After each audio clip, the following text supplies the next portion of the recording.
Guys, that new Tenacious D cover kind of goes hard. It's kind of good. I've been listening to it off and on.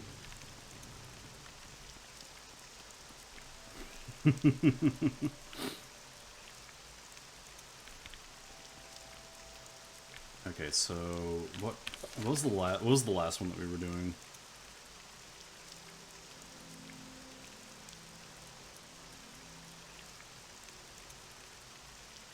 Oh god, right. We gotta dress the slave up in nice clothes. I think we got that. I think I picked everything up. Or did I?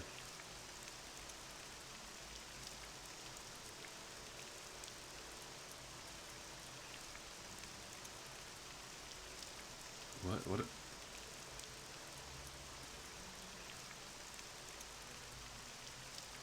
I don't think I did. No, I didn't. Was... I think I was stopping by here to pick up some stuff. Or was it, yeah, I think that was it. Yes, so we've got to find the merchant here.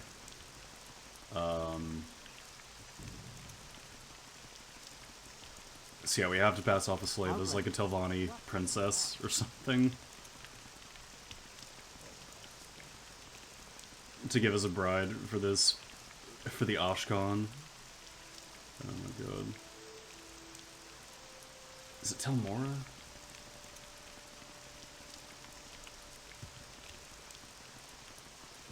Is it up here?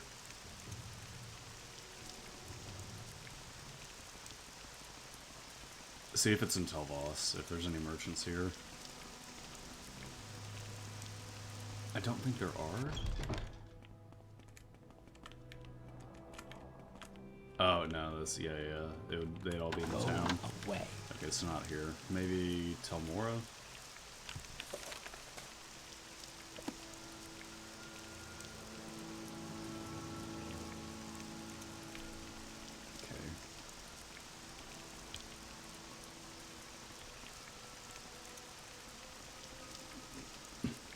Back on the island over here.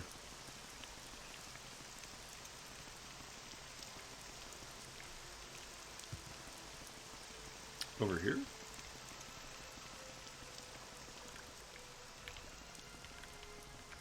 Oh, the Plague DLC for CK3 dropped? I'll be real, I'm surprised that one was... Go ahead, Outlander, what do you need? Not made, like, default. As a part of the default stuff for CK3 that they brought over from CK2. Does this guy have any Telvanni Bug Musk? No, he doesn't. I'll buy some Ashiums though.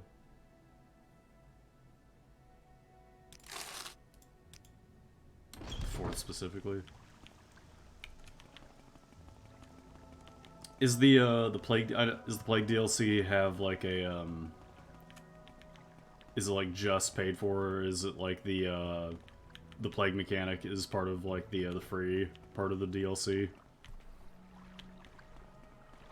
It really looks like a last minute DLC with all its features. Oh man.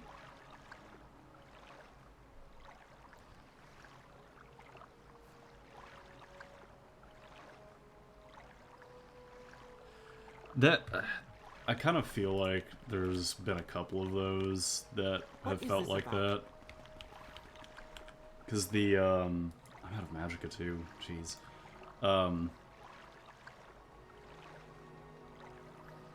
What was it, the Persia DLC?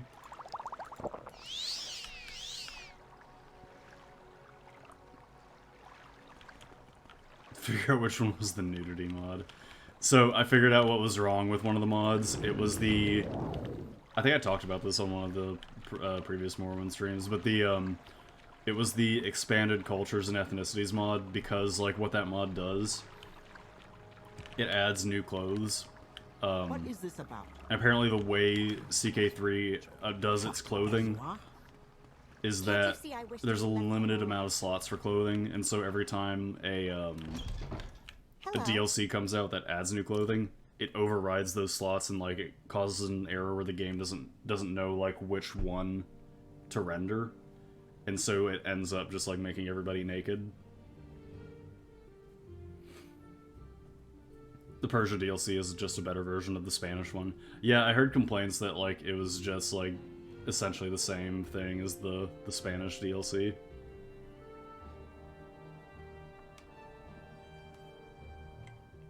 So the next time we play CK3, we're probably gonna have to just like stick with,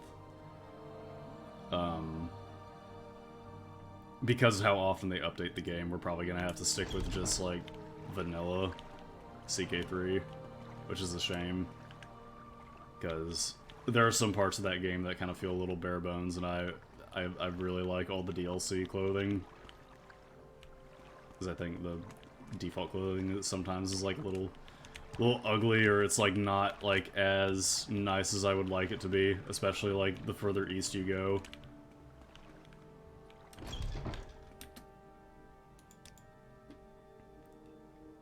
Okay, do you have... Okay, you do.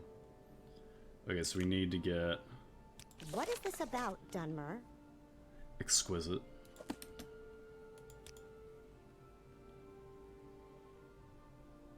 Plagues and male pattern baldness are free.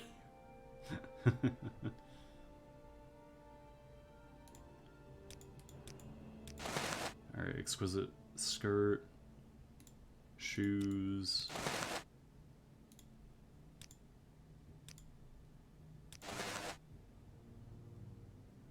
I think it was shirt.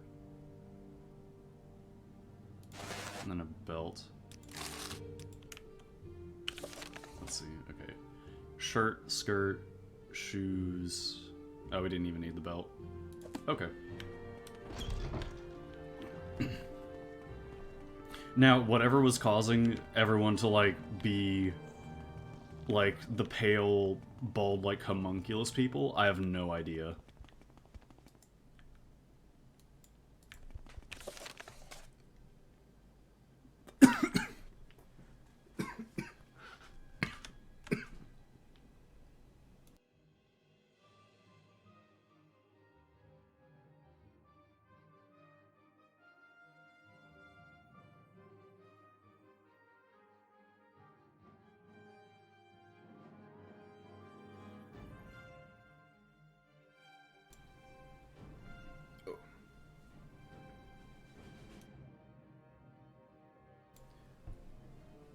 Oh. Oh, we're good. Oh, cough drop juice. Oh. Oh, it's a scuff stream today. Oh. Oh, it's a scuff stream. Oh, no. Alright. Where's the, oh. Good start. I can't even take a drink of water because it's like the cough drop is like, dude, taking a drink of that like after like having a cough drop is like that's not gonna make it better. Oh, so I gotta just push through. Oh fuck. Okay, where was the market?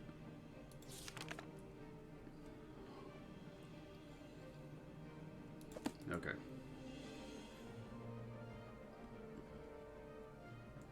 I need to put a hotkey for the mic mute at some point.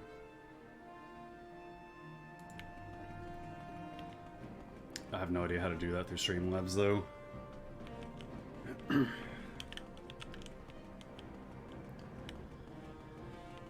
Whew. Alright. I think Telerune is like... Yeah, it's down here. Holy shit. Oh my god, I have the whole grasslands after me. Do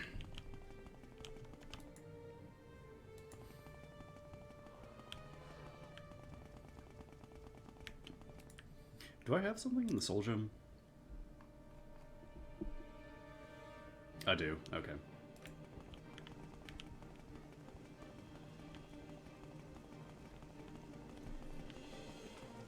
got mine on Slash, which is really annoying. Well, okay, so that's for Discord. I don't actually know if... I'm sure it does, but I don't know if Streamlabs has any... I haven't looked in the settings enough to, like, figure out where, like, the hotkey configuration would be. And if you can assign it to, like, your, like, audio output. Holy shit.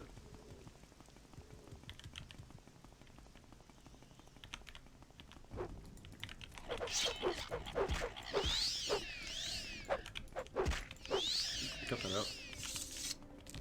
Ooh, don't get hit by that. Set up hotkeys for inputs. Oh, okay.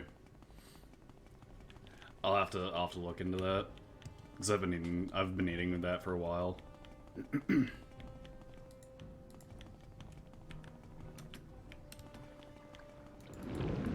Yeah, this stream skull fucking dies.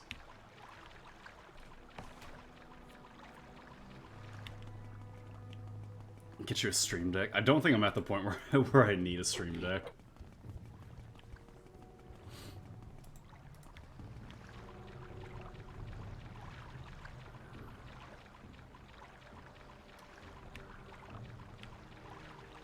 I don't know if we're at that point yet.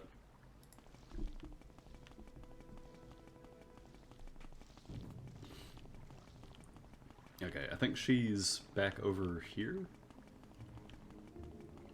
Would be nice for transitioning scenes. Yeah, I do need like some kind of transition between like all of the scenes I've got set up in Streamlabs. Okay, it is here.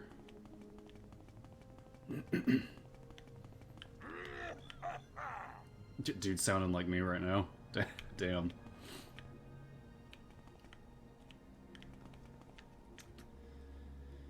Alright,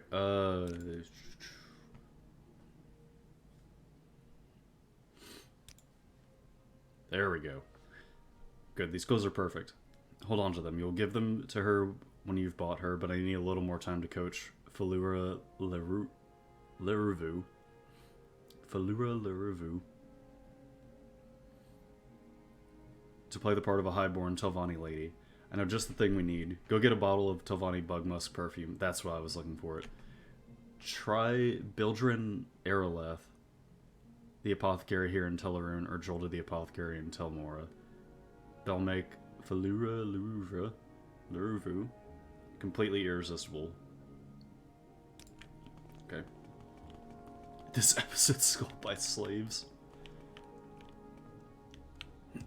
A lot of the quests in Morrowind can be, like, summarized with, like, Always Sunny episode names. Alright, where's the apothecary? I'm listening. Oh my god, it's Caius. He has a shirt on. Let's do some business, shall we? I just sound like Mormon NPCs this week, man. When you're in Rome, do as the Romans do. Oh, man.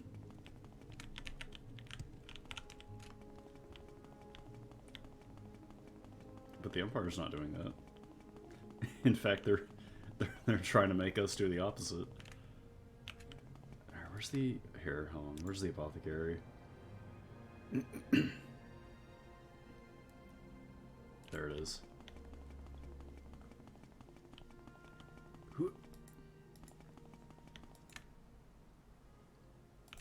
Over here? That's the enchanter. Oh, no, that's the apothecary. The freshest ingredients in town. Alright. Sujama. Ooh, there's two. I'll take two, actually. That'll come in handy.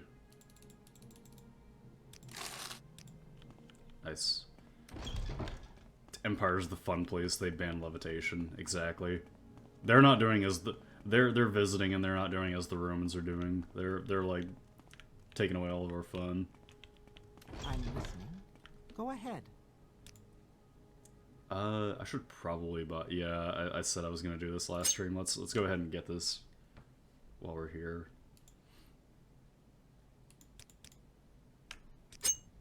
There we go.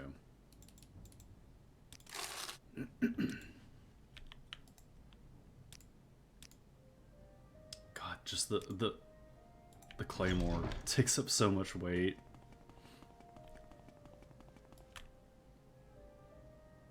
Why is my endurance? Wait, what's going on with that?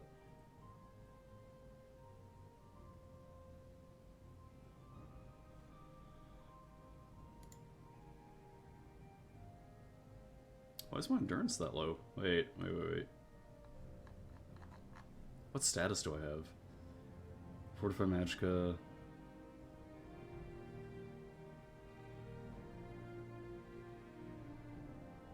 Did I get hit with something? I hope I have a Fortify or Restore Endurance.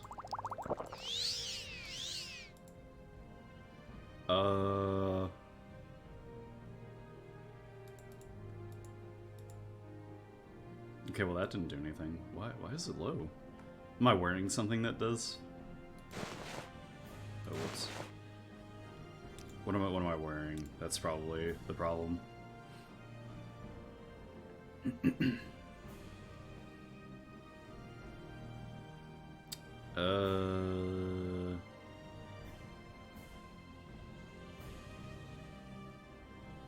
Take your clothes off. Figure out what's wrong by taking your clothes off. Yeah, I don't know. Why is my endurance like? It's not affecting my fatigue that much. My health's a little lower, but okay.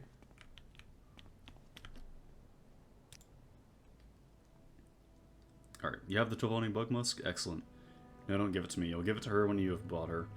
Now let me tell you my price. For this superb specimen, skillfully coached to play her part in your little scheme, I am pleased to accept from you the modest sum of 1,200 drakes, and I only offer you this special price out of our friendship for the Somumu Zavamat. It's okay. It's exactly like when a French guy goes to a cheap Serbian hostel and only talks to someone who also speaks French, instead of looking at remnants of the Yugoslav wars. What? Very good. Thank you for your custom, and come back soon. Now here's the key to her cage. I've removed her slave bracers. When you're ready, you should speak to Falura Levru. Give her the presents, the exquisite clothes, and Telvanni Bug Musk, and explain to her that she is to follow you back to the Zainab camp to meet her future husband, Ashkan Koshad. Oh my god. Amazing. Go ahead. Need to practice more. Hello. Outlander, what do you want? Even she's calling me an outlander. Flua Levru looks down on the ground waiting for you to speak. Yes, Sarah. Fluru Levru of Velothus Haven, daughter of Andrano Levru, Lord of Tel Levru. Oh, she's another Telvanni.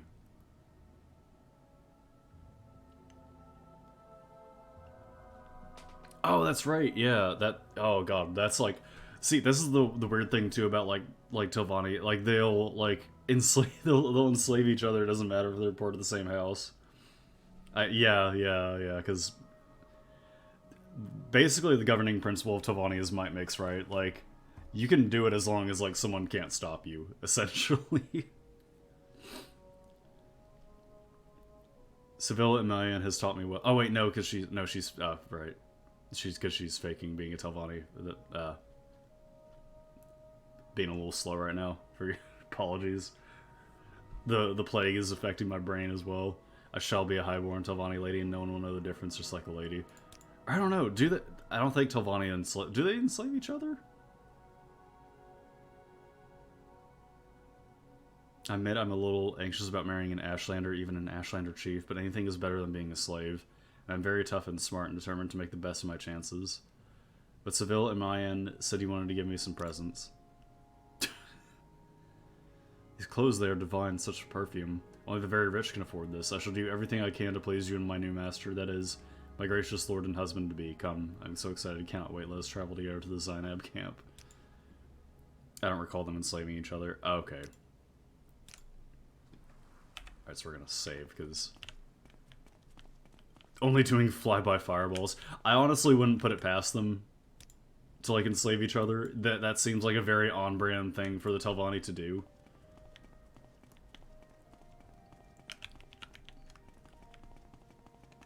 Are my boots still active? Yeah, they're still... Hey, wait for me. Wait for me!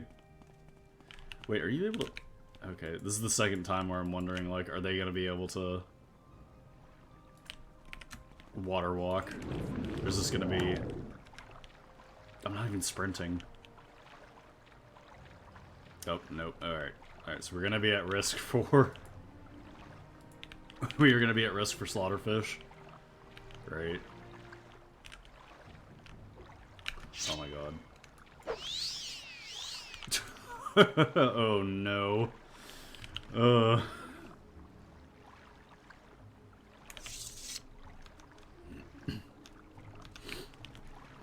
Jesus. Alright. Wait for me. Alright.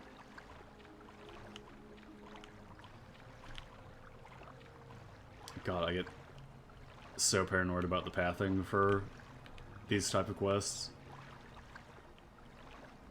They're bad in Oblivion, but they're especially bad in Morrowind. Like, you get on a slope that's, like, angled just wrong enough. Like, they have no idea what to do. Okay, so we need to just get on the mainland.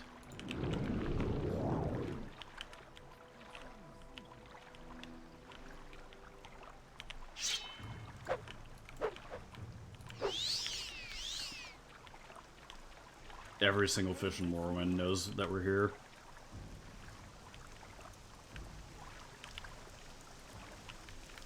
Oh my god. Here, just ignore the slaughterfish. Hey, wait for me.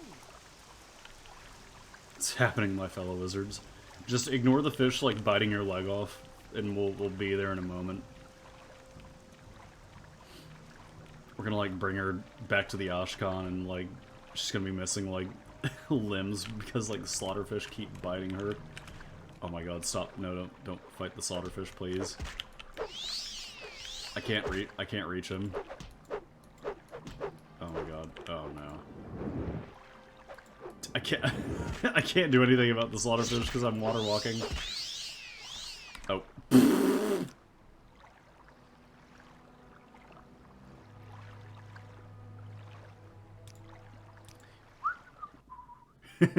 Oops. That's why we save. How's it going, Bobson? That's why we quick save.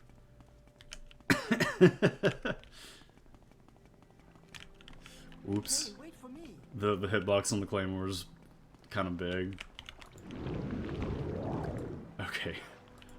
Let's try going this way. We just got to get on the... I think if we get to the grasslands, we'll be safer. Hey, wait for me. Because here, I can't really... Should I even be water walking?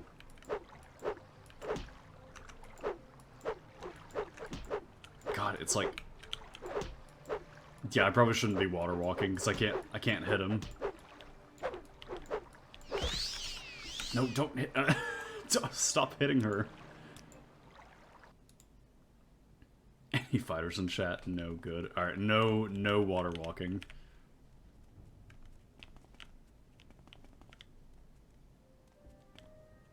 So apparently a guy at the local Home Depot wears an M43 field cap that sells it. Hey, Oh wait for me. no.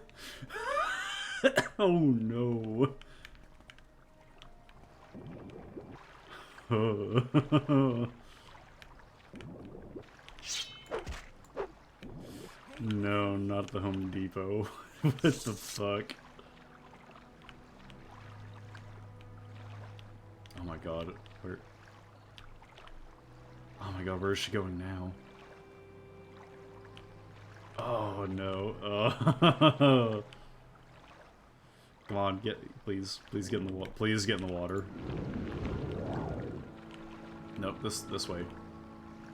You can do it. Come on. Why is this a hot tub stream? Did she clip into the rock for a second? Oh my god, please don't clip into the rock. Oh my god, no, please. Okay, hold on, wait. According to my brother, the guy was wearing it in high school. Okay, that is definitely a person. That is a person in high school, yeah. But to keep it going for that long, holy shit. Okay, this way. Okay, oh, whoa, okay, alright. Okay, we just need to get to this island, like, over here, and then it's like a straight shot to mainland again.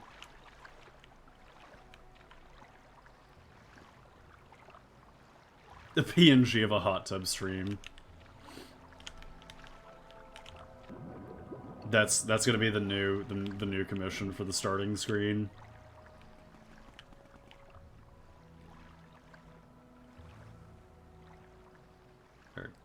Up here.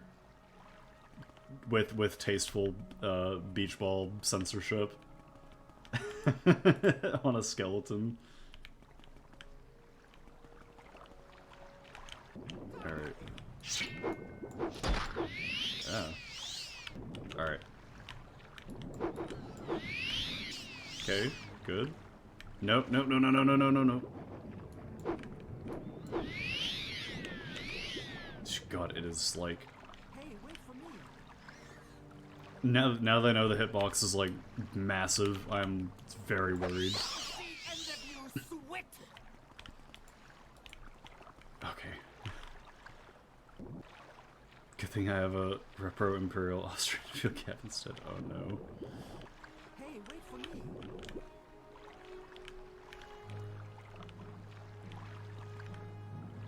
Variant of your VTuber mullet's in a hot tub wearing full cosmonaut gear. Where is she? Oh shit. The meaty thwap of like the hand-to-hand combat in Morrowind is probably one of my favorite sound effects. Okay, please get out of the water. Having like a collection of like military like repro stuff is like, it's like a double-edged sword. It's like I get to own cool stuff, but it's like depending on like what repro you're into, it's like be prepared for the house guest conversation should it arise. Oh my god. It's like... Hey, wait for me. Because there's being into... there's being in, like, there's a difference between the old guy at the gun show with his, like... with his, like, captured memorabilia. It's like, oh yeah, my granddad, like, killed a guy and brought this over. And, like, the guy who's like, oh yeah, I collect it, because, just... There's interested, and then there's interested in that kind of thing, you know?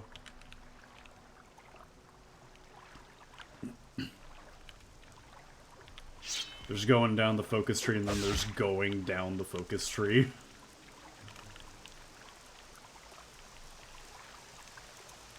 So saucy. That's just everybody in Morrowind. Everyone in Morrowind is just, like, super combative. Oh my god. See, it's like I said, like, once you hop in the water in Morrowind, every slaughterfish knows your location. I thought she was about to jump back into the water to, like, fist fight one of them. Oh my god. Alright. Okay, how do we get across from here? I think we're gonna head this way. As long as we can avoid the water.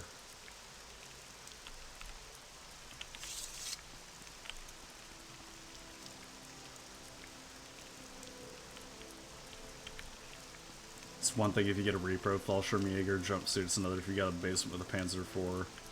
It's unacceptable if you got a bunker doing Nazi moon base LARP.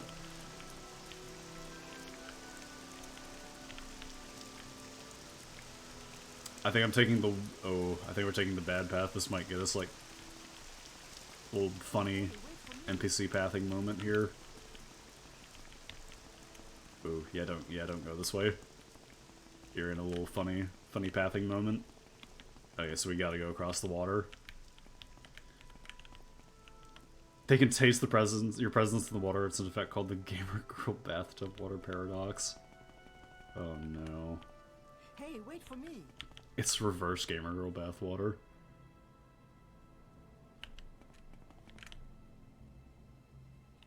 Please. Oh no. Please. Not on this one. See, oh god. This is what I'm talking about. There's like a specific kind of slope angle that they don't like. Here, let's just head down here, see if like she fixes her pathing. Oh my god, please. Nope, this way. Nope, nope, no, nope.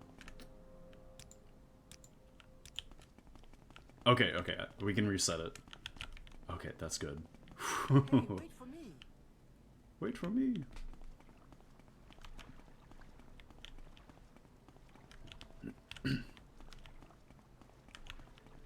Okay. Alright, we're gonna... Yeah, let's... Just a little bit of water is fine. What are you... Oh, God. Hey, wait for me. The good thing is she alerts me to, like, stuff coming up, like, before the music even starts.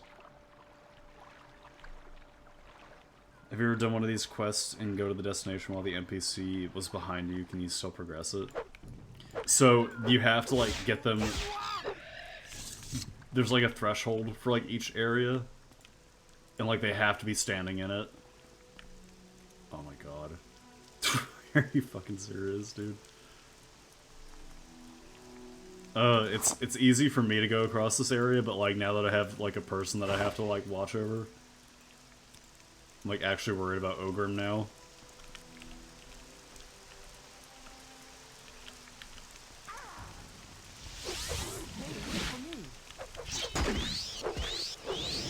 Okay.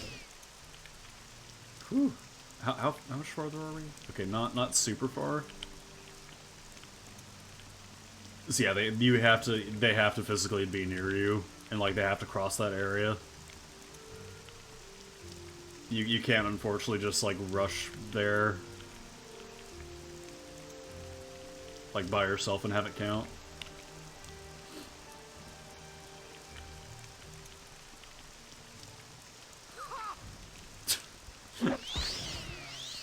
She's raring to go. Hey, wait for me.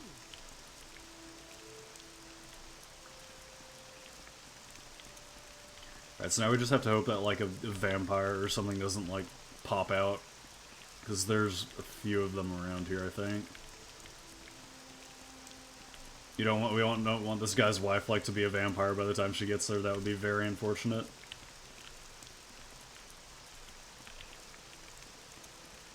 Unless that's what he's into. I don't know. I don't know the man. Well, no, we do. We do. He was very specific about what he wanted. I think the exact wording was... What was it again? Did he actually say, like thick or plump thighs or something like that? It was, like, very close to that wording. The writers were, like, wild for this quest. He was very specific. You can't say that, no. The vampire wife with the good suck, no. No. Alright, we're almost there. I said the riding team was wild, bro. This fuck, you're fucking out. The riding team and you are out of pocket for this.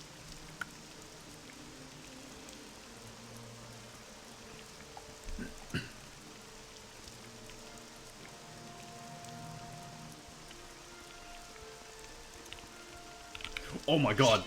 Oh.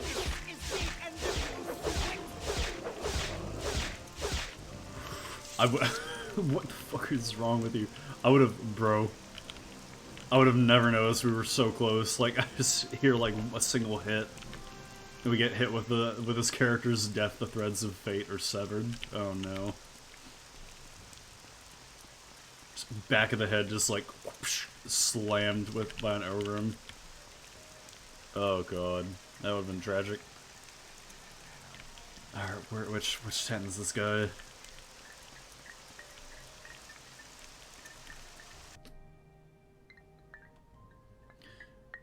Yes, here we are safely. This fine man, he is to be my bridegroom. He's very distinguished looking, isn't he? A bit severe, perhaps, but the lines of his face there show that he likes to smile. Sorry, I think I will be very happy. Do you need a servant, master? This dude's old as Such an fuck. honor to meet you. Greetings, Outlander. Have you turned with my Telvanni bride? Yeah, sure. This is my new bride. I am very pleased with your gift, Melric. But she is not so generous in the hips as I... That's what it was. That's what his wording was. She is not so generous in the hips as I would like. Okay, so we have to play the game of, like, who wrote this quest? Was it Todd, or was it... not Jeremy Soule, was it? I keep forgetting his name. I feel so bad because he did most of the writing for this game. Kirkbride, yeah. I bet Kirkbride. I was about to say, bro, it's bro, this is 100% Kirkbride. On his, like, mushroom fucking addled trips. I promised to make her a happy bride and to do her honor as a highborn Telvanni lady. Mark Nelson did most of the writing. Ah. As I've said, I will now name you Zainab Nerevarine. This is what it takes to become Ashlander Jesus. It's like, yeah, give me a wife. And sure, I'll sign off on you. War leader of the Zainab and protector of the people. I must also give you the Zainab thong. An enchanted heirloom of the tribe. Here, take this. My grandfather wore it into battle. Wear it with pride. Which shall be a sign to all Dunmer that the Zainab have named you Nerevarine. Bro, how are they supposed to see it? You want me to show it off?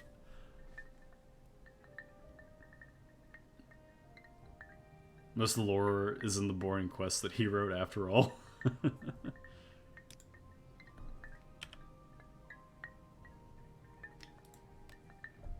Let's take a look at that.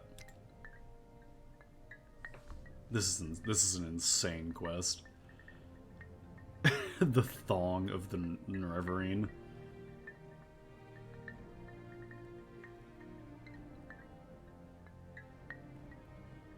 Oh my god, this is... Detect animal 150 feet for 5 seconds. Why would I use this?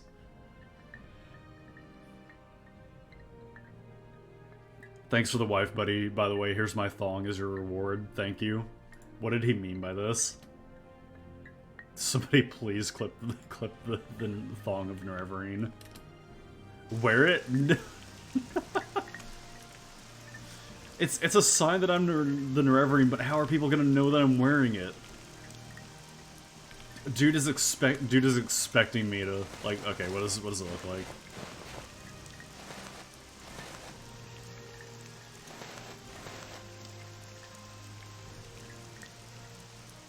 Okay, you put it on, it doesn't actually have a... Yes, I'll bet. Yeah, it doesn't have a model for it.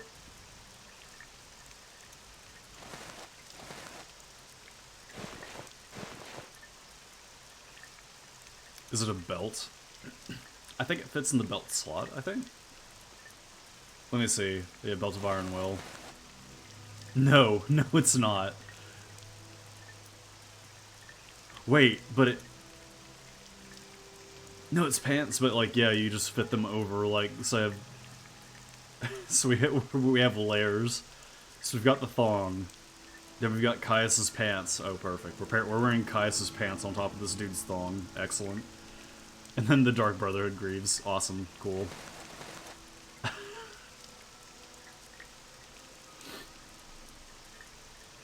Great. That's good to know.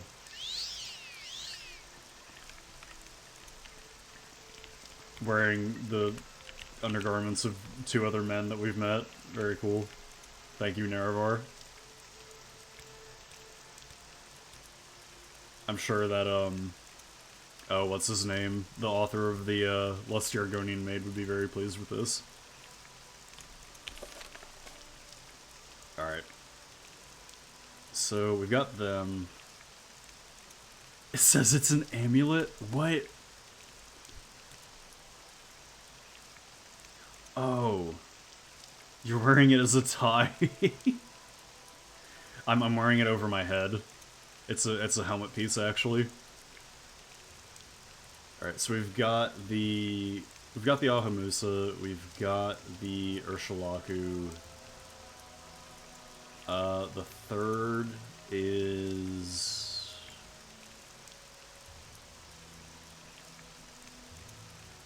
Arabinim soon. Are you wearing it around your neck? No. Well, I don't know. Maybe. If it's an amulet, maybe.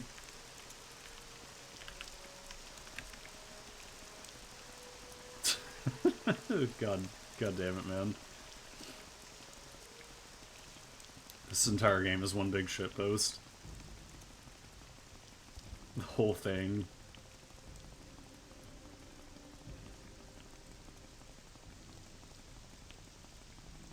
Can we see it on your model if it's an amulet? I didn't know. No, amulets don't, amulets and belts don't show up as a, on a part of your model, I believe.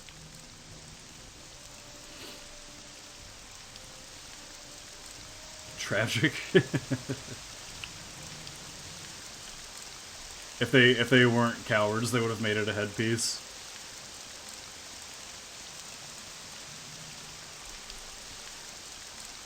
Can you imagine walking up to Dagoth, like, wearing that? Come, Nerevar, come. What the fuck?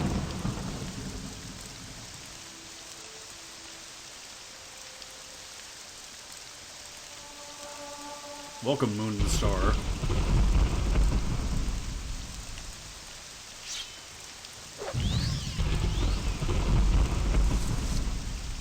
Lower your weapons and take that thong off your head. It is not too late for my mercy.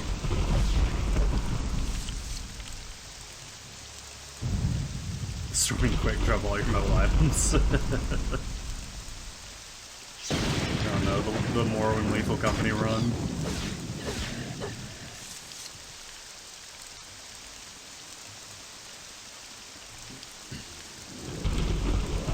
It's so crazy, in all the games we've played so far, we've yet to run into a Jack-in-the-Box.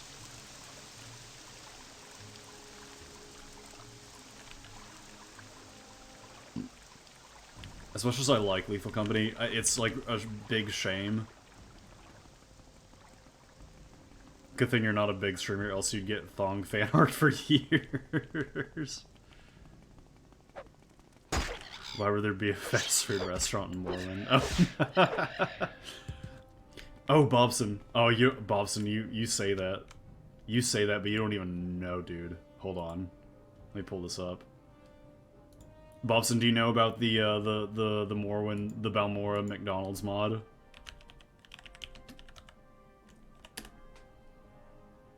Balmoral. Wait, what? No, not Balmoral, Balmora. It's a New Zealand. Give me a New Zealand McDonald's location. Hold on, let me show you this. I think I've seen a screenshot of McDonald's in Morrowind. It's real. It's 100% real, dude. This is a real mod.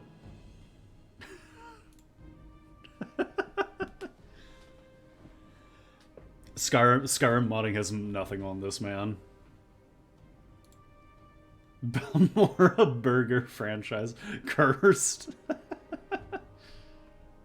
This Balmora and heading to McDagoth's want something. I love Morrowind modding so much.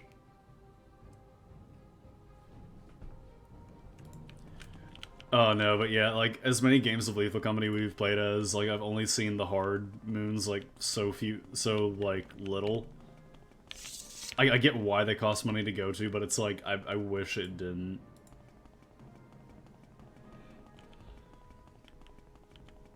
Or at least if it was, like, a little less expensive.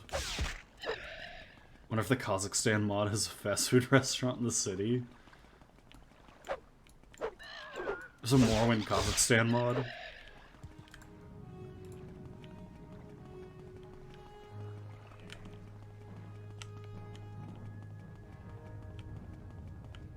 That's a skeleton. Brother!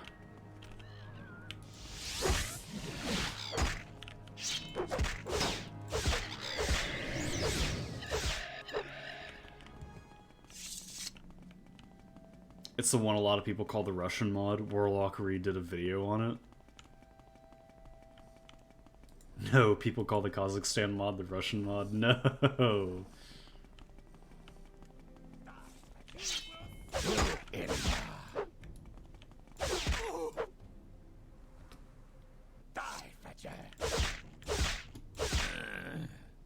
Call that one a home invasion.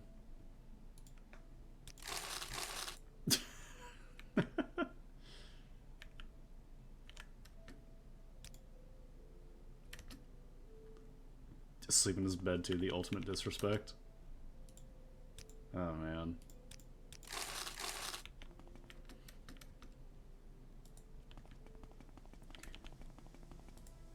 At some point I gotta play, Daggerfall, like, in full. I've only ever played, like, I think, same as Arena, I've only ever played through the first dungeon. It's just kind of like a, out of curiosity, just like, what is this like, kind of thing.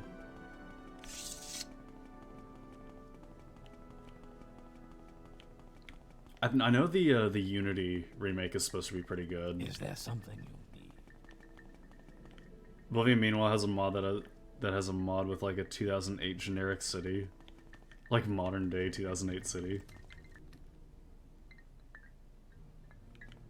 All right, what wacky stuff we got to do for this quest? You're the Outlander who claims to fulfill the Nerevarine prophecies. What do you want? I have nothing to say to you. I despise you and your kind. Go away. Would you make me name me Nerevar, please?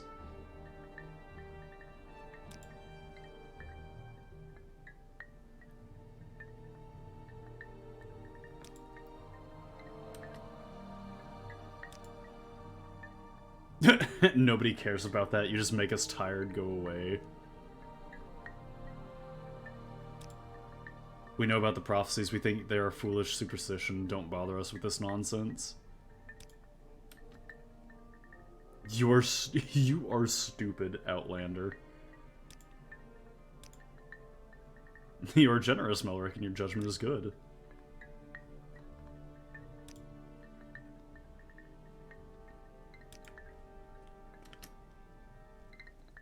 Okay. That's the ash can. Maybe more persuasion?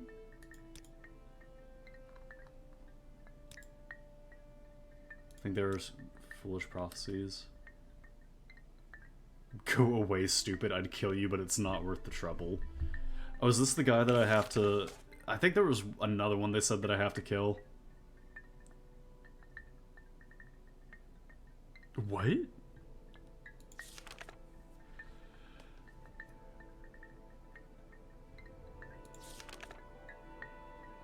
Huh? Bro, y'all lucky I don't got the chat replay. Y'all are wild today. Is this the one that I have to kill?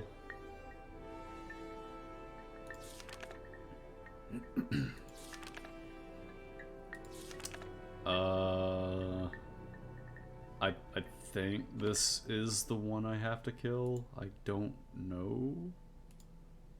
Oh my god, the grand ASMR. Alright, hold on. get that in a second here. I think I gotta kill this guy. Oh no, I gotta talk to the wise woman first. Okay. Alright, hold on. Let me... How can we be wild if no one has brought up the Silent Hill wiki guy? That one's like common knowledge. You can't just go out and but Wolf is out here just like bringing out like out of nowhere, out of pocket stuff. The Silent Hill wiki guy is like this is common lore now at this point. We know about him. Alright. I gotta dig it out of the safe first.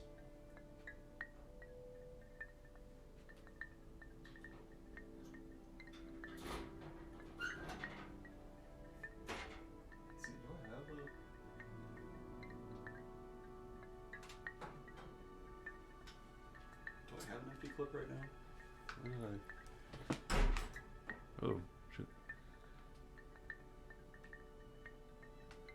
I don't think I have one right now. Hold on. This episode's called as an accident. No, no, no, no, no.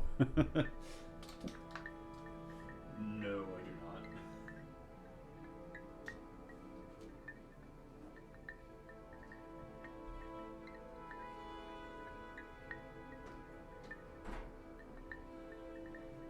I'll just have to empty one that I had. Spill my spaghetti, aka my M2 ball, all over the floor.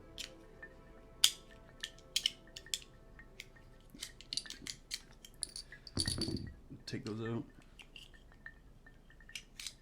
For one time my grandfather did that, I was like, okay, you're getting old, damn.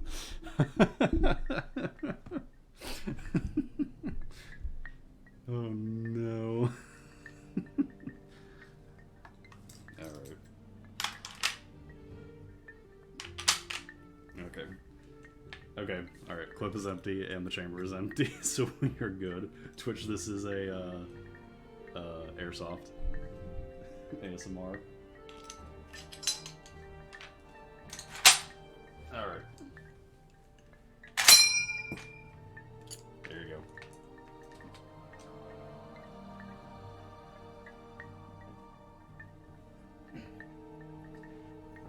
That one was loud, damn.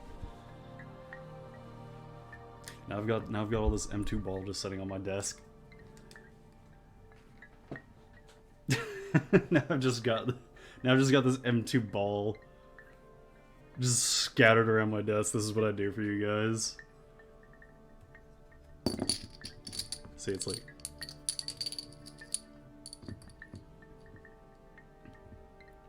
it's clean every time. Okay, now we'll wait for him to put it back so we can redeem it again. Oh my god.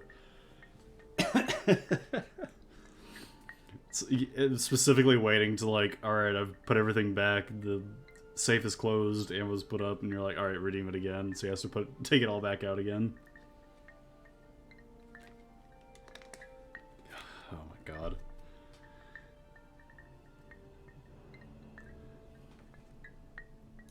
Wasn't there actually a guy on Twitch, speaking of accidental discharges on stream, didn't that actually happen to some guy on Twitch at one point? What the fuck? Well, at one point, of course, this happened at one point, but like recently-ish? Yes, Outlander. What? Yeah, and he got TOS'd. Ooh.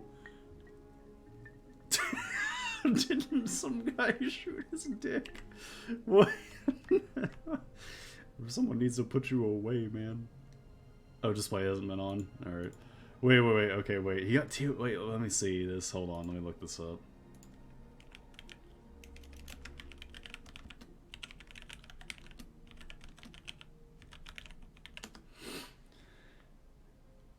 Twitch streamer Sora Carl banned after firing gun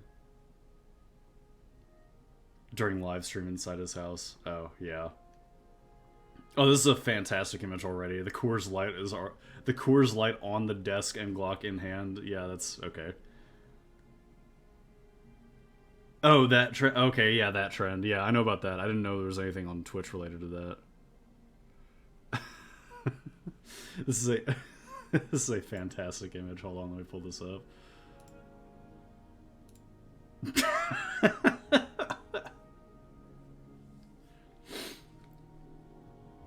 With the Dragon Ball mousepad, no. Oh no. Say I ain't got money, Raymer says as he brandishes a pistol in the clip. No.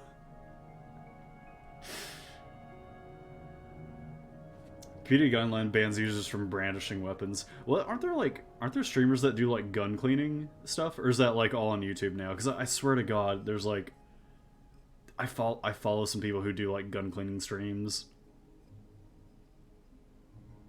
Or is it specifically like brandishing, like just you're kind of like flaunting them around?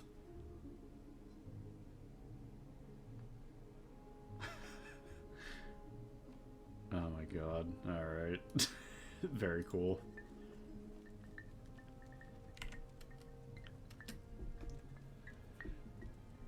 How many channel points for a grand cleaning stream? Oh God. Specifically brandishing? That's what I was thinking. I'd have to buy a webcam for that. And like set up like hand cam stuff, and like I don't really have a space for that.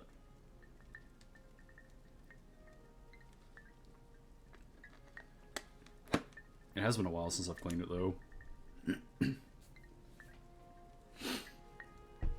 That could be a fun one. So like 20k points.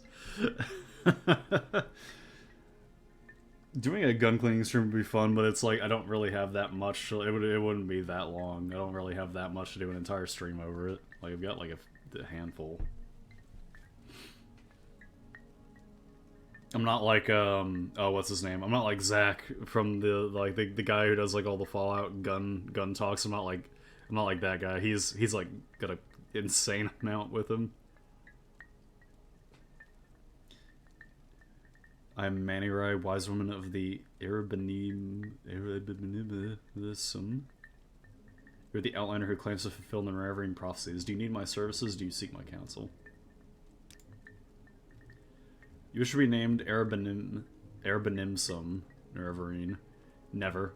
Not while Ashkan, Ulath, Paul, and his war-loving Arabanimsum live. They all hate Outlanders and are proud and haughty and will never suffer an Outlander to rule them. If you're being a reverend of the Arabanimsum, you must kill... Okay, you must kill Ulath, Paul, and his supporters. The Gulakans, Ahaz, Ranabi, and Ashu Ahe. Then you must help make peace-loving Arabanimsum Gulakan Han Amu or Ashkan.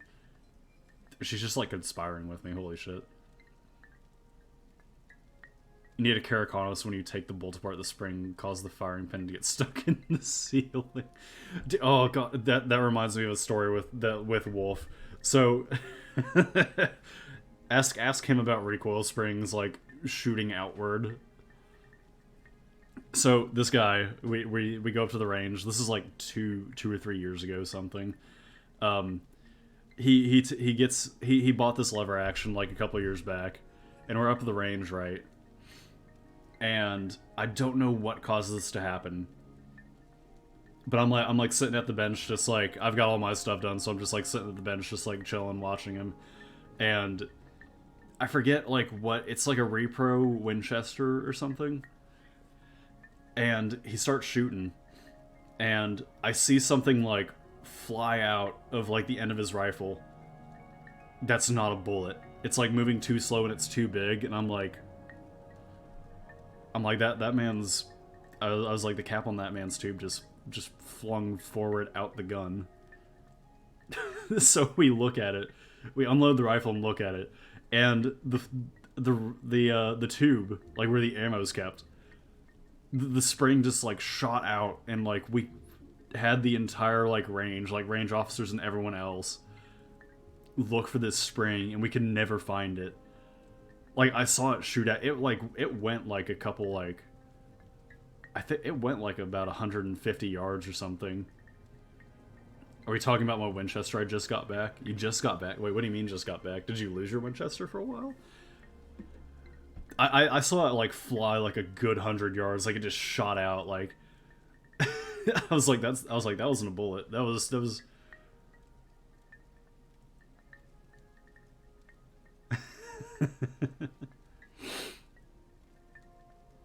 No, I walked away. Oh, okay. I was like, when did you get rid of the Winchester? Yeah, we're talking about the time that your the spring for the ammo tube just like flew out. Punctuation, yeah.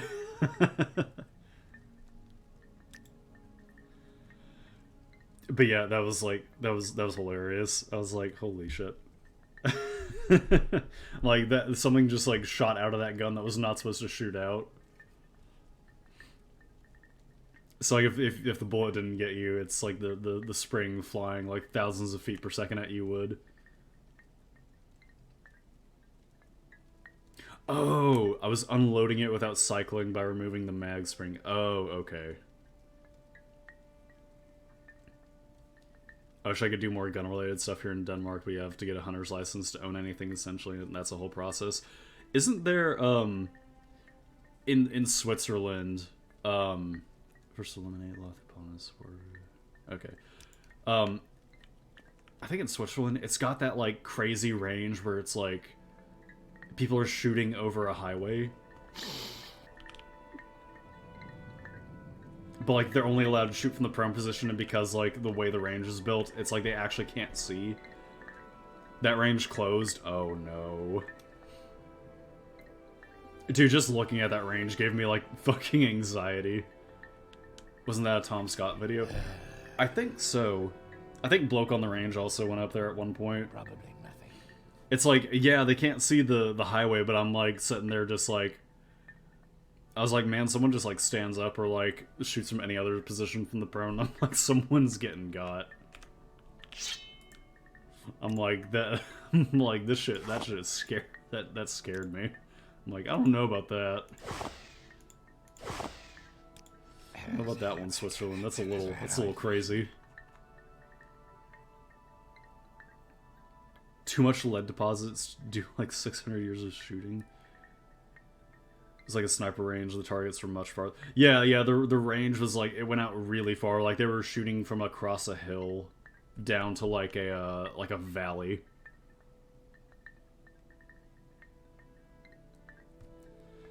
Switzerland is pretty hardcore though. Everyone who is a reservist has an AR at home and they need to keep skilled at. That's kind of, honestly, kind of based.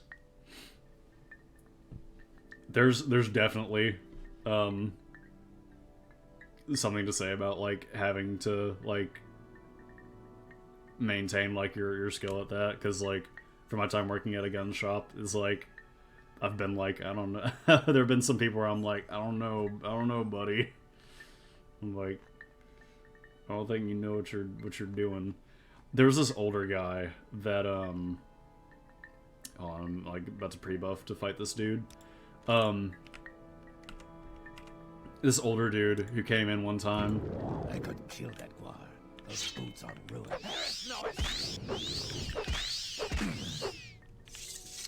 Your journal has been updated. Slain one of the war-loving Arab some Ashlanders, but perhaps it would have been impossible to have friendly dealings with them or their leaders anyway.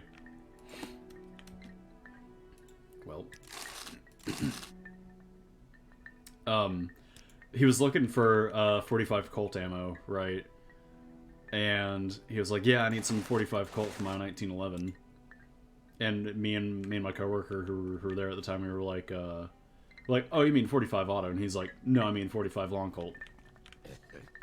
And we were like, "Is there something yes, I can Outlander. do for you?" What do you No. want? We were like, "I don't think you do." And he's like, "No." He's like, "No, I got a 1911 chambered in that." And I was like, I don't believe that. I was like, unless he had something custom made, because I sat there and, like, my other buddy was, like, talking to him, and I was, like, looking everywhere on, like, Gunbroker and, like, other stuff, and I was like, has there been anyone to ever make a 1911 chambered in long Colt? And I was looking for it. I was like, I couldn't find anything. So I was like, unless this dude has some, like, weird custom made, like, rechambered 1911 with, like, these weird magazines that, like, his local gunsmith, like, messed with, I'm like, this dude does not have a 45 long Colt 1911. And we're sitting there being like, we're sitting there telling him, like, they're not gonna fit in the mag, and, like... yeah, no, he was like, nah, I can take both, and we're like, no, it's the other way around. It's like, no. It's like, no, they can't. He's like, nah, he's like, yeah, I can. And we're like, okay. if you say so, buddy.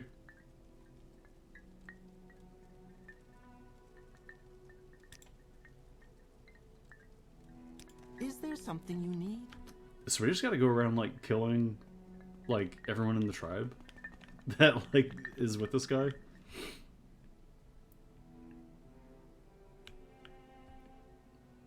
You have slain my people, you must pay with your life.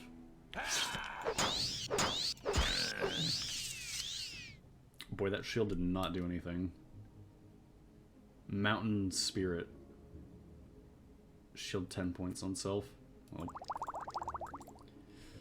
Yeah, no, I've had that, and, like, God, I've got, like, lots of stories from, like, working there. You've slain one of my people, you must pay with your life.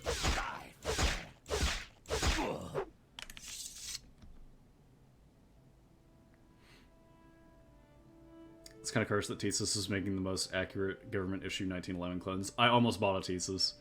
The one that I ended up buying was I think mine's an auto ordnance. Let me see.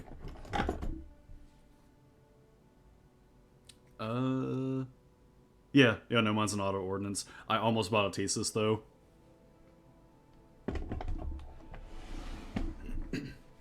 They are very accurate, and I think the Thesis are very cool. I was very close to buying one. They're really cheap too. Oh, have you guys seen the all the stuff coming from, like, out of Wilson Combat's, like, YouTube channel? Is there something? the I do not care, I don't want to be a Gulakon anyway. I don't want to be a Gulakon, I'm not good at fighting and no one likes me anyway. Aw. I can't make anyone do anything, I just want everyone to leave me alone. Damn. God bless the Turkish. May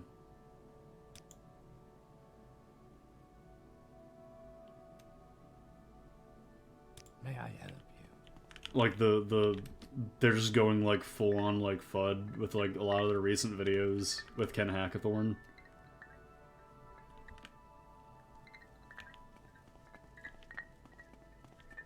Go ahead, Outlander. What? Everyone's kind of, like, making fun of him for it, which is, like, really weird, because, like, I think May I Wilson help you? Combat is, like, yeah, it's from our state. Oh, shit. Wilson Combat's a little overrated, in my opinion. They make good magazines, but, like, a lot of they cater, their market is, like, catered specifically toward, like 50-plus-year-old guys who are really into custom 1911s. Kind of garish 1911s too, because, like, what do they have, like, on their website? Like, let me see. It's becoming another gun stream.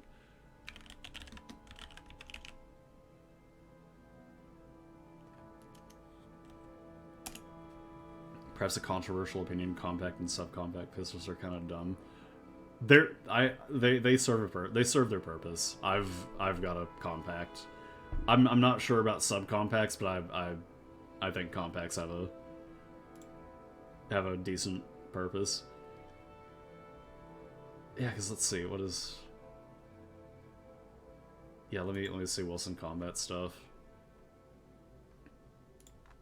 Ah, no, just show me the, like, your... Yeah, I don't know, I just can't get into, like... Okay, here, yeah, let me pull these up. See, I just can't get into, like... more, like, modern 1911s. I just can't do it. It's like... I don't know. It's just not for me. Like, what do we got? Like, limited... Like, like, stuff like that. That's, like, a little much. I'm like, eh. I'm very, like, minimalist with, like, how I like my guns. Like, all of the, like... Wait a second. Wait a minute. You motherfuckers were making fun of people for putting lights on their guns, and you're sitting there selling one that. Wilson Combat, why are you like this, please? So okay, so the thing I was talking about earlier, with the Ken Hackathorn thing. So he's on like the podcast that Wilson Combat does, or like an interview or something. I don't know, and he's talking about he's like making fun of people who put like attachments on their carry guns, right? Like lights and red dots specifically. And he's like essentially just calling them a fad. And he's like, whenever you have a light on your gun, he's like, when's the last time you ever used that? I'm like, I don't know. It's like, I don't know, Ken. When was the last time I used my gun? Period. It's like I have it because I might need it, not that I like plan on needing it. Do they sell a barrel attachment that adds a flashlight to a musket? Like a 1903 pocket hammer is huge compared to a lot of compacts and subcompacts. Yeah, yeah.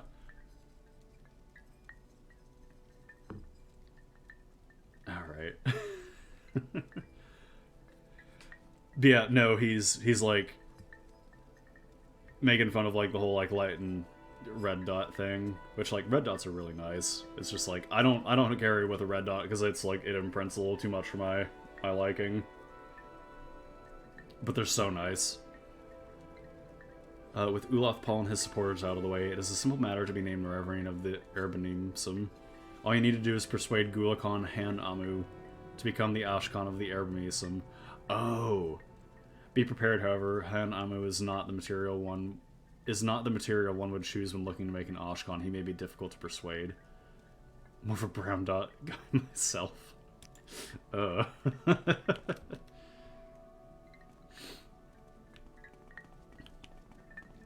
ahead, Outlander. What do you need?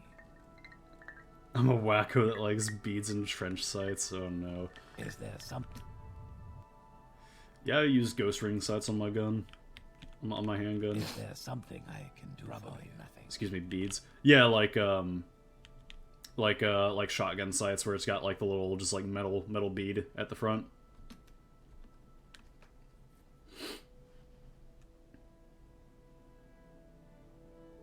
Like what they have on Markovas.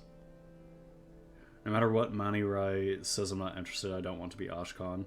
I run green dot. Green dots are better in my opinion than red. They show up a lot easier. Oh. Yes, I recognize it. Ahaz wore that amulet. Sanic kills Heart of Fire. Ahaz had it from his father, and Ahaz's father had it from Kenitu Nila. Kenitu Nila had it from Sanic Kill, a great witch warrior. What does that have to do with my wanting to be an Ashkan? Oh, like this? Let me see. Oh, no. No, like the sights on like a shotgun, on like the end of a shotgun, like let me see if I can get a good. No, these are all like red dots.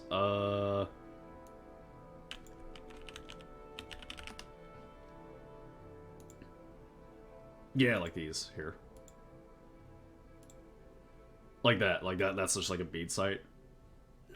It's like you don't have a rear sight, you just kind of like use that as a point of reference of like where it's looking or something like that. Does seem a little overkill to have anti-RPG beads on a gun.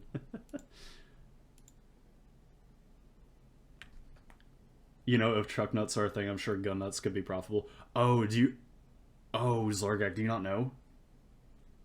Those are real. Obviously, I'm not about to blow them up on. So I was like, let's look at these. No, Zargak, there are gun nut foregrips that you can put on pick rails, and they look as they look as dumb as you think they would.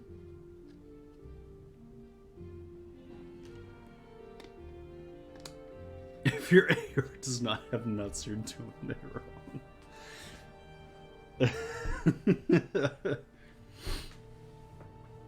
That's the Tarkov update I'm waiting for.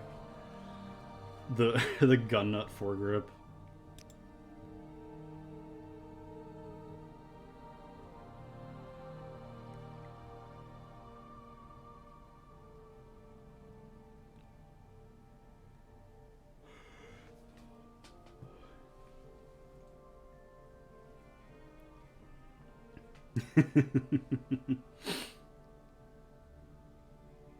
That's weak. We need something that replaces the Delta Ring. How would that attach? For what purpose? Thank you, your lesson is clear. It is the amulet that gives courage in battle, and it is the idea of the amulet that gives confidence to the tribe. It is the Ashcan who wears the amulet. The Ashcan who accepts responsibility for the safety of the tribe. I'm sorry. Who holds the fate of the tribe in his hands. This is a sobering lesson, and I must give it a thought. We're in the middle of doing, like, the never-ending quest. We're talking about AR nuts.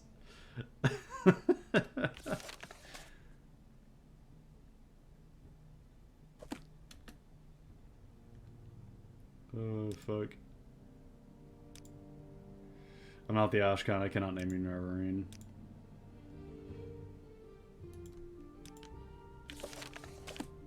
Okay, what if I bribe you to be Ashcan?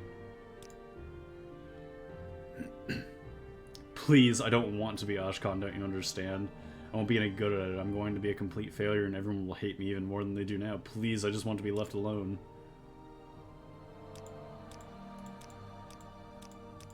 Do we just bug him about it?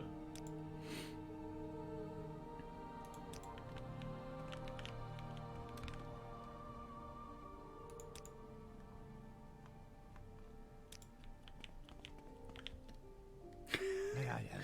Come, Nerevar, come. Friend or foe, wait, what is that on your staff? Are those novelty testicles? Nerevar, this is a new low for you. Oh, right.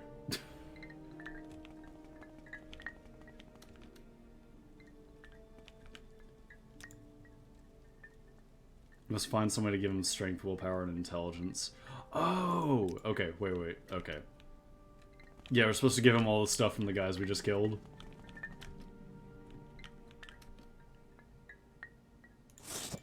So we'll take his war axe. Oh, shit. Okay.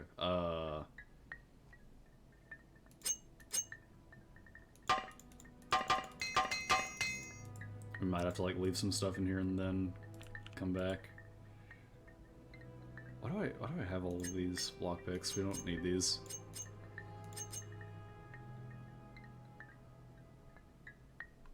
I don't need the red book anymore.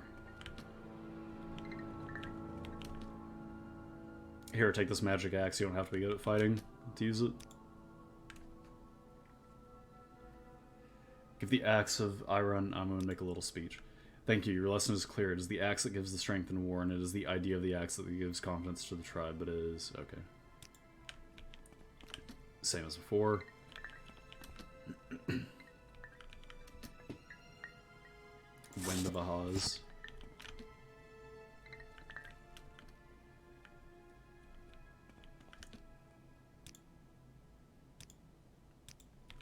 Where is that? There's, like, some other, like... oh, God, way back in the day, like, there was the whole, like, zombie craze for, like,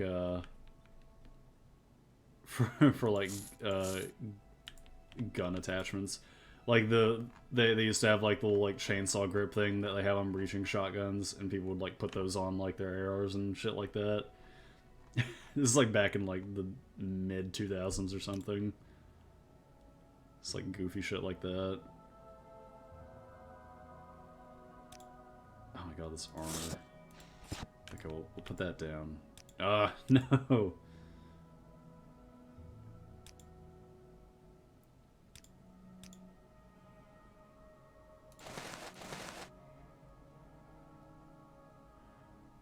We are kind of carrying a whole lot of stuff.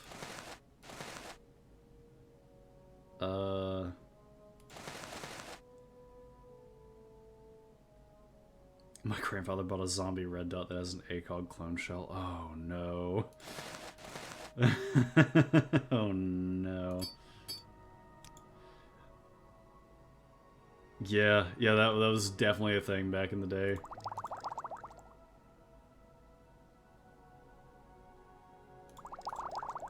Restore fire, fortified jelly, don't need that. Okay.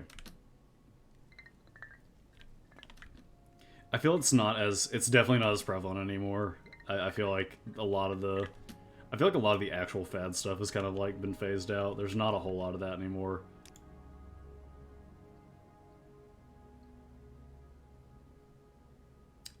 There was also like the whole like bullpup phase, which I think is kind of like, it's still kind of going a little bit.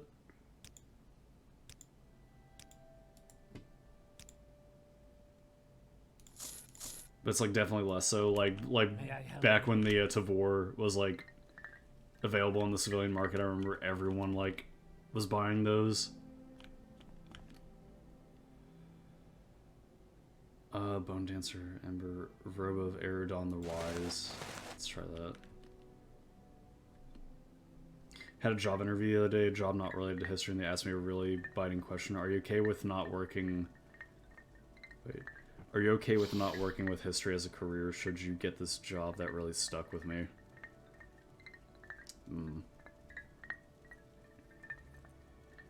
Well, I know like a lot of other jobs like take people with history degrees that aren't necessarily related to history. But yeah, like that I could see that would bother me personally too. Cuz like I do want to do something career related like with history. And it would kind of bug me. Like, I think there was one guy in my senior seminar who was, like, taking history as a major, but he was going into law. And he was just getting his, like, BA in history, but then, like, continuing on with, like, a master's in law. So there are some people who would be okay with that, but it would probably bug me. Tell me you aren't running the ACOG on your carry. Now it's all about the high-speed, low-drag, super tactical M-Lock and 6.5 Sneedmore. I think the 6.5 Creedmoor phase is kind of like died out. But yeah, the M-Lock thing is like real big. I don't have anything with M-Lock. I really like the old school, like heavier pick rails.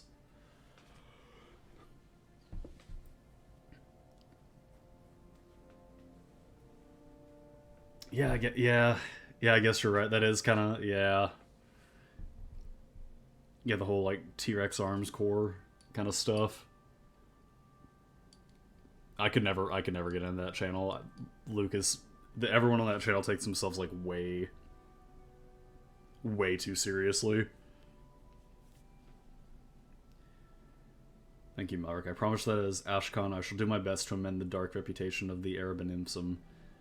As my first action as chief, I now name you Araban Imsum Nerevarine, champion of the Araban Imsum and protector of the people. You must also go to the wise woman, Mani Rai, and get from her the seizing ring of Araban Imsum, an enchanted heirloom of the tribe which shall give a sign to all Dunmer that the Araban Imsum have named you Nerevarine. I don't know where to begin. It is such an honor to meet you. Oh, he likes us now.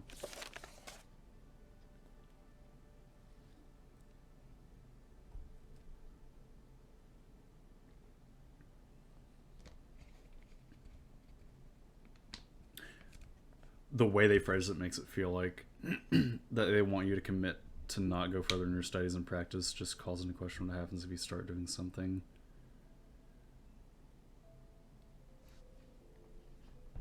Yeah. The phrasing would, like, yeah, that would kind of bother me. If you don't want to say, that's like understandable, but like what kind of job was it for?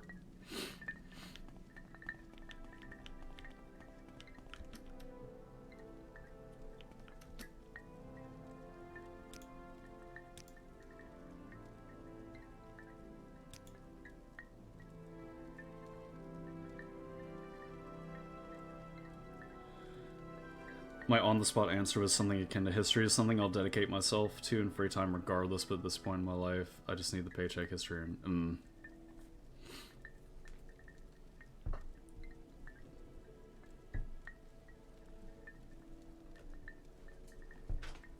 That kind of sucks to hear, man. I do hope that you, like, get something that's, like, related to that, because, like, I understand that, like, that would kind of bother me, like, given how much time I've, like, dedicated to, you know, like, getting into studying history. I can understand that that'd be, like, really frustrating to, like, you know, go in and studying that and then like not, you know, having something to actually like apply it to.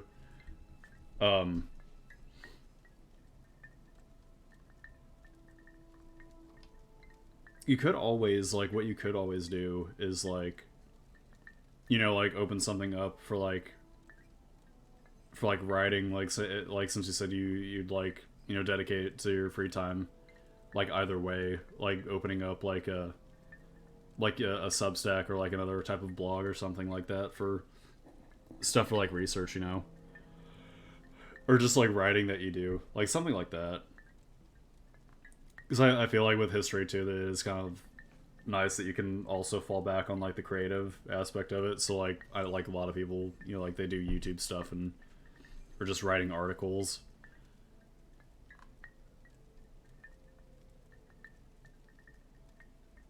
Oh yeah, yeah. Like if you like keep at it, like definitely, like some stuff will like fall into place.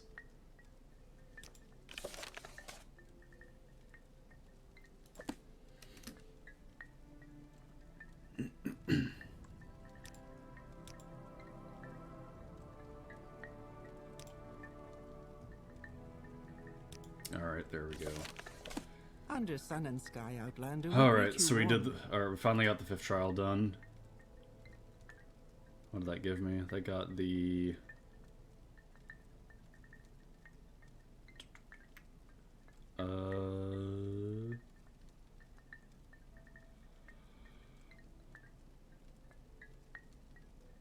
Teeth of the Ursulaku. Telekinesis 50. Ooh, that's pretty good. Oh yeah, no, definitely. Like well-being comes first and foremost, yeah.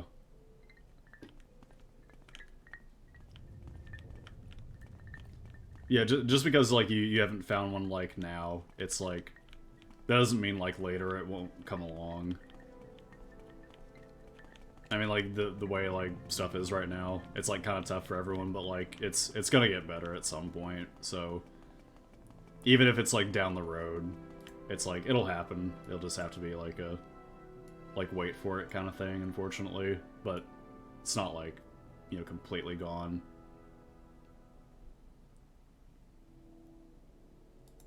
Okay, so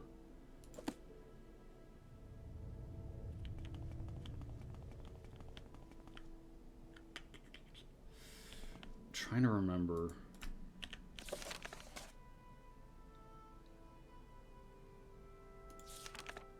So I think now we have to head back to the Ursulaku.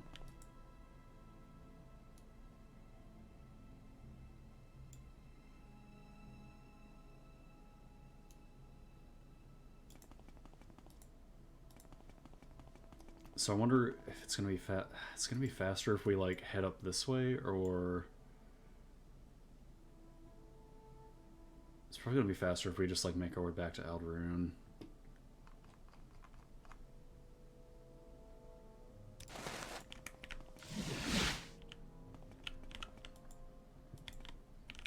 Yeah, it's probably gonna be faster if we do it this way.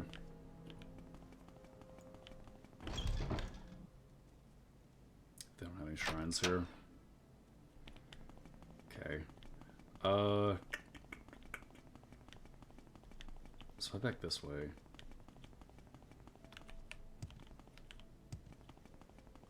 We'll just make like a round trip back over here.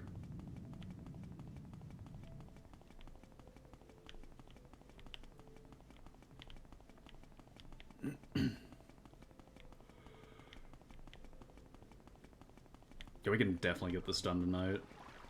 Because we're almost here.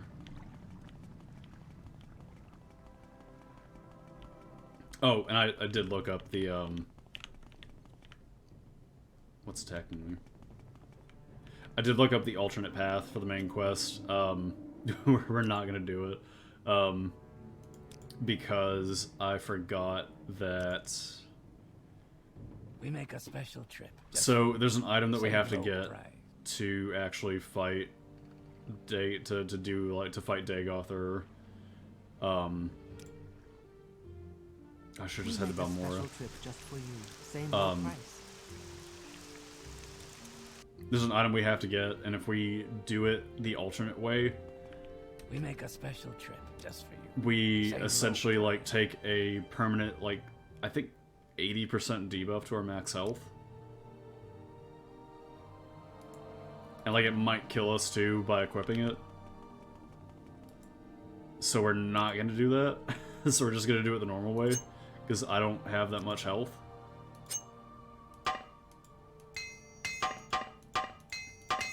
Also, let's go to a temple and like heal whatever's wrong with the endurance, because there's something wrong. I have no idea like what's going on with that. I hope TS6 is actually large enough for fast travel to be a good time saver. I know a lot of people, kind of myself included, are very like hesitant about Elder Scrolls 6 right now, especially after Starfield.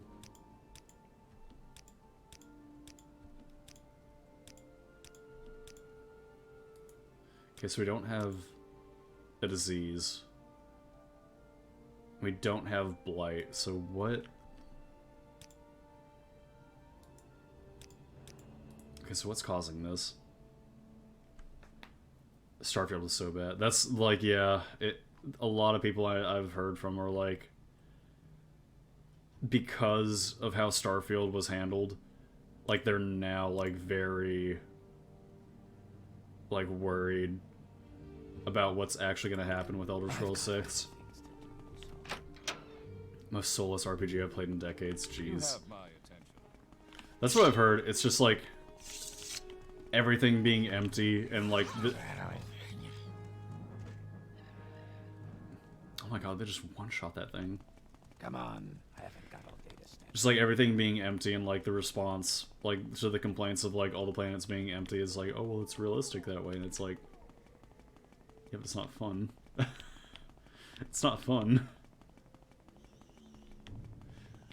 If all the planets are empty and there's nothing to do, like why explore or like do anything?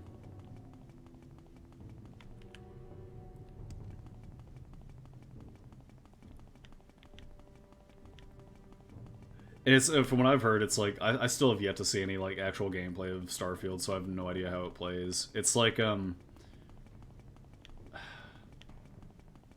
the RPG mechanics have like obviously been like slowly stripped away from like a lot of Bethesda games, like Fallout 4 probably being the worst so far. I don't even know what like the systems and mechanics of Starfield even look like. Like, I don't know what leveling or making your character even looks like in that game. The quote about the astronauts went to the moon and it was empty and they had a great time was like the most comical response by a game dev. So yeah, no, it's like, well, yeah, they had a great time because they actually went to the fucking moon.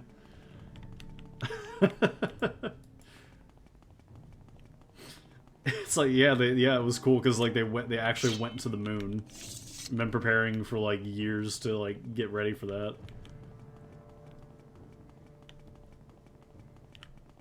It's like I don't get the same experience like sitting behind a computer screen like just moving an avatar around like an empty planet. It's like it's not the same.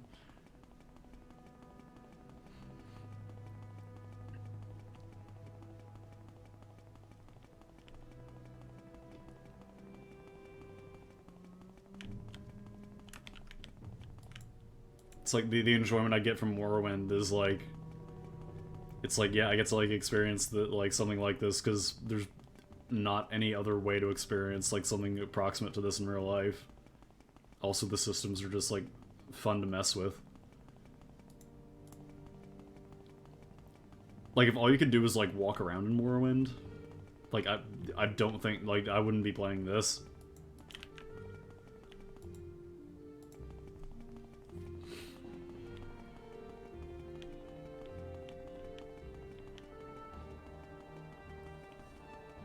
Didn't really help with the amount of experienced people who left Bethesda or passed between Fallout 4. I didn't know that. Did they have like a big... They have a big exodus like after or during Fallout 4? Oh, I went the wrong way.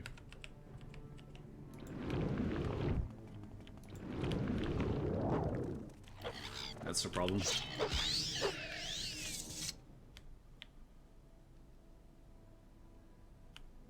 I will still never, I will never not be mad about the state of Fallout. Every time I think about it, I get so upset. Like how toned down the setting is, and how it's just like all focused on like the aesthetics now.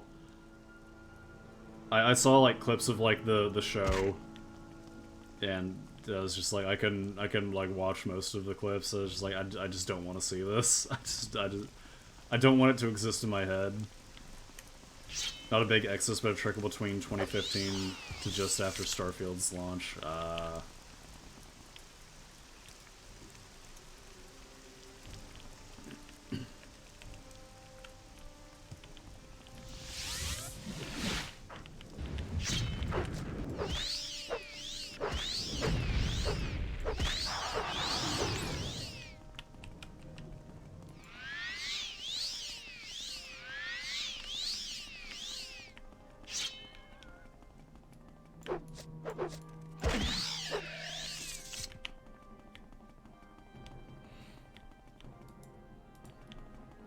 Wasn't there also, a big push, or, like, not a big push, but just, like, a lot of, like,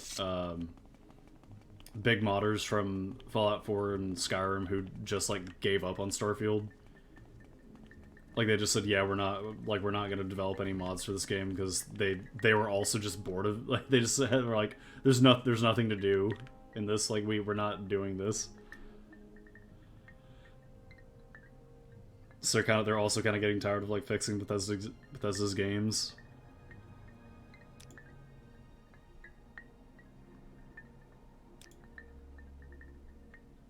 Thus are joined the 4 tribes of the Ashlanders under one leader, Melric the Nerevarine, Ahamusa, Zainab, Erbenimsum, and Ursulaku together will hunt the creatures of Dagothar.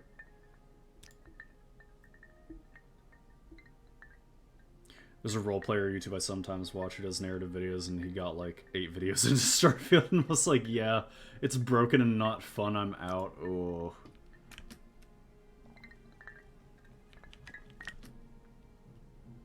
God. Yeah, I'll have to like watch like some videos of Starfield just to like get an idea of like what it looks like, because it's like I feel like I want to have just like in my head, like I want to know what this game looks like. Because I'm not going to buy it, but I want to see what it looks like for someone to sit down and play it. You have been named Reverend by the 4 tribes of Vardenfell. You have fulfilled that part of the prophecy. Ursulaku, Ahamusin, Zainab, and Erbenimsum all have named you Neverine. You fulfilled the 5th trial of the 7 visions. Culture in Bethesda has also changed significantly. No one sees Todd anymore. He's just swamped in Microsoft paperwork. Oh, wow.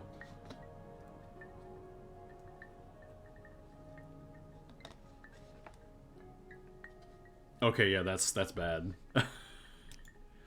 Yeah, that's not encouraging for TES 6.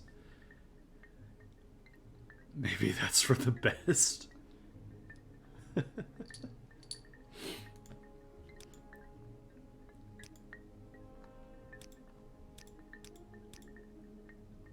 Okay, so we've got that.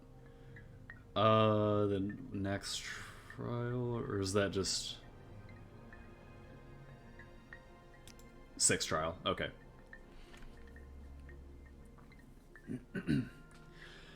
I was blind, but Azur's star has guided me through my dreams. Vivek's high priest, Serioni, has asked to see you when you are Hortator in Nerevarine. Go to him and demand to speak with the false god Vivek. Vivek has tried to keep Kagranak's tools secret, but you will need these tools when you stand before Dagothar. Get Kagranak's tools from Vivek. They are the keys to the riddle of the 6th and 7th trials. Oh, we made it to this. Oh, yeah. So if you remember last stream, we got like a letter from the temple and the high priest that basically said like, hey, whenever you've like become Hortator and Nerevarine, come talk to us. And at the same time, they essentially like put out like a warrant for our arrest for the Inquisition. Just like, yeah, come meet with us, or we totally won't arrest you in the city. In the Lost Prophecy, Star-blessed hand wields 3 cursed blades.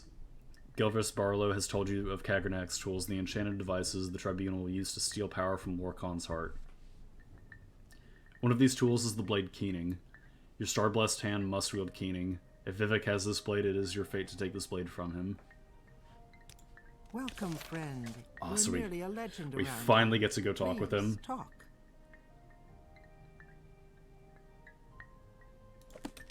Alright, so she is... Let's figure out where she's at.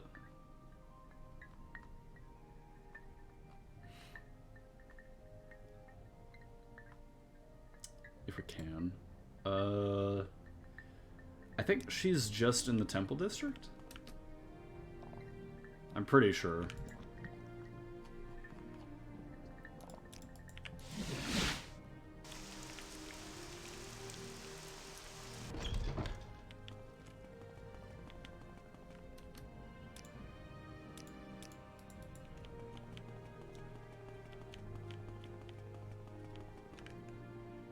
Julian LeFay's new game works out. Julian LeFay. Why does that sound familiar?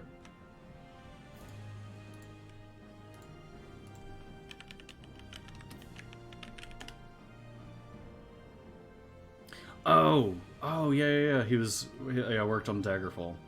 What game is he working on?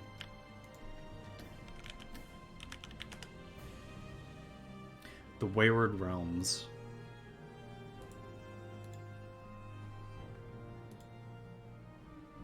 Have I seen this? I feel like I've seen this teaser.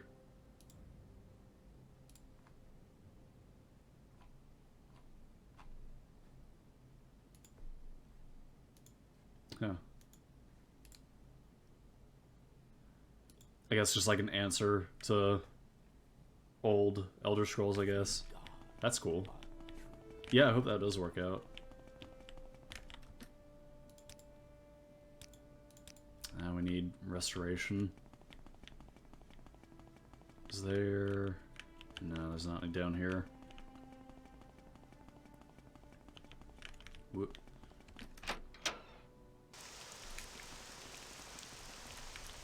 Get some of the other temples. Right, this guy's down here for some reason.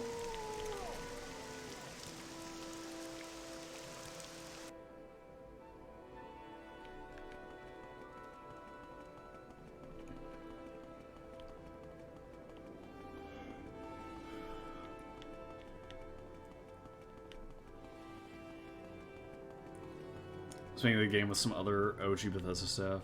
Ted Peterson. Oh! Oh, that's cool. I didn't know that. There, yeah, it would be kind of nice to have like a, yeah, because they...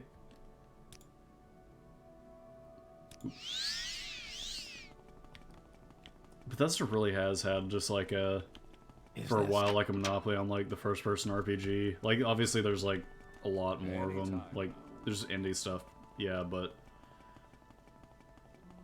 since they've been kind of like, you know, simplifying all their stuff so much, it's like To what do I owe? they've kind of left like a hole where like their older games have been. Hopefully that does work out. Yeah, it'd be nice to get like more old school style Elder Scrolls games. Welcome, friend.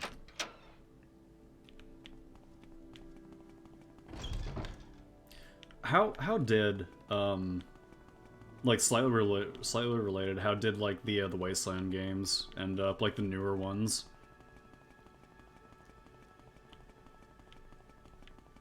Because like I didn't really pay too much attention to those when they came out, and I haven't really heard, I didn't really like catch like how well they did.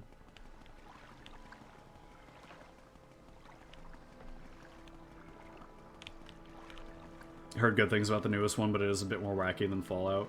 That's what I've heard. I've heard that like a lot of the Wasteland games are very like, they take the tone of Fallout 2 more than they do Fallout 1.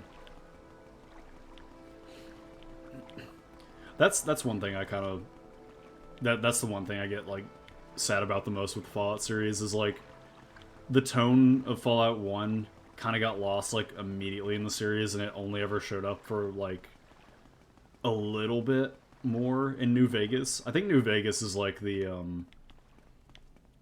New Vegas is probably like the nice like middle Quickly, did you want to meet the Archcanon? The Archcanon is in his private quarters, and he very much wishes to speak with you, but I am to warn you. Avoid confrontations with the Ordinators at all cost.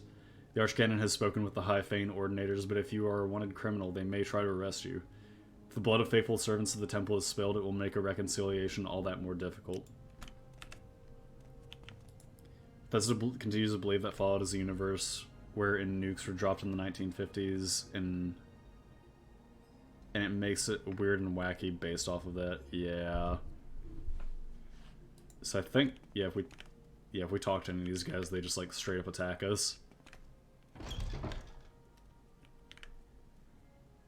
Like, I think like New Vegas is like a happy medium for me for that. It's like it's got like the What do you wacky, think of our city, Outlander? like the wacky stuff, but it also has like the really serious tone. And I think it's like a nice like middle area. Have you been lax in your duties? I've heard you claim to be in the Reverie, and I'm not sure what to think about this, but I do not trust you, and I will not give you any duties. Is there something you need?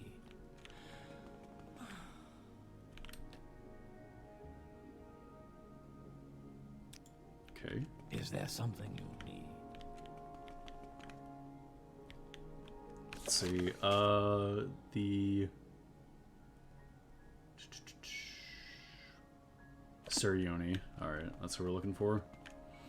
Is there something you need?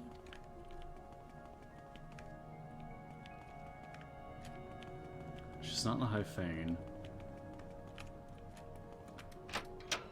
It's also weird because, like, after Fallout 2, the development of the Wasteland just, like, stops.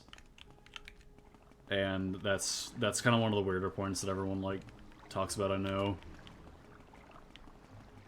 Because, like, by the time of Fallout 2, it's like they've gotten, like, regular currency and everything back, and, like, actual cities are starting to form up again, and it's not, and then, like, you get back to Fallout 4, and it's like we built a city in a baseball stadium because it looks cool.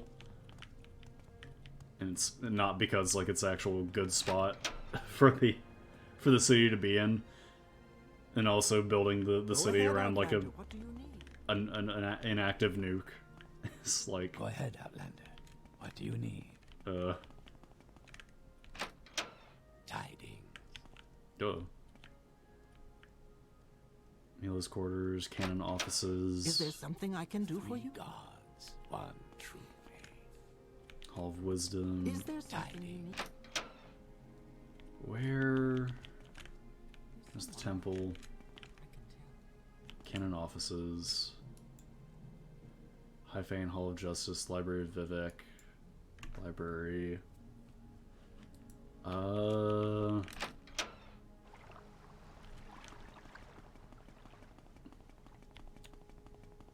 Here, let's see if she'll tell me where she's at. Meet the Archcanon.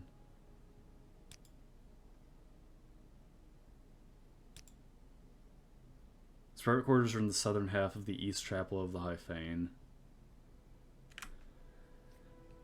East Chapel of the High Fane, got it. Okay. Oh. Like. Uh-oh. Okay, so we probably need to... Do I have anything with Chameleon? Because we've got to unlock this door, but he's like sitting right there.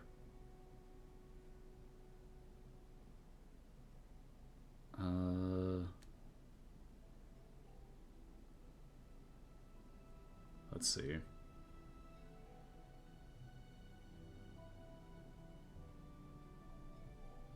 I can't kill them.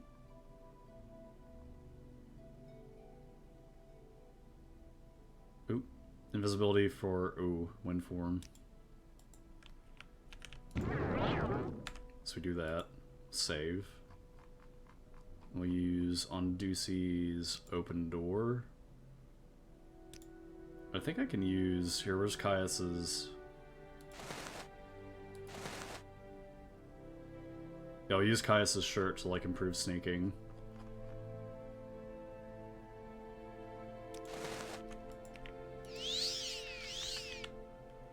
Oh, does that override that? It does, okay.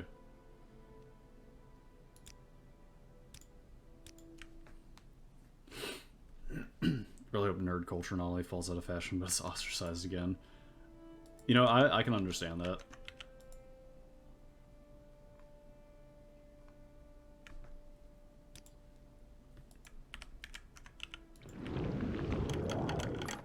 Uh-oh.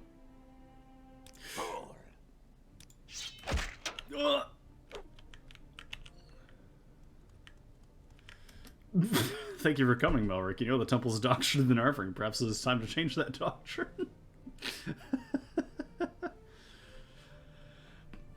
Yeah, I can feel that, Zargak. Like, it's... I wouldn't say, like, ostracized, like, probably go that far, but it's more like not making it, like, a fad again. Well, it's kind of like the thing with, like, you know, like, how old internet was, like, everything was more niche, and so... That way, like, a lot of stuff doesn't get as, like, watered down to appeal to, like, mass audiences as much anymore. I think that's kind of where he's going with it. The temple must protect the people from false doctrines. Your association with Imperial intelligence makes your motivations and integrity suspect. You've been chosen Hortator Nerevarine by the Dunmer people, and we have reached a crisis with Dagoth Ur. We can no longer defend the people against the awakened Sixth House. And your prophecies may represent our last hope. Our situation is desperate, but I would rather you hear the details of our situation and the circumstances leading up to that situation from Lord Vivek himself. He has asked to see you. Would you agree to a private meeting with him and hear in person what he has to say? Sure.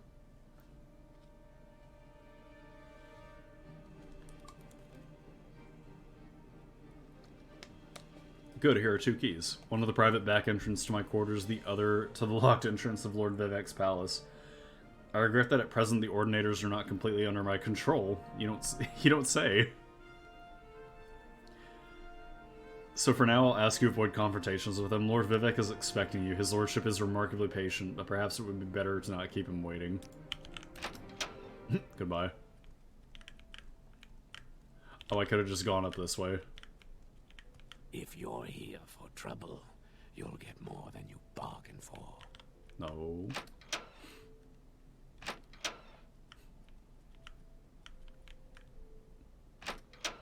I promise I'm not. You'll be trapped. Oh. We're watching you. Oh. Scum. Keep moving. Uh-oh. Alright, how do I get out of here? I'm waiting. Oh god, how do I... Oh, wait, okay, alright. There we go. Alright, let's go talk to the big man himself. How long does this levitate last? Oh god, that's a while.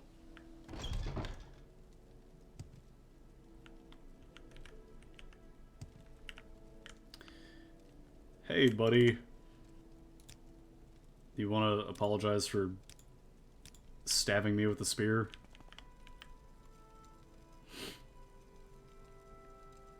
So this is Vivek.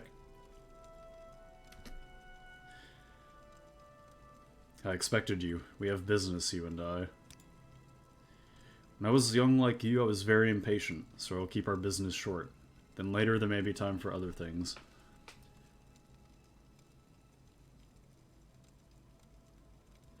First, I propose to remove my curse upon the Nerevarine, end the persecution of the dissonant priests, and proclaim to all Morrowind that Melrick is the incarnate in Nerevarine, the prophesied savior of Morrowind, and the last hope to withstand the menace of Dagoth Ur in the Sixth House. These things I will do, whether you wish it or not.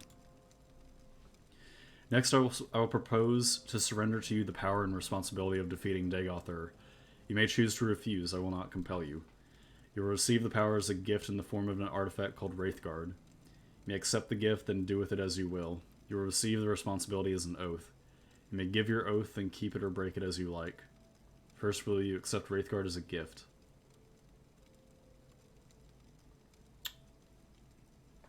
Say maybe, it depends. I'll take your maybe as a no, then that concludes our interview. I hope it has not been an inconvenience, and if you change your mind, come back. My answer, he would not accept my answer of maybe. He dismissed me but told me to come back if I changed my mind. Let's try again, shall we? I propose you an artifact called Wraithguard. You may accept the gift and do with it as you will. I will accept Wraithguard. Good, sensible of you. And now you will give your oath before all gods and men, before all spirits visible and invisible, before my honor and your honor, to dedicate yourself and Wraithguard to the defeat and destruction of Dagoth-Ur, and the preservation of Morrowind and its people. Yes, I so swear. Not very sensible, but very good. I was hoping for someone who would have no hesitations about making such an oath. You will now have a brief momentary sensation of time passing. Don't be alarmed. You're being taken out of time in order to avoid the unpleasant experience of learning how to use Wraithguard. It will be over before... There's a brief sensation of motion in total darkness, floating but without a sense of weight or direction. You know it. Now I will notify the temple that you are our champion. There shall be no more persecution of the distant priests. I hope both sides shall swiftly be reconciled. We have time for questions if you like, or you may leave as you wish, but I think there are at least 2 things you ought to know before you leave. How to use Wraithguard and how to defeat Dagoth-Ur. To defeat Dagoth-Ur, go to Red Mountain to recover the artifact hammer Sunder from Gate Citadel Vemunal, and recover the artifact blade Keening from Gate Citadel Odrosol. Then proceed with Wraithguard, Sunder, and Keening to the Citadel of Dagoth-Ur. Within the Citadel, find the Heart of Lorkhan. Use the 3 artifacts to sever Dagoth-Ur's connection to the heart, and he will be destroyed, and the blight ended on Morrowind. To destroy Dagoth-Ur, you must sever his connection with the Heart of Lorkhan. To do this, strike the heart with the artifact hammer Sunder once, then strike the heart once more with the artifact blade Keening. You must wear Wraithguard because you cannot handle either Sunder or Keening unless you are wearing Wraithguard. That is the short, simple explanation. Here's the long, detailed explanation written down for your convenience. Read it, study it, and commit it to memory. Dagoth-Ur is the former Lord High Counselor of House Dagoth. He was Lord Nerevar's generation older than we, and a mighty sorcerer and enchanted in life. In his sustained shadow immortality, he appears to be a highly intelligent, severely deluded, immortal monster with unparalleled supernatural abilities. He appears by turns lucid and deranged, compassionate and bestial, profoundly wise and profoundly disordered. In short, he is a mad god. In my library, I have made available 2 conflicting accounts of the events of Red Mountain. My own true account and another false account common among the Ashlanders and preserved in the Apocrypha. I don't care whether you believe my account or not. I'll leave it up for you to judge which is true. See, the funny thing is both are true, technically. Given how the tribunal works and dragon breaks and everything like that.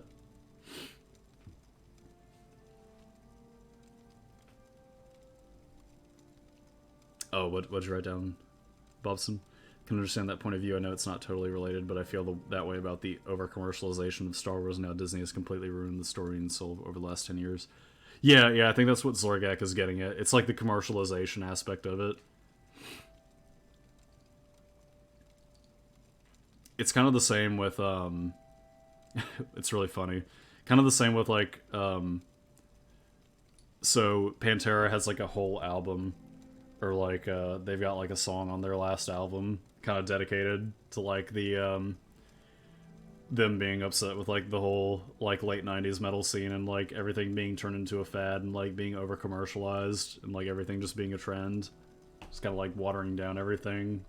It's like, Tom saw it. Or Phil, not Tom.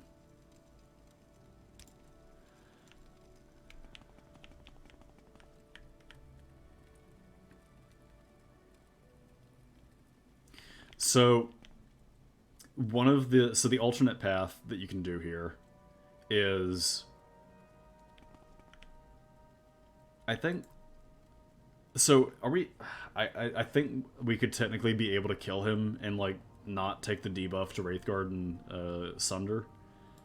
I'm not entirely for sure, but the alternate path is basically you kill Vivek here, and you steal Wraithguard from him.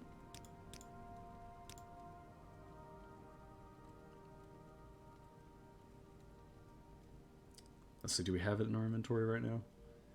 Yeah, you steal Wraithguard from him, but you don't know how to use it, so you have to go back to the last Dwemer, Bagram, and he basically like jerry-rigs it, so you take like a massive debuff to your health, and he like leaves you with like 20 or something health, and you're constantly losing HP or something.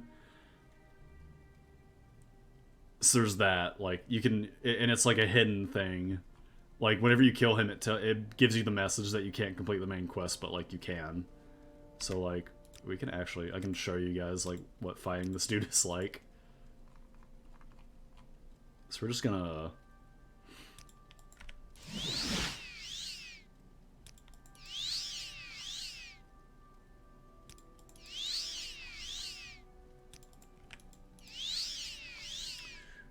La la la.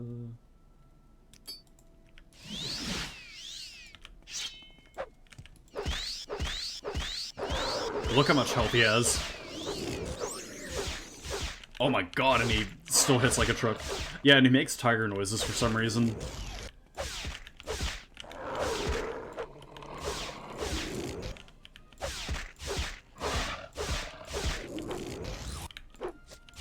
Why do they trust an elf who has pottery stuck on his head? Okay, so yeah, he can still kill me here, even though I have, like, spell absorption. If he... Oh! Oh!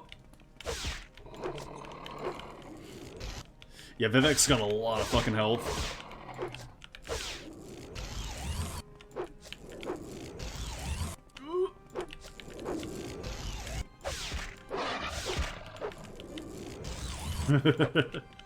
Ooh.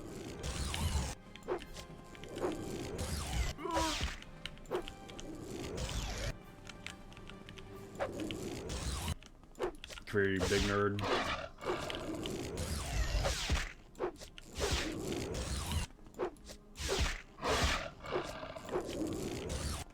Whoa, that was close. Ugh.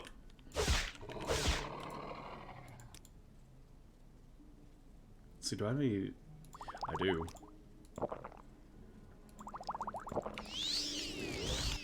Ooh. Ooh. Let's go on to play this in VR. Morrowind in VR. Ooh. Bob and weave, bob and weave. Oh! Shit. Vivek's fucking tough. Here, let me... Just waving his arms up and down. There we go. Fuck you.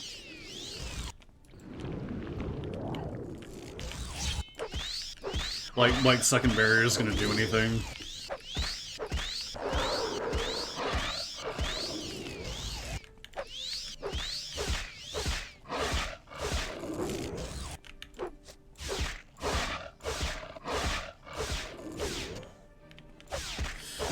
Stabbing me with the dick spear.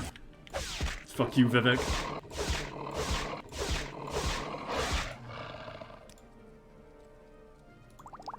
Vivek really is kind of just... all of Omcivi are kind of assholes.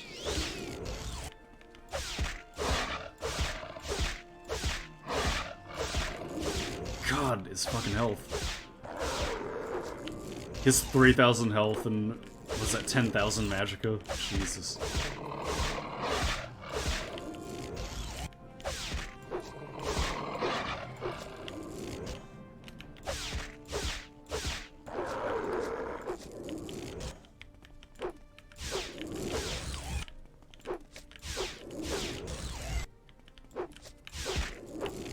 Saw this was a K poster.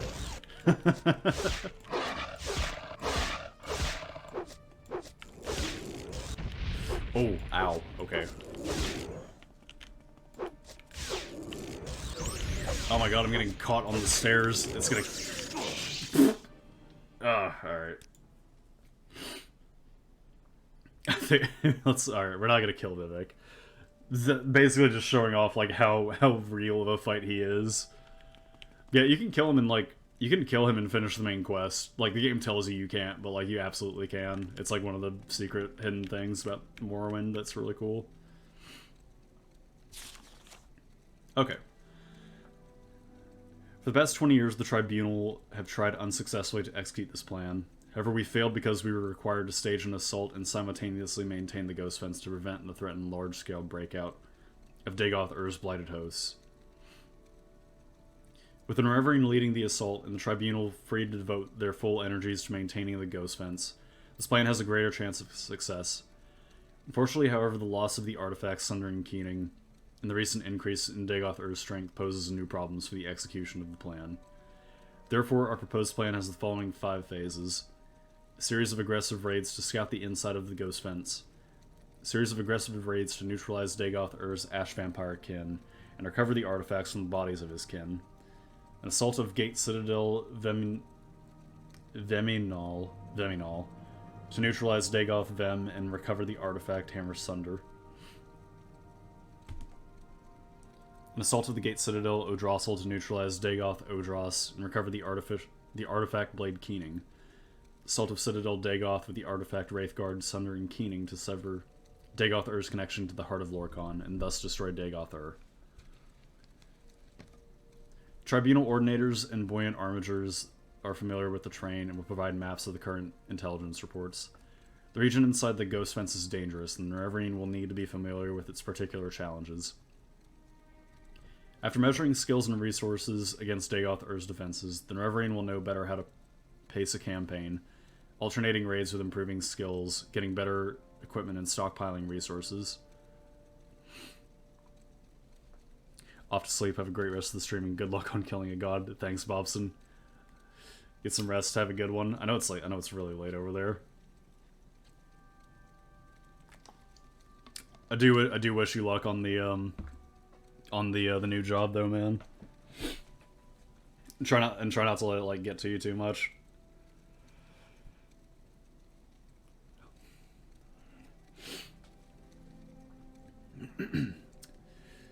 Dagoth Ur's kin have become markedly more powerful in recent decades, after remaining stable for thousands of years. If they can be individually isolated and destroyed, they will not be able to support Dagoth Ur in later stages of the war. It may also be that the dramatic increase in their power comes from items enchanted by Dagoth Ur. Salvage of such items might contribute to our resources. Essential to recover the artifact Hammer Sunder for Phase 5. The Ash Vampire Dagoth Vemin has possession of Sunder and probably seeks to discover the secrets of its enchantments. He may also have access to notebooks and journals of Kagernak that have survived in the Dwemer workshops of Veminal. Essential to recover the artifact Blade Keening for Phase 5, the Ash Vampire Dagoth Odras has possession of Keening and probably seeks to discover the secrets of its enchantments. He may also have access to notebooks and journals of Kagernak that have also survived in the Dwemer workshops of Odersal. All of the previous stages are preparations for this stage. Recent expeditions show that Citadel Dagoth has undergone extensive expansion. The location will need to be explored carefully. The known route to the Heart Chamber will be well defended. Alternative routes may exist. Dagoth Ur will have anticipated our plan to destroy him by attacking the Heart, and will almost certainly personally oppose approach to the Heart Chamber. Together, the Tribunal could not defeat him, and he has grown strong since then. Admittedly, the Tribunal has had the distraction of maintaining the Ghost Fence simultaneous with the fighting Dagoth Ur, but even so, the challenge seems daunting. The adoption of this phased campaign seems to offer the best chances for success. In retrospect, the Tribunal's decision to directly assault Citadel Dagoth rather than proceed step by step through lesser objectives must be seen to have a serious error. The Tribunal did not feel it had the option of a slow-paced and deliberate campaign, given that they had many other competing priorities, not the least of which the maintenance of the Ghost Fence with the outer defenses surrounding Red Mountain. The Reverend, on the other hand, should be best served by a careful step-by-step advance, with the additional advantage of building confidence along the way. All successes would undermine Dagothar's own assurance in his defenses. Look like the Lich should get into Relvo. Where is she located? Or where is the Lich located again?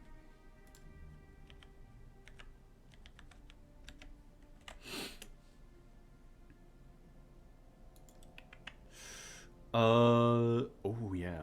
Deep under Mournhold. Oh yeah. Oh yeah, we'll definitely like we'll do the Mournhold stuff, but I think like so the plan for today is the plan for today is just to do like the main quest, and like we'll give Morrowind a little bit of a break, and then we'll come back to it, and we'll do like the Soulsheim, and we'll do both the expansions as like their own separate thing. So like once we get done with the main quest, it'll go on break, but we're not like outright abandoning Morrowind. It'll just be put on like the back burner, and then we'll like come back to it with the same character. But the expansions will be their own thing. The source of Dagoth Ur's supernatural power is the Heart of Lorkhan. The heart is also the source of the Tribunal's divine powers. During mythic times, the gods took and hid Lorkhan's heart beneath Red Mountain as a punishment for creating the mortal plane. The Dwemer discovered the heart while building underground colonies. High Craft Lord Kagernak created enchanted tools intended to tap the power of the heart. The War of the First Council was fought to prevent this sacrilege. Kagernak's use of these tools and the disappearance of the Dwemer race marked the end of the war. Kagernak's tools were recovered by Lord Nerevar and Dagoth Ur. Dagoth Ur was left to guard the tools while Nerevar came to consult us, his advisors. In Nerevar's absence, Dagoth Ur experimented with the tools upon the heart and was corrupted. We returned to discover a deranged Dagoth Ur who refused to turn over the tools. When he attacked us, we drove him away.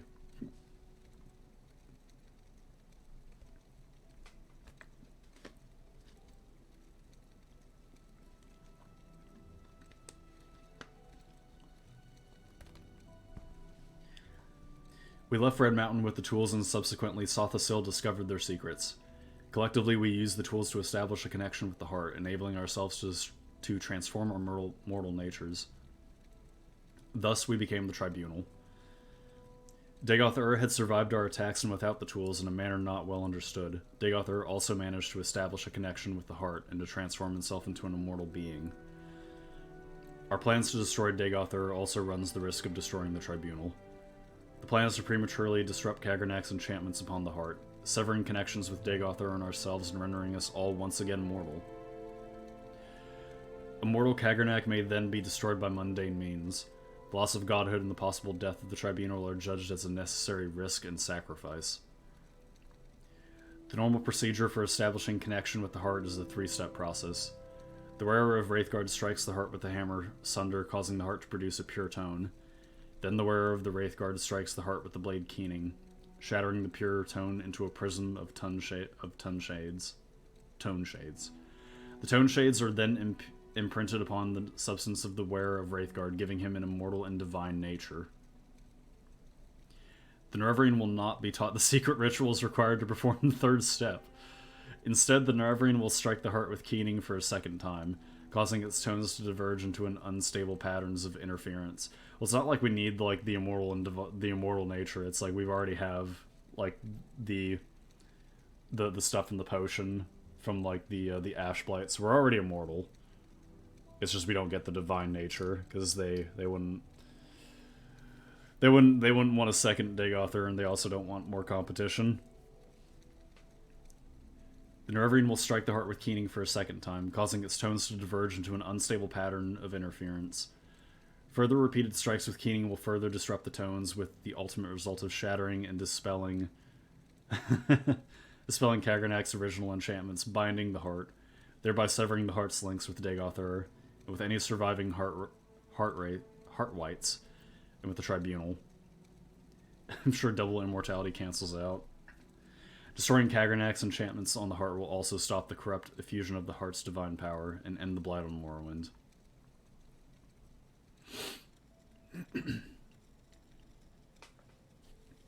The Nerevarine may be tempted to steal the power of the heart. Dagoth and Sothasil alone know the secret. Dagoth may, in extremity, propose to teach the Nerevarine to use Kagranak's tools to become a god. We doubt the Nerevarine is fool enough to trust Dagoth and are content to take the risk. It would be nice if there was, like, an evil path for, like, the ending of Morrowind where you actually side with Dagoth.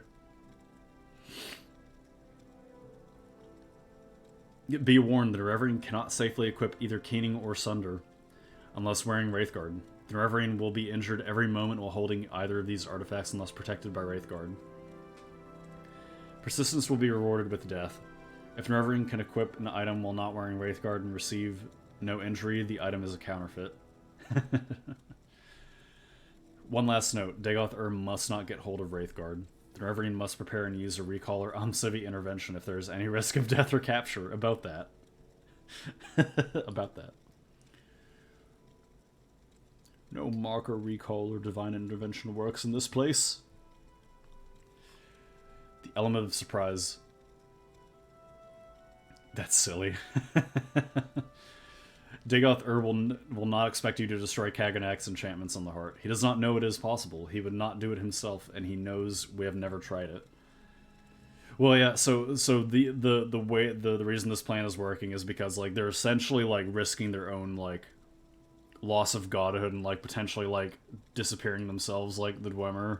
Like if this plan works, there's like a risk of that, which is actually kind of surprising that like Sothasil and Almalexia are going along with this.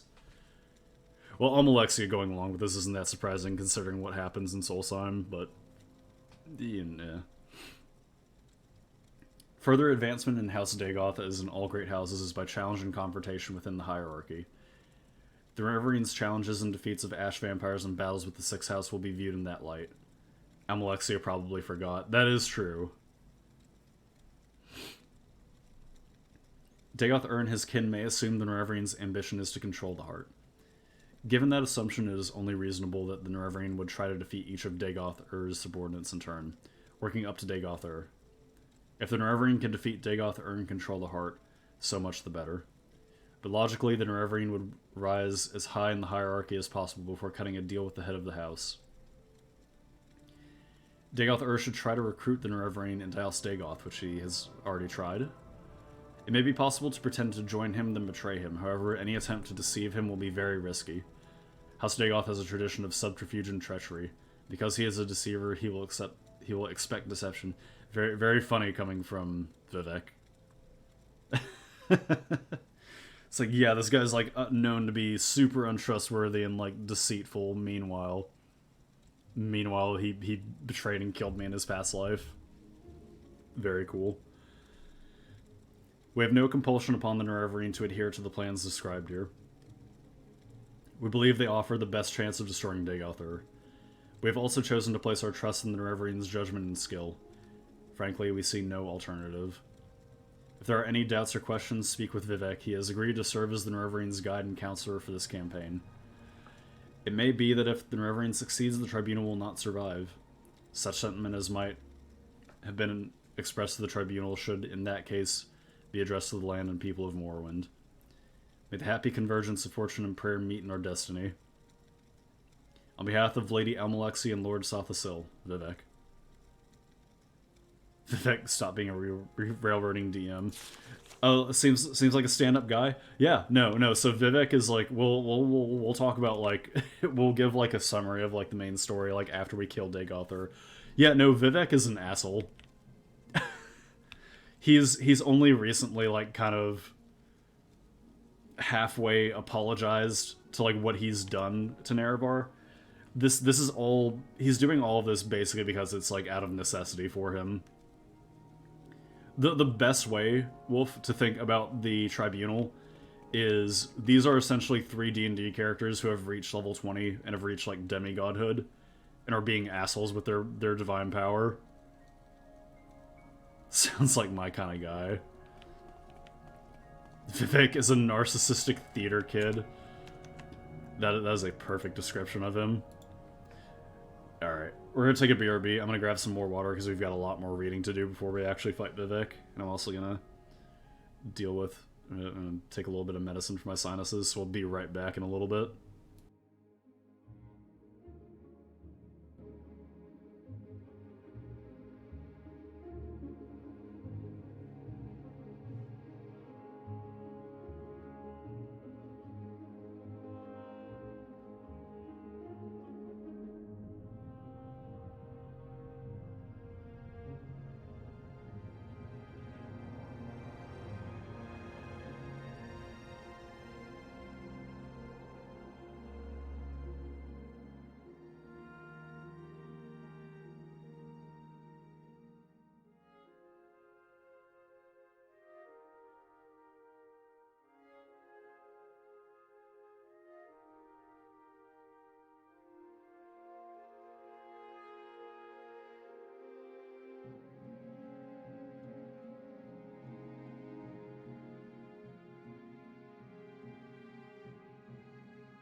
Short little BRB.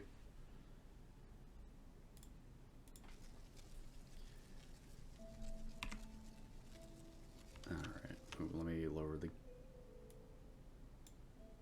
There we go. Alright, take a drink of water before this next one here.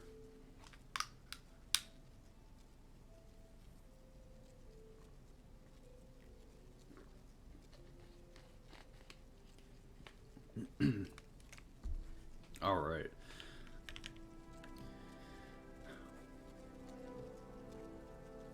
So we've already read, this is like way back in the way back when we like first got to Balmora. We've already read the book that like described what happened at Red Mountain. So now we get to talk to or now we get to see Vivek's telling of the events. The Battle of Red Mountain, and the rise and the fall of the Tribunal. The following is a transcript of the words of Lord Vivek, addressed to a dissonant priest, Malur Omayan, who confronted Vivek with the Ashlander tradition surrounding the Battle of Red Mountain, and with prophecies of the Nerevarine. And to unnamed magistrates of the Inquisition, who joined Vivek in interrogating the dissonant priest. Who can clearly recall the events of the distant past? You have asked me to tell you in my own words the events surrounding the Battle of Red Mountain, the birth of the Tribunal, and the prophecies of a Nerevar reborn. Here's what I can tell you. When the Chimer first abandoned the herds and tents of their nomadic ancestors and built the first great houses, we loved the Daedra and worshipped them as gods. But our brethren the Dwemer scorned the Daedra and mocked our foolish rituals, and preferred instead their gods of reason and logic. So the Chimer and the Dwemer were always at bitter war, until the Nords came and invaded Resdain. Only then did the Chimer and Dwemer put away their strife and join together to cast out the invaders. Once the Nords were driven out, General Nerevar of the Chimer and General Dumak of the Dwemer, who had come to love and respect one another, resolved to make peace between their peoples. In that time I was but a junior counselor to Nerevar, and Nerevar's queen Almalexia and his other favorite counselor, Sothasil, always doubted that such a peace might long survive, given the bitter disputes between the Chimer and Dwemer. But by negotiation and compromise, Nerevar and Dumak somehow managed to preserve a fragile peace. But when Dagoth Lord of House Dagoth, entrusted as a friend by both Nerevar and the Dwemer, brought us proof that High Engineer Kagernak of the Dwemer had discovered the heart of Lorkhan, and that he had learned how to tap its powers, and was building a new god, a mockery of Chimer faith and a fearsome weapon, we all urged Nerevar to make war on the dwarves and to destroy this threat to Chimer beliefs and security. Nerevar was troubled. He went to Dumak and asked if what Dagoth said was true. But Kagernak took great offense and asked whom Nerevar thought he was, that he might presume to judge the affairs of the Dwemer. Nerevar was further troubled and made pilgrimage to Holamayan, the sacred temple of Azura, and Azura confirmed that all that Dagoth said was indeed true, and that the creation of a new god of the Dwemer should be prevented at all costs. When Nerevar came back and told us what the goddess had said, we felt our judgment confirmed, and again counseled him to war, chiding Nerevar for his naive trust and friendship, and reminding Nerevar to his duty to protect the faith and security of the Chimer against the impiety and dangerous ambitions of the Dwemer. Then Nerevar went back to Vardenfell one last time, hoping that negotiations and compromise might once again preserve the peace. But this time the friends Nerevar and Dumak quarreled bitterly, and as a result the Chimer and Dwemer went to war. The Dwemer were well defended by their fortress at Red Mountain, but Nerevar's cunning drew most of Dumak's armies out into the field and pinned them there, while Nerevar, Dagoth and a small group of companions could make their way into the Heart Chamber by secret means. There Nerevar the Chimer King met Dumak the Dwarf King, and they both collapsed from grievous wounds and draining magics.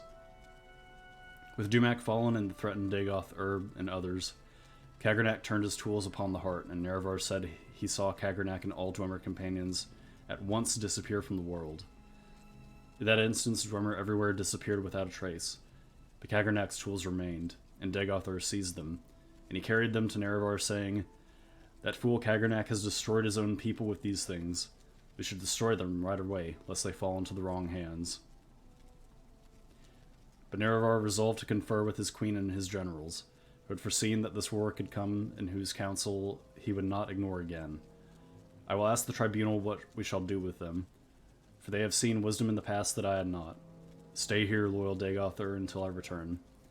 So Nerevar told Dagoth-Ur to protect the tools in the heart chamber until he returned. Then Nerevar carried us to where we waited on the slopes of Red Mountain, and he told us all that had transpired under Red Mountain. What Nerevar had said was that the Dwemer had used special tools to turn their people into immortals, and that the heart of Lorkhan held wondrous powers. Only later did we hear from the others present that Dagoth-Ur had thought the Dwemer destroyed, not made immortal, and no one knows for sure what really happened there.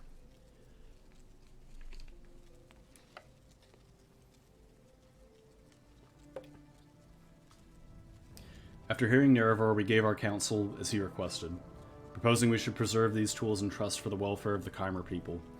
And who knows, perhaps the Dwemer were not gone forever, but merely transported to some distant realm, from which they may someday return to threaten our security once again. Therefore, we need to keep these tools to study them, and their principles, so that we may be safe in future generations. And though Nerevar voiced his grave misgivings, he was willing to be ruled by our council, under one condition: that we all together should swear a solemn oath upon Asura, that the tools would never be used in the profane manner that the Dwemer had intended. We all readily agreed and swore solemn oaths at Nerevar's dictation. So then we went with Nerevar back into Red Mountain, and met with Dagoth-Ur. Dagoth-Ur refused to deliver the tools to us, saying they were dangerous and we could not touch them. Dagoth-Ur seemed to be irrational, insisting that only he could be trusted with the tools, and then we guessed that he had somehow been affected by his handling of the tools. But now I feel sure that he had privately learned the powers of the tools, and had in some confused way decided he must have them for himself. Then Nerevar and our guard resorted to force to secure the tools. Somehow Dagoth-Ur and his retainers escaped, but we regained the tools and delivered them to Sothasil for study and safekeeping. For some years we kept the oaths we swore to Azura with Nerevar, but during that time in secret Sothasil must have studied the tools and divined their mysteries. And at last he came to us with a vision of a new world of peace, with justice and honor for nobles, and health and prosperity for the commoners, with the tribunal as immortal patrons and guides. In dedicating ourselves to this vision of a better world, we made a pilgrimage to Red Mountain, and transformed ourselves with the power of Kagranak's tools. And no sooner than we had completed our rituals and begun to discover our newfound powers, the Daedra Lord Azura appeared and cursed us for our forsworn oaths. By her powers of prophecy, she assured us that her champion Nerevar, true to his oath, would return to punish us for our perfidy, and to make sure such profane knowledge might never again be used to mock and defy the will of the gods. But Sothasil said to her, "The old gods are cruel and arbitrary, and distant from the hopes and fears of Myr. Your age is past, we are the new gods, born of the flesh, and wise in caring for the needs of our people. Spare us now your threats and chiding inconsistent spirit. We are bold and fresh, and will not fear you." And then in that moment all Chimer were changed to Dunmer, and our skins turned to ashen and our eyes into fire. Of course we only knew at that time that this had happened to us, but Azura said, "This is not my act, but your act. You have chosen your fate and the fate of your people, and all the Dunmer shall share your fate from now to the end of time. You think yourselves gods, but you are blind, and all is darkness." And Azura left us alone in darkness, and we were all afraid, but we put on brave faces and went forth from Red Mountain to build the new world of our dreams. And the new world we shaped was glorious and generous, and the worship of the Dunmer fervent and grateful. The Dunmer were at first afraid of their new faces, but Sothasil spoke to them, saying that it was not a curse but a blessing, a sign of their changed natures, and a sign of the special favor they might enjoy as new Myr. No longer barbarians trembling before ghosts and spirits, but civilized Myr speaking directly to their immortal friends and new patrons, the three faces of the tribunal. And we were all inspired by Sothasil's speech and vision, and took heart. And over time we crafted the customs and institutions of a just and honorable society.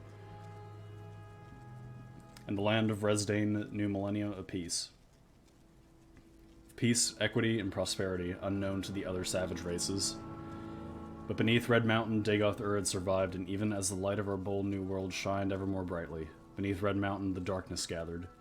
A darkness that was close, kin to the bright light that Sothisil coaxed from the heart of Lorkhan, with the tools of Kagrenac.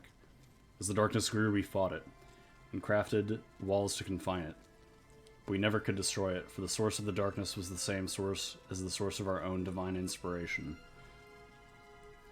And in these latter days of Morrowind, reduced to a subjugated province of the Western Empire, as the glory of the temple fades and the dark tides rise from the Red Mountain, we are reminded of Azura and her promised champion's return.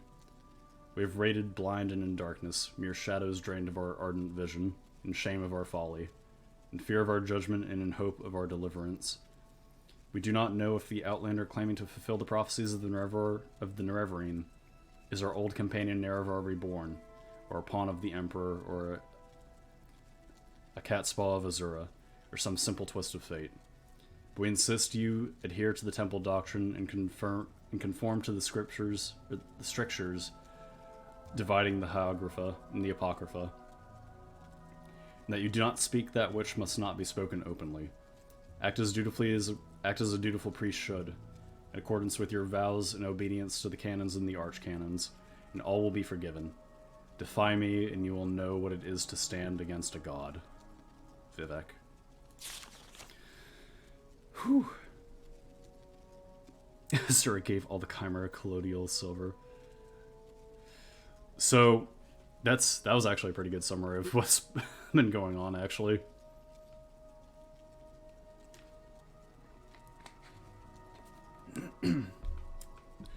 So yeah, notice he again left out the part where they betrayed Nerevar. Still not leaving that in there. God, fuck Vivek. All right, that's another. Whew.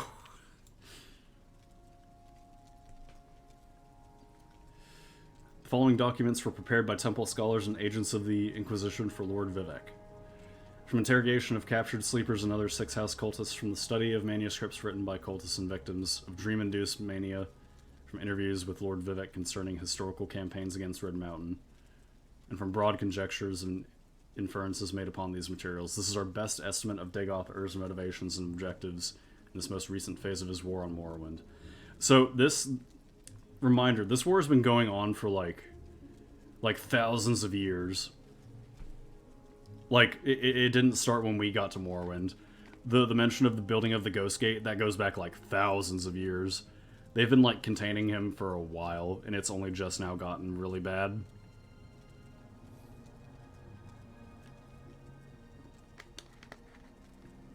Which is why they've, like, spent so much time, like, you know, not destroying the heart of Kagrenac. It's like, this is, like, they are only doing this because of a last-ditch effort. Basic objectives. Establish a theocracy in Morrowind based on the worship of the newborn god Akulikon, second Numidium. So, okay, here. This will make this a little easier to understand. So, whenever they talk about Resdain, that's the old name for Morrowind. So Numidian is the god that, like, we read about in the last page that the Dwemer were building. See if we still have the book here. I don't think we do. No, I think we do. This guy. So this guy is what the Dwemer were building. So the Dwemer didn't worship any gods like the Daedra or the Aedra. Instead, they were like... They were basically like a... I don't want to say like an atheistic society, because I think they acknowledged the existence of the gods, but they like defied them. And so they decided to, like, make their own god, essentially. And that's Numidian, and their Dagoth-Ur is basically just using the old body to make a Akulikon. It'd be like if the Akkadians were trapped under Baghdad and have been causing all the world's woes. They were Turbo Redditors, exactly.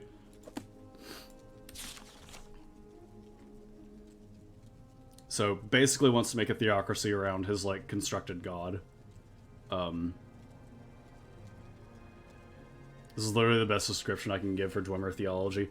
A lot of Morrowind's story is like, there's actually a lot of like borrowed biblical stuff. Like the Dwemer are basically Babylonians, and like they're building Nebuchadnezzar's idol.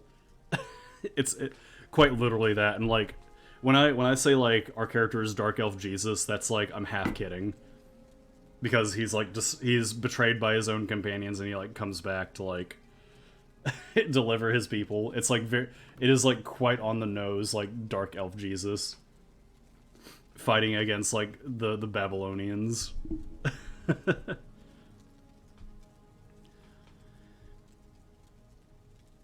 So let's see.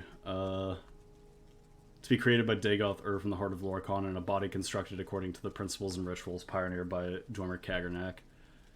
Establish the ancient heirs of House Dagoth as the god priest of Akula Khan, and the sixth house of Dagoth Ur as the dominant political power in Morrowind. Now you gotta read the Vedas to see what else Kirkbride... Yeah, it's a combination of Christianity and, like, Hindu writing. Really, really out there, but really cool. Through charismatic conversions, unite the Dwemer under the guidance of Dagoth Ur to battle against the foreign animals who hold Morrowind in subjugation. Note, Dagoth Ur has apparently adopted the view and motivations of the Dwemer High Craftlord Kaggernak. In effect, he recapitulates the ancient blasphemous folly of the Dwemer.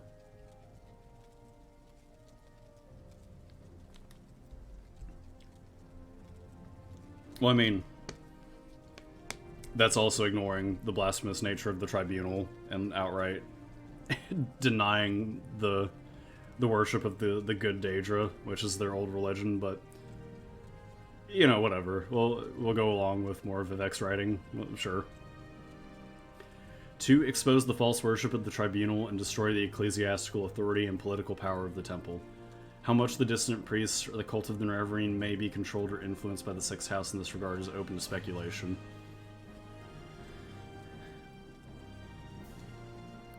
Extirpate all remaining individuals of inferior and mongrel races from Morrowind. 4. Drive the Imperial dogs from Morrowind. Guys, I don't know. It's kind of...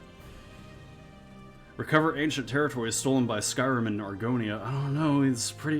Sounds pretty good to me so far, man. Except for the Akula Khan part. I don't know. Kind of based. Come, Nerevar, come, friend or foe. Extend the worship of Akula Khan to all nations of Tamriel through subversion and conquest. Okay, now we get to like the... So it begins with like, yeah, we're just gonna like reclaim our ancestral lands, then it's like everyone's going under.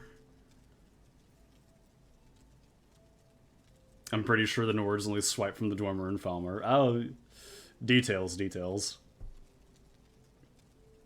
Plans to establish and expand the Sixth House. Secure Red Mountain against tribunal intruders. Deny tribunal access to the heart. Weakening the temple while securing Red Mountain for the creation of Akula Khan. Keep the construction of Second Numidium a secret. RIP. Create passive servants in ever-widening circles around Red Mountain by broadcasting compulsions couched in dream imagery to susceptible subjects in their sleep. Establish a major operational base at Kogaroon for further operations in the Ashways. I think Dagoth may be a mere ethnostater. I wonder. Maybe.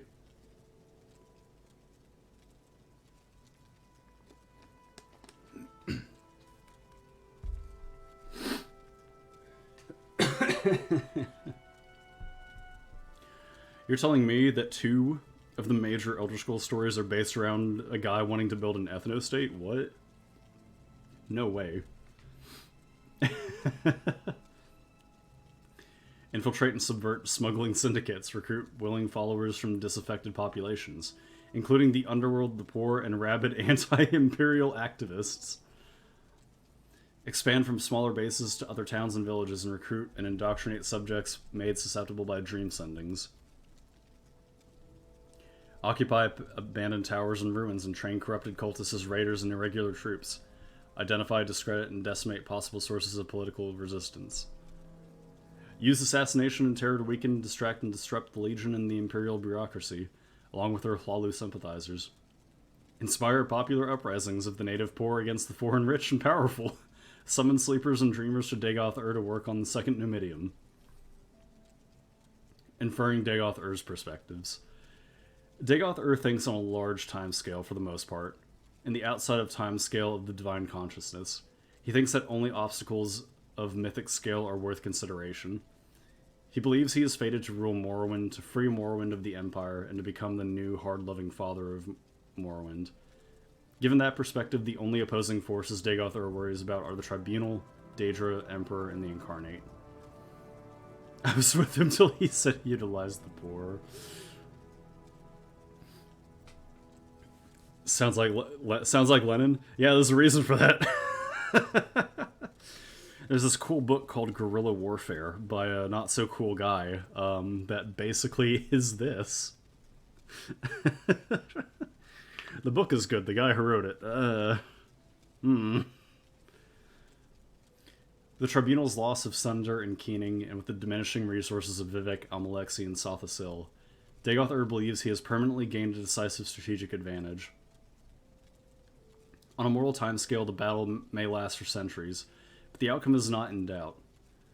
And a Kulikon may be a device for dramatically reducing the timescale for a decisive victory. The myth of dynamic invincibility of the Emperor and the Empire has long been an unquantifiable and intimidating threat. Recent rumors of unrest in Cyrodiil of the Emperor's failing health, and the unsettled question of the succession have diminished the scale of that threat. So that's one thing that people kind of like, which is like a little fair to rag on Oblivion's story. The only reason Oblivion's story goes anywhere is because the Emperor like did not set up a backup plan for the succession. But it's kind of hinted at here, so it's like I'm a little like less harsh on that detail of the story of Oblivion. But yeah.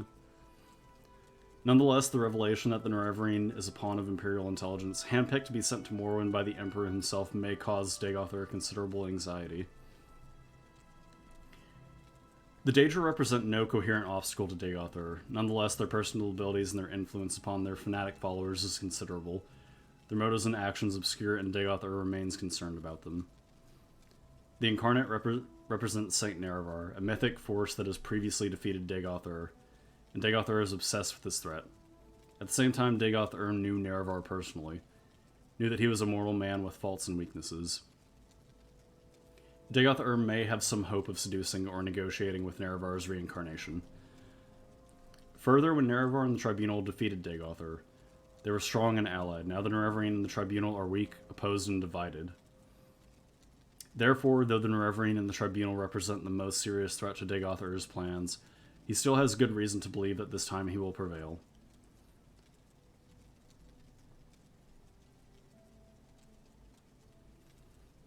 Recent timescale of Dagoth-Ur's activities. Much of the following timescale is based on inference from incomplete information. So this is how long like this war goes back. This is what? This is like the third era, like early third era that Morrowind takes place in. I think so. This is going back a few hundred years. Dagoth-Ur and his kin, late third. Oh, okay. So yeah, about 1,000 years. My bad. Dagoth-Ur and his kin lie dreaming beneath the sills of Red Mountain. Dagoth-Ur and his ash vampires awake, refreshed, and emerge from Lower Red Mountain into the Heart Chamber. Dagoth-Ur ritually binds himself and his brethren as Heart Whites, in a ritual of his own devising. First stages of construction of the Second Numidium, conceived during the Long Sleep, are begun by Heart Whites, and Atronach constructs a chamber near the heart of Lorkhan. Keeping the Second Numidium project a secret from the Tribunal is a high priority. Same year. The Tribunal arrive at Red Mountain for their annual ritual bathing in the Heart's power. Oh yeah, I forgot this detail. So these guys have to regularly go back to the Heart Chamber to recharge their god powers. It's not like they have it constantly, which is makes this like a whole lot worse for them. Like they are like slowly losing their powers. Dagoth and his ash vampires ambush the Tribunal. The Tribunal are driven away and prevented from restoring themselves with Kagranak's tools at the heart of Lorkhan. Second Era 882 to Third Era 417. God. Intermittent Tribunal campaigns assault Red Mountain. The Tribunal and supporting forces seek to force access to the Heart Chamber, but are repeatedly driven back. Dagoth recruits sleepers and dreamers through dream sendings. Cultists are recruited through dream compulsion. Weaker cultists become corpus beasts. Stronger cultists advance through the stages toward the powers of the Ascended Sleepers, aka Cthulhu Men. 400. Kogarun reoccupied by Dagoth Uthal and fortified as an advanced base for Sixth House operations. Blightstorms more frequent and widespread. Soul sickness spreads in regions close to Red Mountain. Sixth House bases found in near Narmak and in waterfront areas of Vivek. Sixth House operatives exploit smuggler operations and communications to spread their influence among victims unbalanced by Dagother's dream sendings. Small cells of Sixth House cultists in every town in Vardenfell. Larger Sixth House operations are concealed in remote dungeons where creatures are bred and cultists are trained for the coming struggle. Almalexi and Sothasil lose the artifacts Keening and Sunder to Dagoth, Odros, and Vemin. Vivek rescues Almalexi and Sothasil, but failing to recover Keening and Sunder. The Tribunal retreat from Red Mountain in disorder. Surviving Buoyant Armature companions know the Tribunal was forced to retreat, but do not know how serious a reversal the Tribunal has suffered. 3 tribunes return to their respective capitals and continue to perform their ritual functions. Tribune continue to grow weaker without access to the heart and become resources required to support the Ghost Fence. The inner circle of the Temple priesthood has begun to suspect the tribunes have suffered seriously from wounds and demoralization in the week of reverses at Red Mountain, but do not recognize the scale of the problem.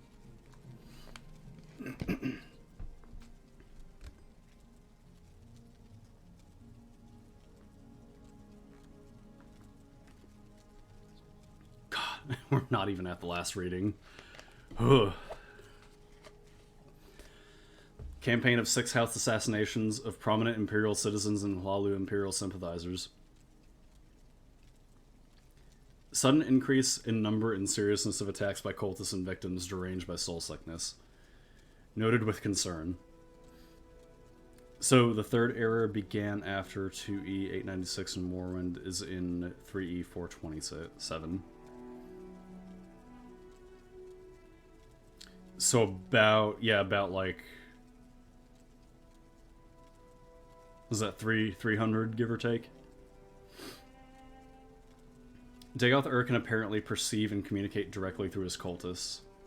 Sleepers and dreamers are often reported speaking as though with Dagoth voice and intention.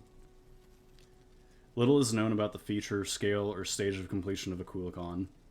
No one has gained entrance to the Heart Chamber since Second Era 282. In the Third Era 417, Keening and Sunder were captured and may subsequently aid in Akulikon's construction. Whew.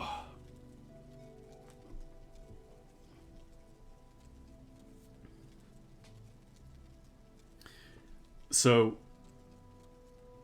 the situation is like way, if like it wasn't apparent enough that like people are like joining this cult like rapidly, it's like this has been bad for, this has been bad. The situation has been bad for 400 years and it's only been getting worse.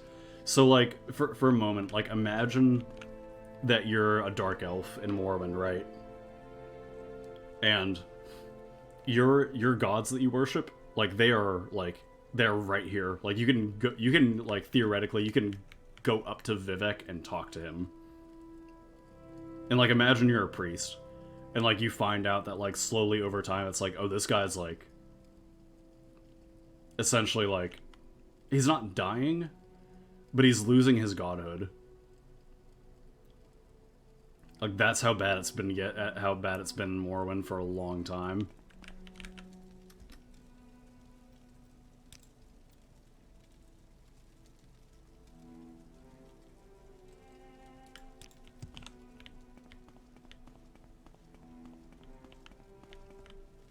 And also, it's so in the writing that they were talking about the Battle of Red Mountain when they took the tools. So let's think about this for a second. If Dagoth went crazy by using the tools, who's to say that Vivek, Almalexi, and Sothasil also did not become insane by using the tools? Spoiler alert. Two of them became very insane. Sothasil is like a paranoid mess, and Almalexia is like maximum, like she is she's like the Telvanni mage that we talked to that one time, who like was going who would go on those like kind of very detached, like insane rants. That's Almalexia, but like on a worse scale because she's actually taken godhood. All right, last one. Let's power through this one.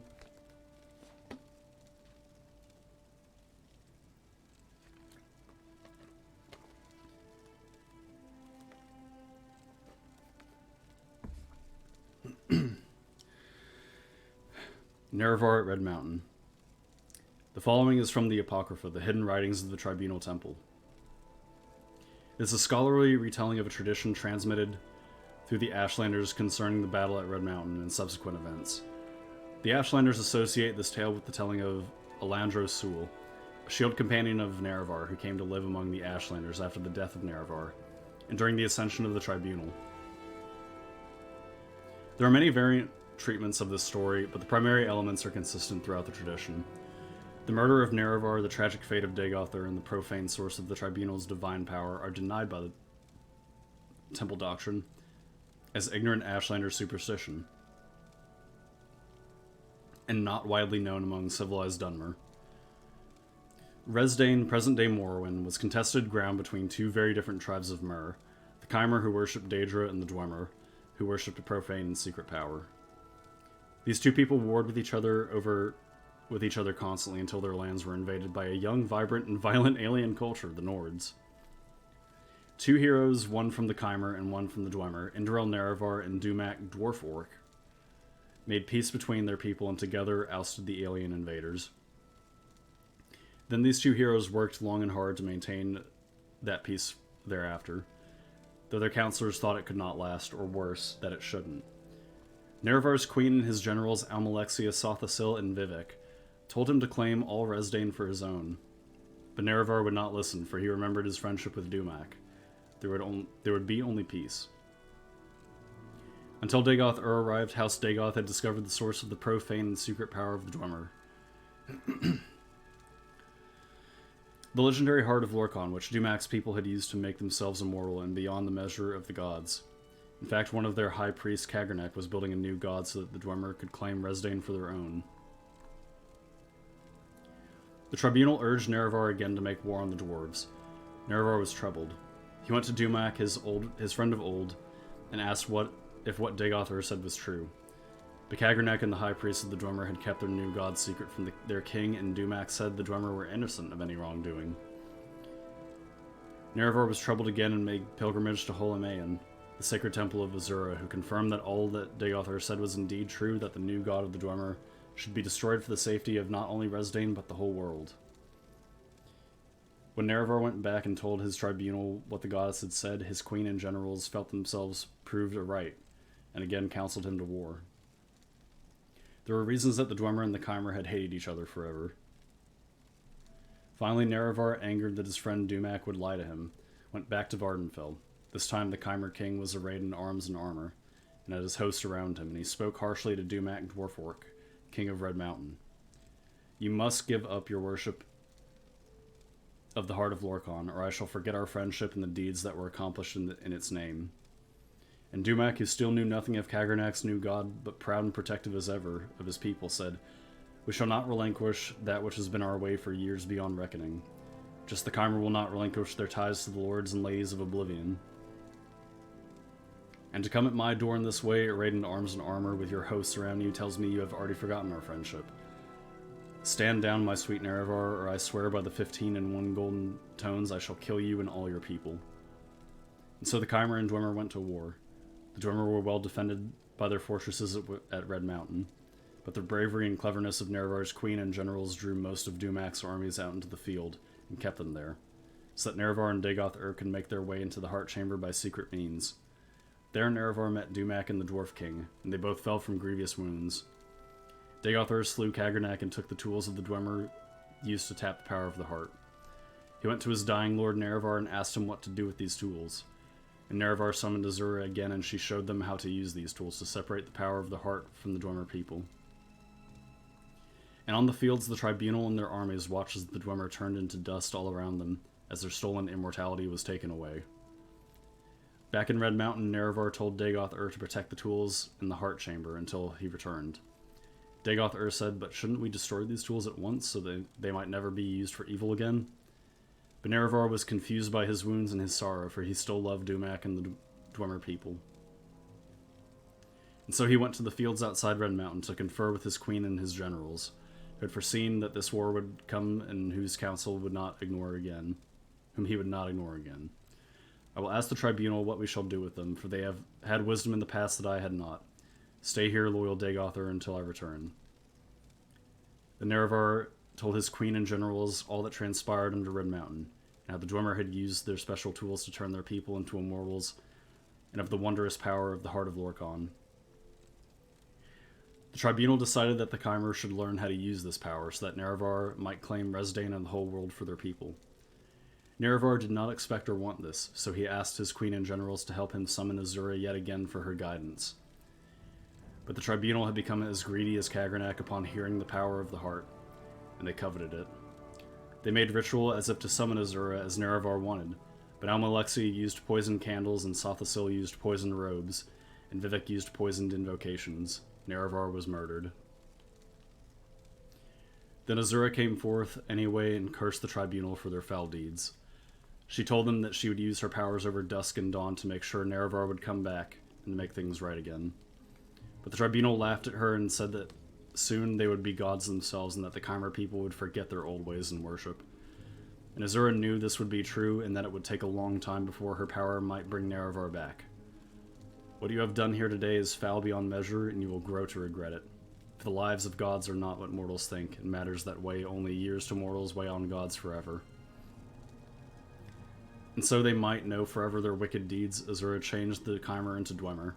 Or Dunmer, not Dwemer. And their skin turned ashen and their eyes into fire. Let this mark remind you of your true selves who, like ghouls, feed on the nobility, heroism, and trust of their king. And then the Tribunal went into Red Mountain and met with Dagoth. Dagoth saw what had been done, for his skin had changed as well, and he tried to avenge the death of Nerevar, but to no avail. He was driven off and thought dead. The Tribunal found the tools he had been guarding, and through study of Kagernak's methods, turned themselves into gods. Thousands of years after their apotheosis, the Tribunal are still the gods of Morrowind, and the old ways of worship are remembered only by a few. And the murder of Nerevar is known to fewer, but his queen and generals still fear his return, for the words of Azura linger long, and they see the mark of her curse on their people every day.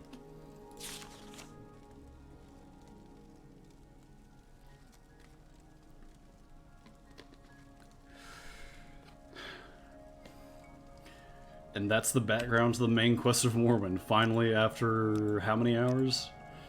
That's nuts. So, these two accounts, Nerevar at Red Mountain, the Battle of Red Mountain. I wish we also had a full account from Dagoth. Yeah, it would be kind of, like, hard to fit in, like, where he would write that account, though. And it would also be harder to, like, obviously, like, there's gonna be bits from, like, both of these that are true and untrue. But his would probably be, like, the most unreliable, maybe, given, like, how he's kind of lost his sanity over the years. I tend to believe more of this account right here.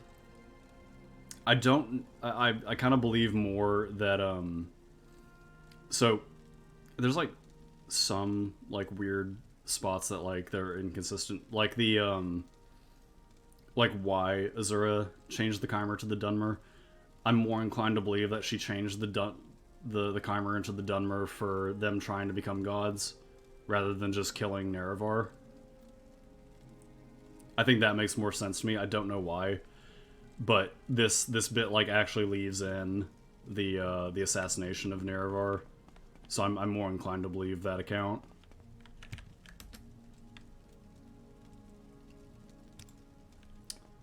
All right, so now that we have that done, does anyone have any remaining questions about the main quest and what we're actually doing, or what is happening?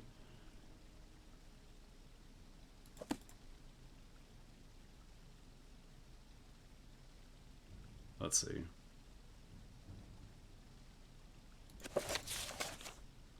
I think we read this one. Yeah, we read this one.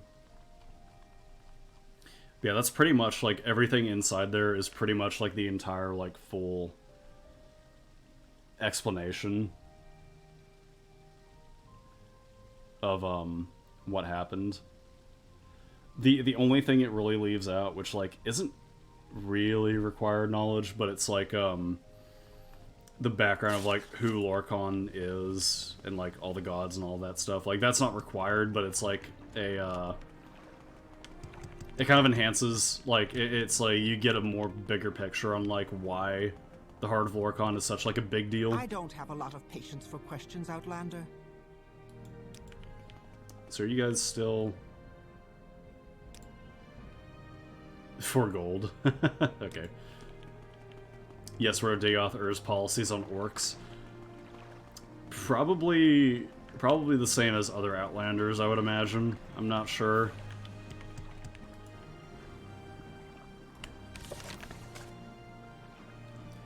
So,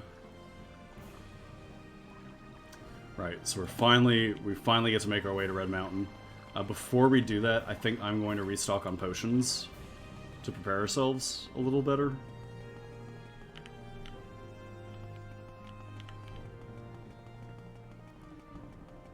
So I think what we're going to do is make a quick stop to a few stores here.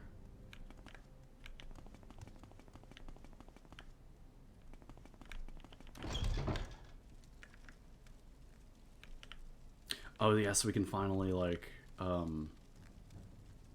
yeah, so here's the Tribunal.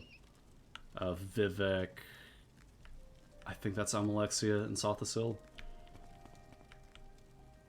And there's us. There's Nerevar. Leading his army to Red Mountain.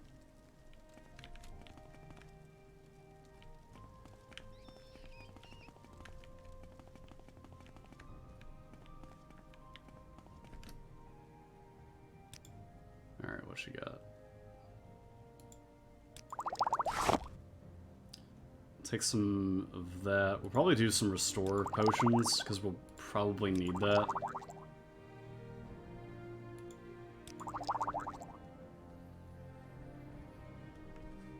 Orcs and Elder Scrolls are kind of weird because they're canonically just tribes of them all over the continent that basically were there since the orcs were orcs. Yeah, they don't really... So they are a species of elf. But I forget exactly, like, where they fit into, like, their whole, like, heritage thing. I forget, actually, like, where they fit into that.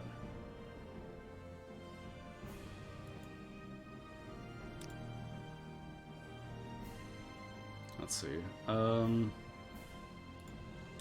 cure poison. Some cure disease while we're here.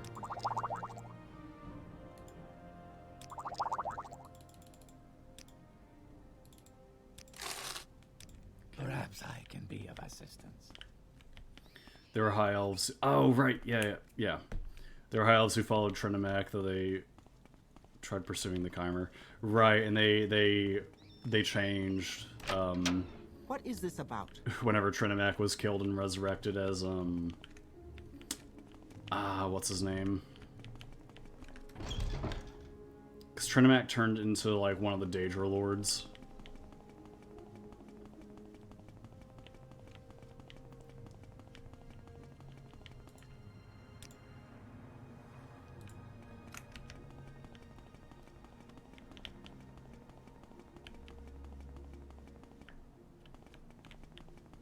Malakath made. I think the Malakath thing isn't like 100% confirmed.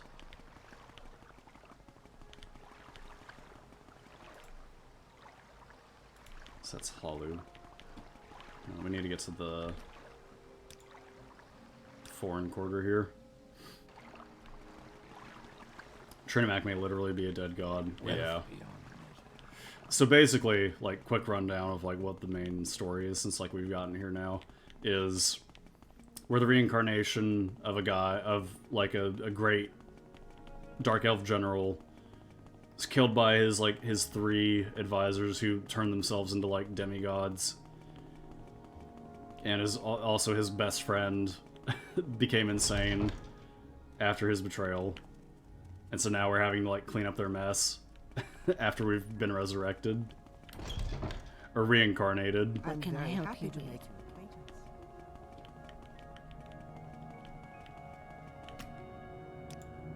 The tribunal's made of, like, basically, like, 3 narcissists who turn themselves into, like, all-powerful beings who can, like, affect time.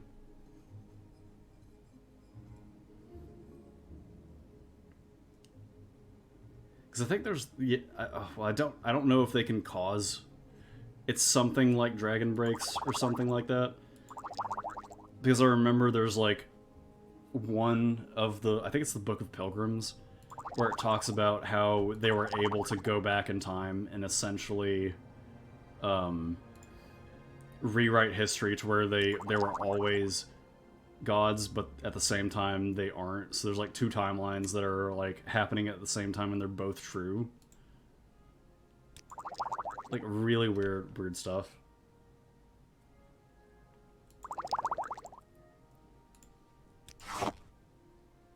Let's get some stuff to make some potions also. Trinimac and his followers tried stopping the Velothi. Store Magicka. Restore health. We're gonna make some potions again. Let's see. Get some frost salts.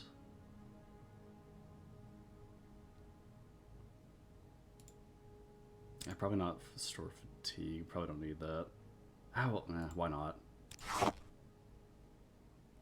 Why not? We're getting to like the end game. We might as well like make as much potions as we can.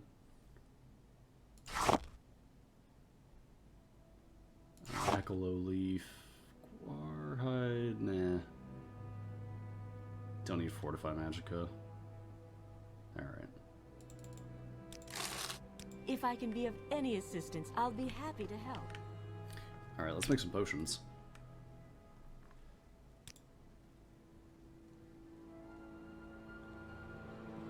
Malakath is also called Malok. Yeah, there's like a bunch of so in all the pantheons, they're essentially the same gods, but they just have like different names. Because I think Lorkhan is who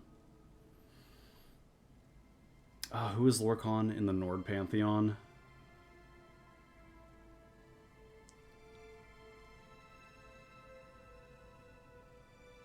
Let's see, where's the Fortify Intelligence potions at? Shor Shazar. Yeah, so each and then he's also called, I think he's just called Lorkhan in the High Elf pantheon as well, or he might be called something different. I can't remember exactly. I might not have any Fortify Intelligence. I think we might have to make some of that. Yeah. Alright, let's bust out the crack pipe and make some potions. Where is that? That is right here. Oh, well, not the skooma pipe. Let's actually use the good stuff that I have. If I can find it.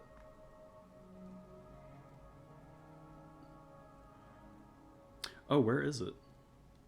Wait. Did I sell my... Oh, no. I didn't sell my... I didn't sell my potion making stuff, did I? At one point? Or did I drop it to, like, clear up space? Oh, no! I might have dropped all my Masterwork stuff. Uh-oh. I could just If buy... you care to talk, I would consider it a privilege. Yeah, I could... Okay, I could just buy some here. That sucks. Why did I do that? Oh, I did. I sold it to her. Why would I do that? Oh, because I'm over encumbered. That's why. Okay. Okay. You're gonna have to, like, dump some stuff.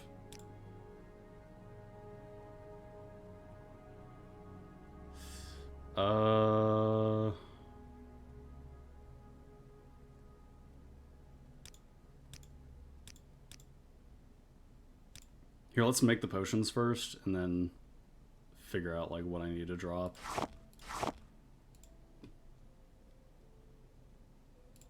So I'll do some Fortify Intelligence.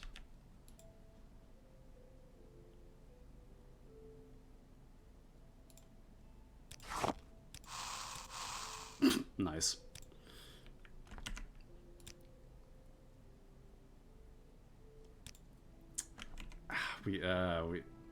We'll just make them. We don't need them to be like... Well, nah, because I want the... Yeah, here. Because I want the Restore Magicka potions to be really good, because we're going to need to use a lot of Magicka. It's going to be a long trip up there. I'm all yours. Please go ahead. Here's what we'll do. I'll just, like, leave a ton of, like, potions that I own, just, like, right here. But, like, don't need.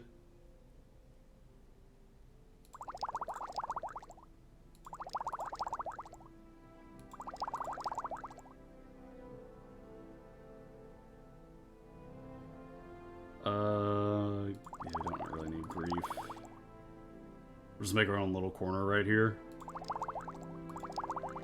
Like, if I ever, like, if we're ever in here again, we can just pick these up if, for whatever reason.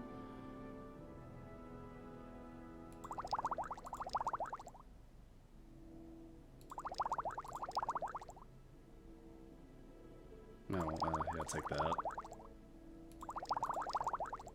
Don't need Restore Luck. Keep these two just in case of emergency. But you not need Fortify Speed.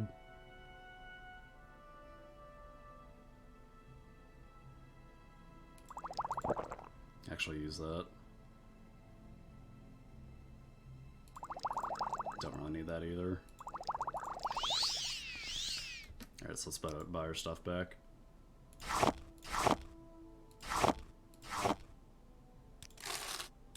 Okay. Topol the pilot also mentions spotting orcs on Tamriel on the first Aldmer expeditions.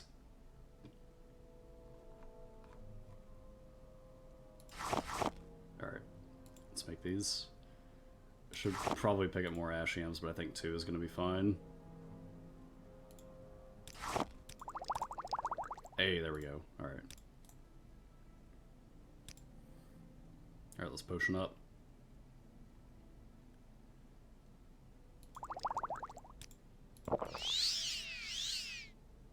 $31 points. There we go.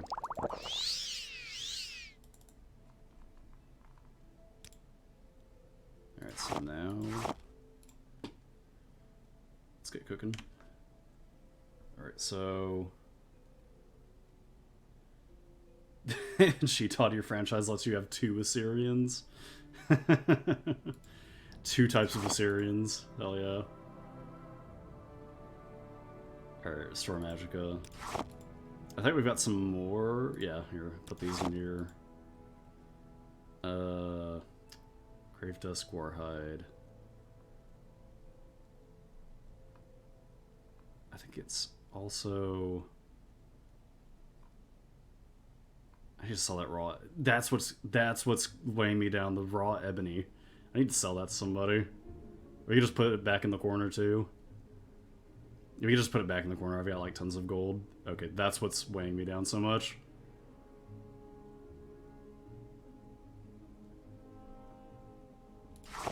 Alright. Alright, anything else for Restore Magicka? Doesn't look like it. Alright.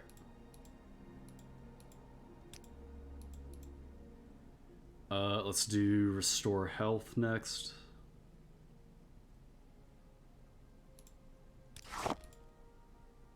Let's do that. Go all the way down here to Salt Rice. Where's that?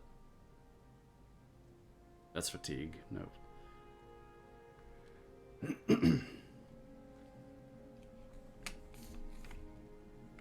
Is it Marshmallow? Yeah, it's Marshmallow.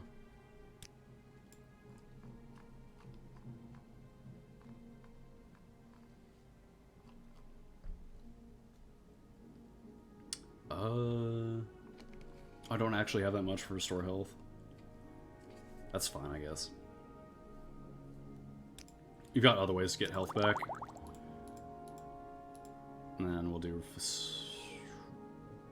Restore Fatigue.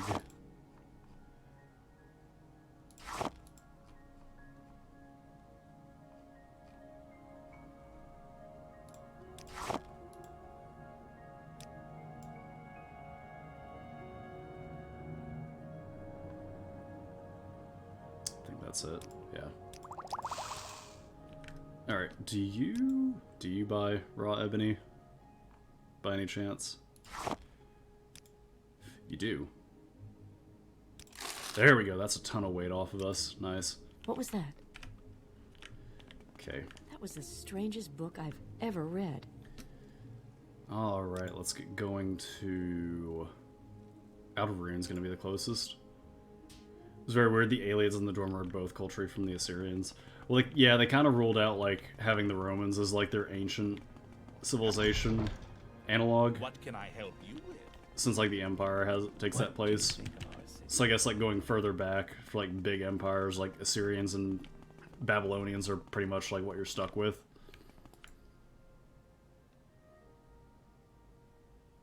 Oh, Takeoff there's just like right there on the map. Oh, right, we've got to go around to get to them and all. Okay, so I think... Yeah, okay, I think we have to go through Ghost Gate at this point to reach these. Yeah, so we're right at the end game now. It's been a while since we've been up this path.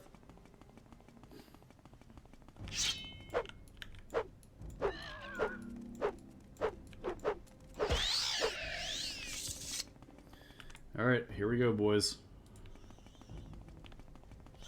Could've made the Dwemer based off of the Carthaginians. I kinda like the Akkadian / Assyrian look they have to the Dwemer. I like the beard thing they have going for that.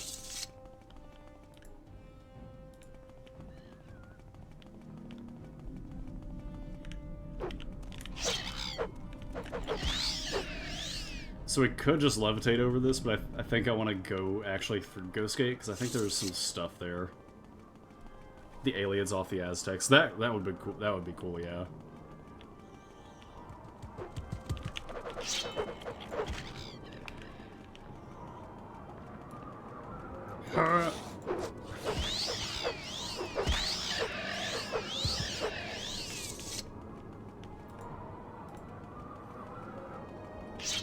Oh, here we go.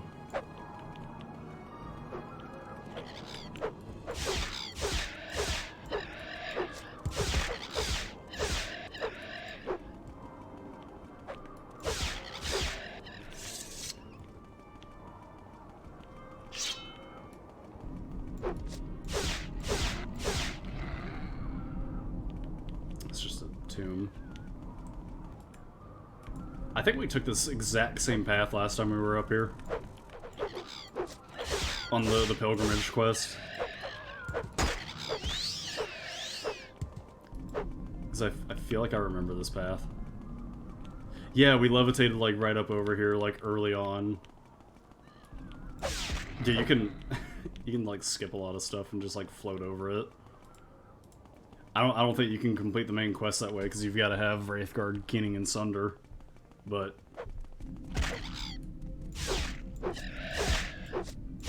you can definitely get here early.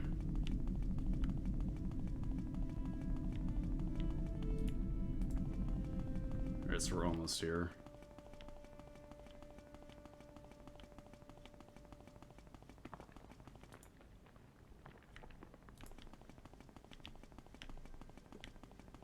Alright, here's Ghost Gate proper.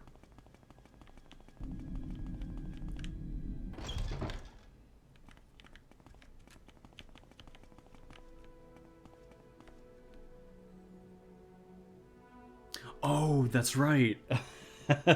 So by progressing the main quest and claiming to be Nerevar, we've actually lost our rank in the temple. You know, speak with a master of the temple to clear your name. Yeah. So we've basically like done an equivalent action. So like in the Mages Guild, we've done the equivalent of killing somebody in these guys' eyes.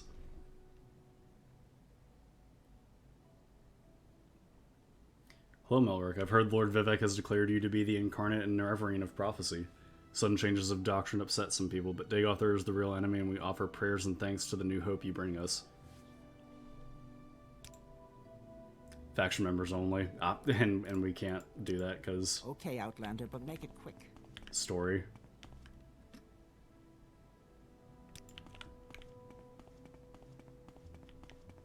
Yeah, you don't need to use Wraithguard to, like... Yeah, you'll take constant damage, though. Do you want something?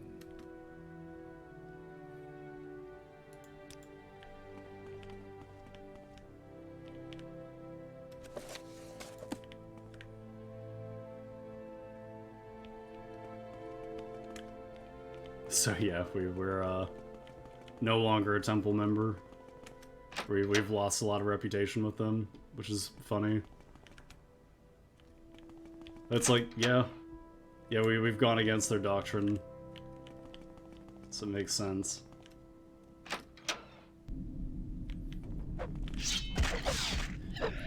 Yeah, and if you do the so if you do the alternate path for the main quest, you can use Wraithguard, but what happens is you take like a massive like debuff to your health, and if you don't meet the threshold to like get above it, I think it's like you need. Let me see.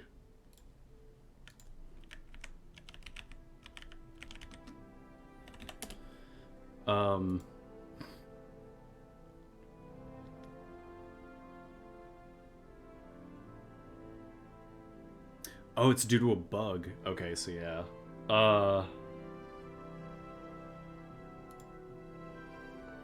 What does it do again? It's like a constant debuff to your health.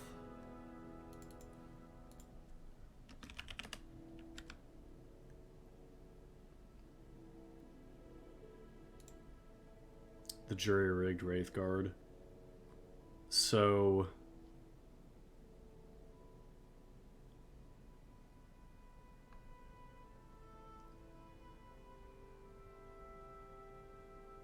Yeah, I forget. It's like a... Or no, it's not. Yeah, it's... I forget what the exact, like, threshold is, but, like, Yagram, Yagaran Bagram tells you, like... He's like, hey, I can, like, fix this for you, but, like, it's gonna... It's probably gonna kill you if you put this on. And if you don't have enough health, it just, like, outright kills you when you put it on. And, like, if you manage to have like enough health to resist it, it's like you basically get like a 90% debuff to your max health for the rest of the game.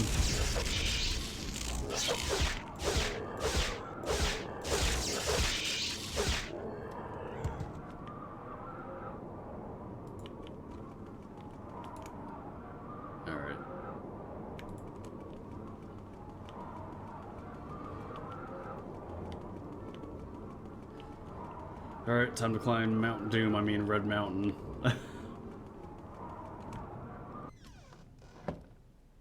It's even got a mine up here. Oh my god.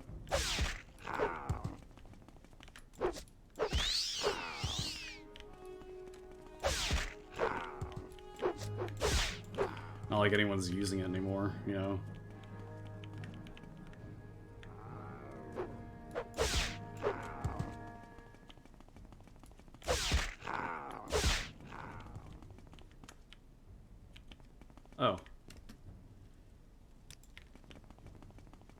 Well, never mind, they are.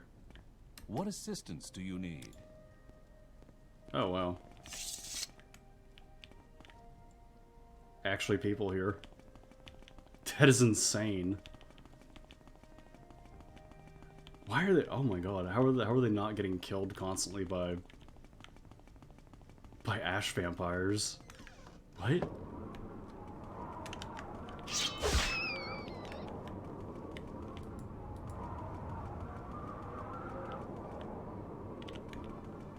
Should talk to him.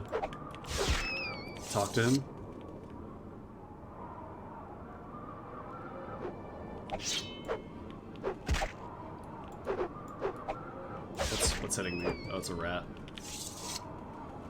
Should talk to a guy. I'll figure out where he is.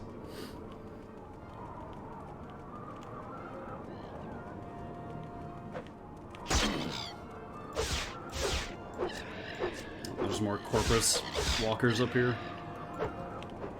There's so many fucking cliff racers. Oh my god.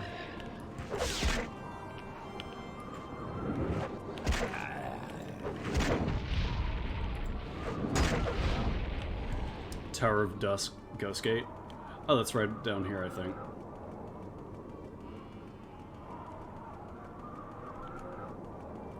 Yeah, sure.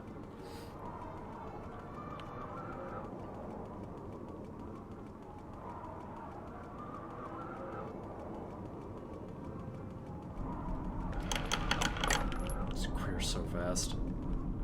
He's a balding Imperial. Oh, was he wasn't Wolf, was he?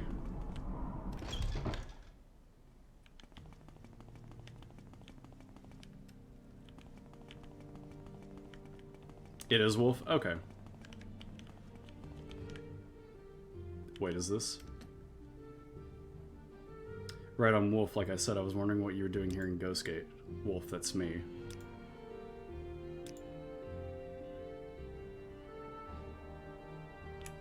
This is a hell of a place. Why are you here?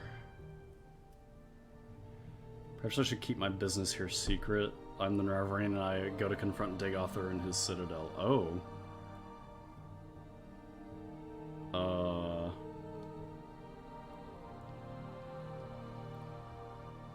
This guy's a sleeper, isn't he?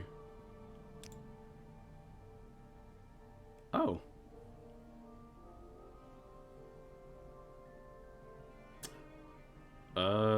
What a piece of luck. Look, I'm an old Legion veteran, as old as the poor old Emperor, bless his soul.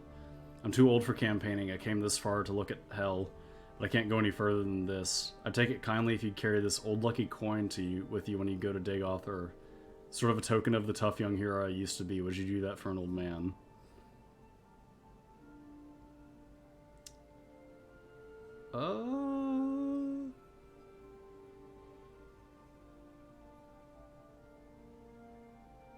Sure?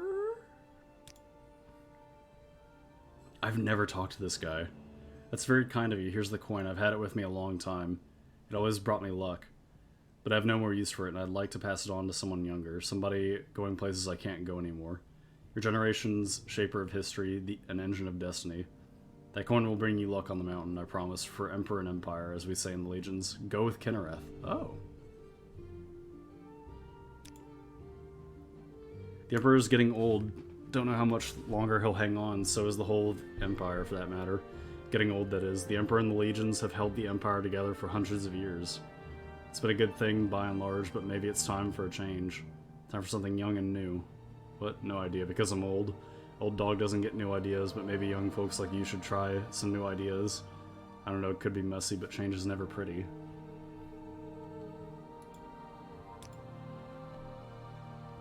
Good luck on the mountain. Go with Kinnereth and don't forget my lucky old coin. Old man's lucky coin.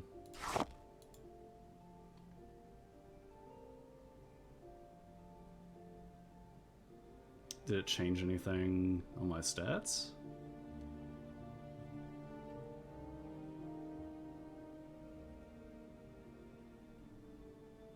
Wolf is a unique individual.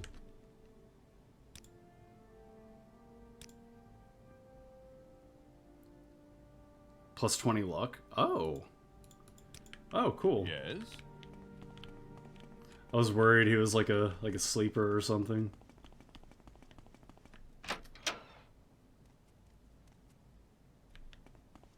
I don't have a lot of patience for questions, Outlander. I was gonna say, is he like Caius in disguise or something? Like one last little help from him. That would have been cool. Nope.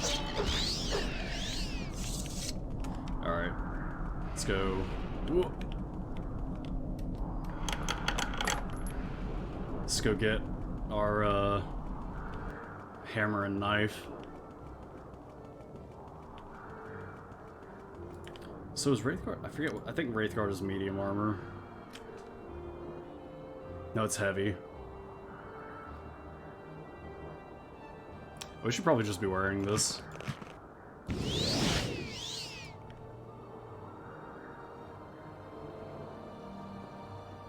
Oh, maybe not right now. Oh, that's raising my strength. Ooh, we're carrying a lot of stuff.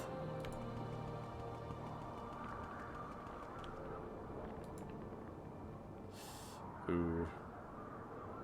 None of this stuff is like really heavy. I think it's mostly the potions and the claymore. Yeah. Yeah, we'll hold off on 20 luck for 120 seconds. Oh, Luck of the Emperor. Oh, there it is, yeah. Well, that's cool.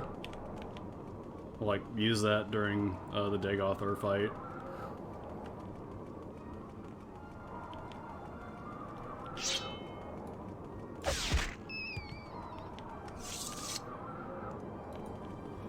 Alright, so I think, yeah, we just gotta go around here for a while. We could actually just, like, run past most of these guys. How's the armor looking?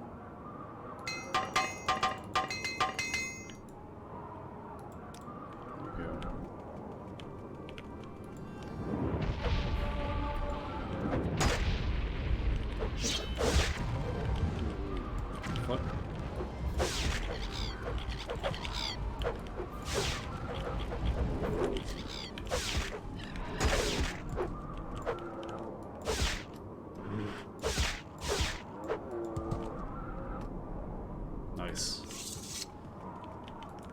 Here, that goes... Alright, that's Odrassil. Oh. I don't think he was even trying to fight me. He was just kind of like dying on his own. Oh yeah, they're not even fighting me.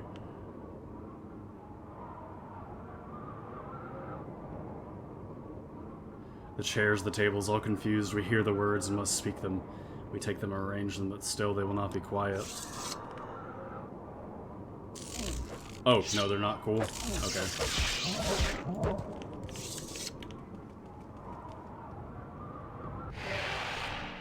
Kagernak's study. Yeah, this is where you have to go for the alternate quest. After you kill Dagoth, you should talk to Lalatia Varian in the Ebonheart Chapel. A detour, I know, but it's worth it for the information. I'll give it a look, yeah.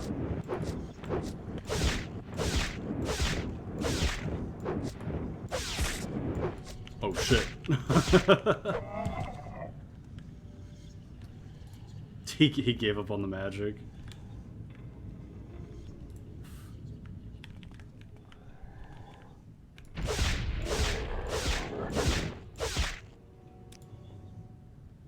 Alright, time to start using some of these fatigue potions we got. There you go.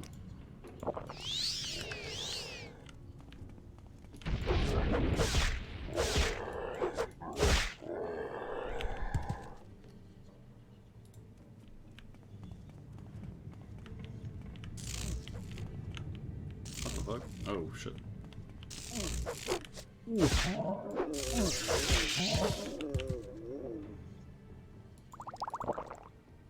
Did I make any more? Yeah, I made fatigue potions. Where are they? Oh. They're right here. It's not the end of the world if we run out of fatigue. It's just nicer to have it in the middle of a fight.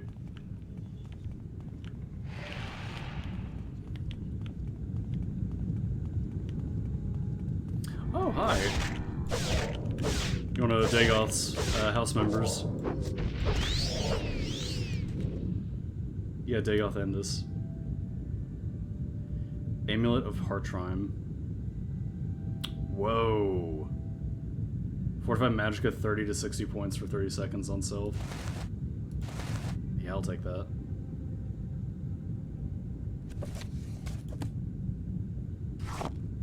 Oh. I didn't want to take that, I just wanted to... Dwemer Centurion plans. That's probably... Yeah, it's probably for like a quest line. You can use that for one of the Mage Guild things, I bet. There's more masterwork stuff. Oh, Kagernak's journal!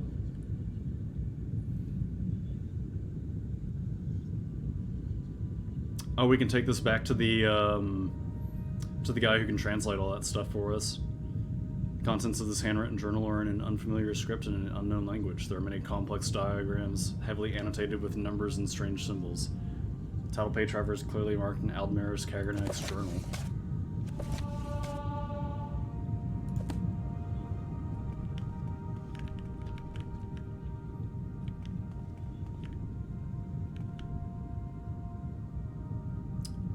Ebony broadsword, cool. Glass boots, very cool. Iron mace. Guajulan bone mold cuirass. Fortify speed. Disease resistance. Or stuff we don't really need. Yeah, I think this is all just for... Yeah, I think this is just for like the alternate ending of the questline. If you kill Vivek, you have to like translate the journal of Kagernak back to the that one necromancer, and then you take it back. You go up to Yagrim, and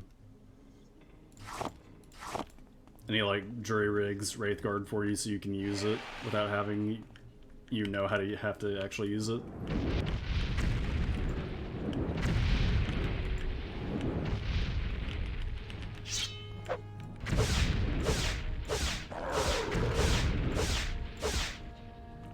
Face tank all the magic.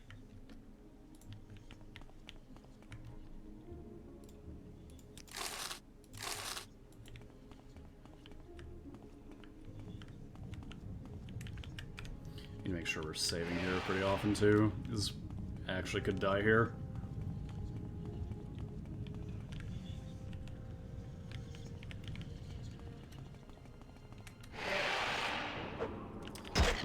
Honestly, like, not... For being Kagernak's study, not a whole lot to that place.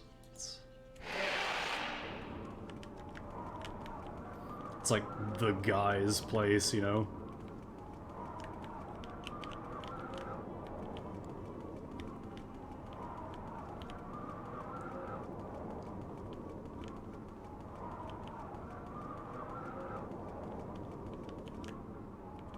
Let's get a refill on this guy.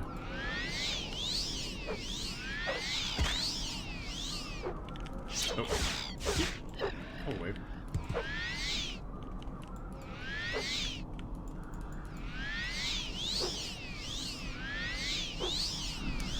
These guys, like, actually pretty creepy.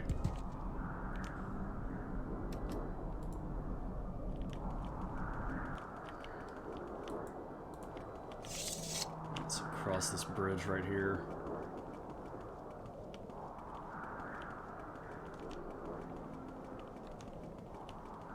Ooh.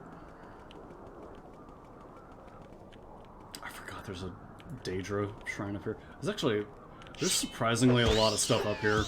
Like, it's not just Dagothar's place, you know?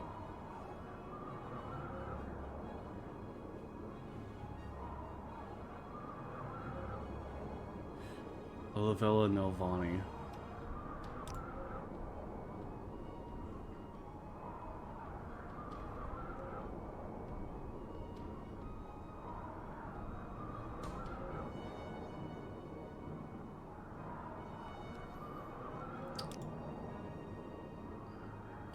Everyone is talking about the curse upon the Reverend is lifted, the persecution of the distant priest is ended. Vivek says you are the incarnate of prophecy. That's hopeful news, but no one will sleep well until you have gone to Red Mountain and destroyed Dagothar in the Sixth House. Cool. So who's this shrine to?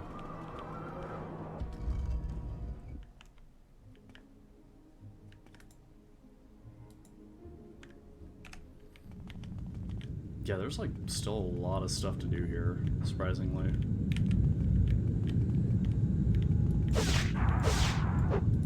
Do I... Yeah, I've got some soul traps.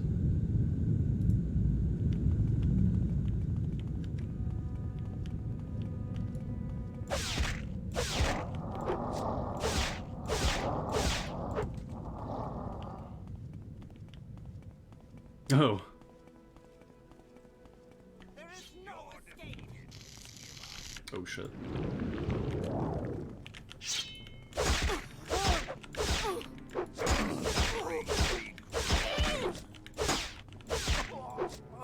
He's really coming at me with a knife. Boy, if you don't...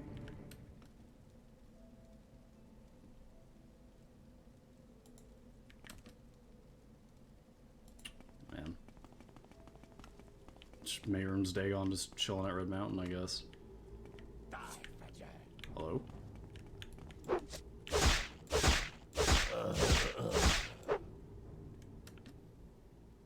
Damn, you guys are like hardcore followers to like be of this dude to be coming up here for him.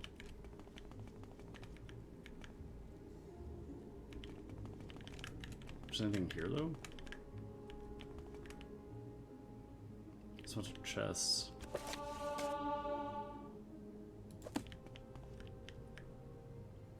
Shot guard, some flame atronach. Yeah. Stuff we don't really need.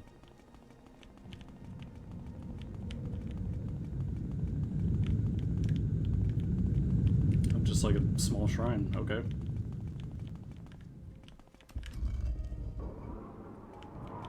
Must have gotten early copies of Oblivion to be living in Red Mountain.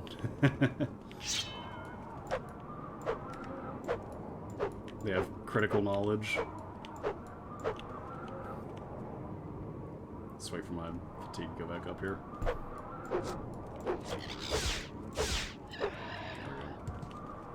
Yeah. Oh, we passed by. Oh, yeah, that's right. We passed by Odrossel. Well, we'll circle back around to that.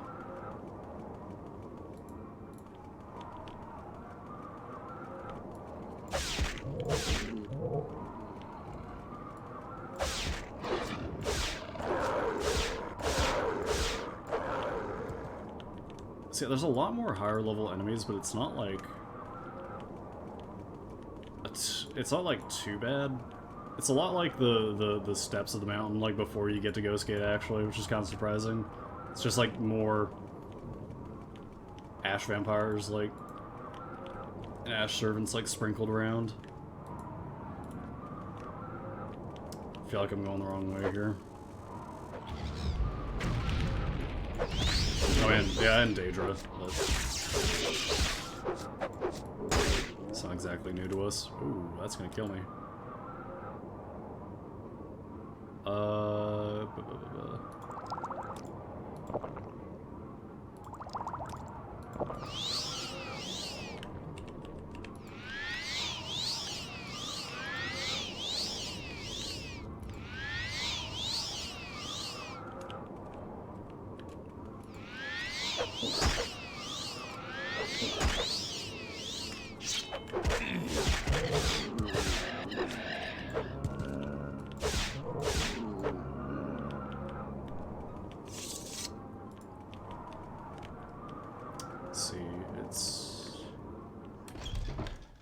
Kogarun Charmer's Breath. Oh, hi!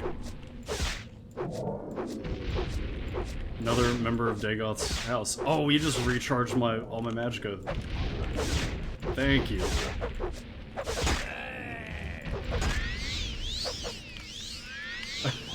He just recharged my full bar.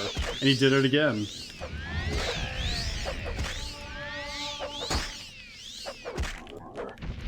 Ooh, I'm gonna die. That's very nice of him. Now I can do this.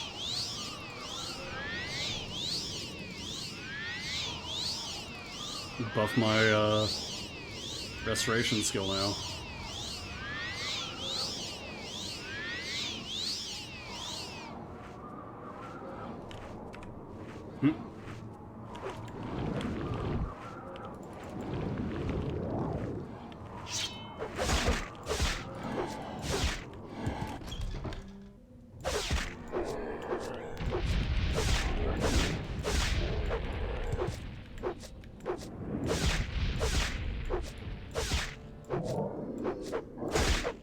Come on.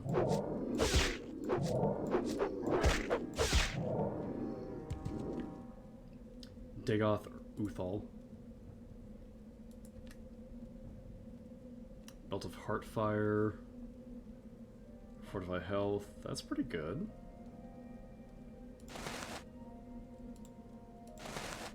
Just lots of good magic items here.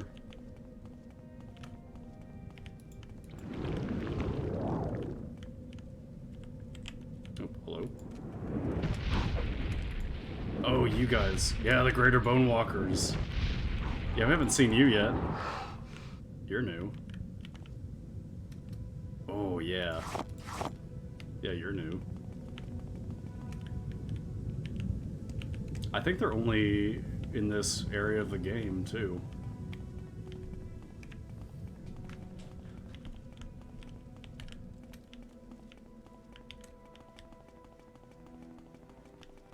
Thankfully, Morrowind doesn't do the thing Oblivion does, where, like, everything scales with you.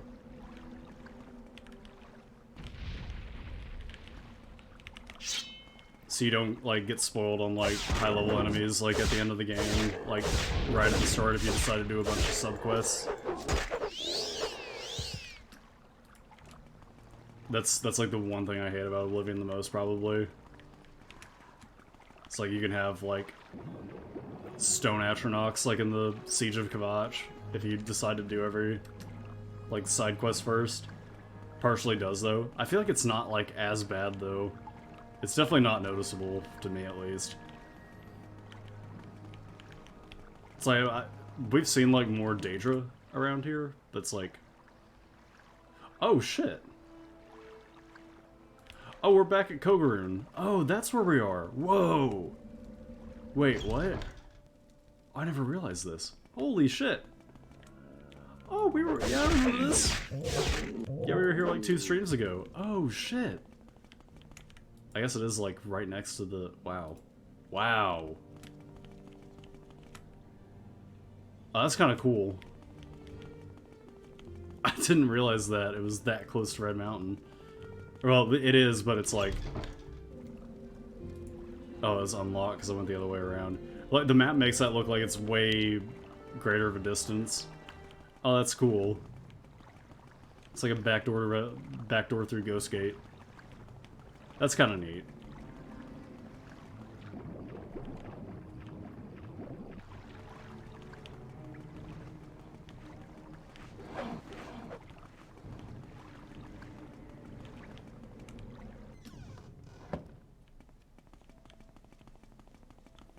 Alright, so we don't need to be here, though. We need to be...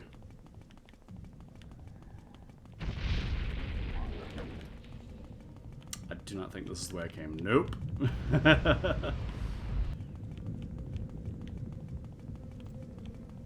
Oh, yeah, this is the way up, though.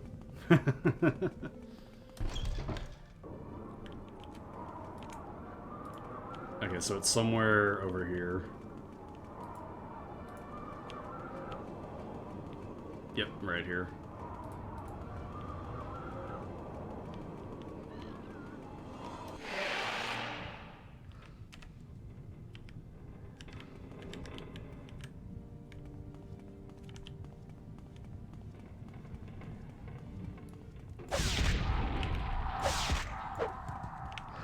Creator Bonewalker dead in 2 hits. Amazing. Hello.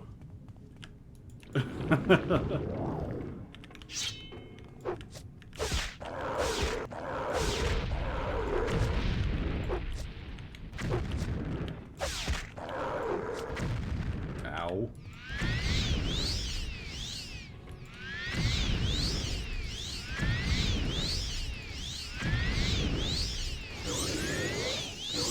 Oh my god, you cut that out?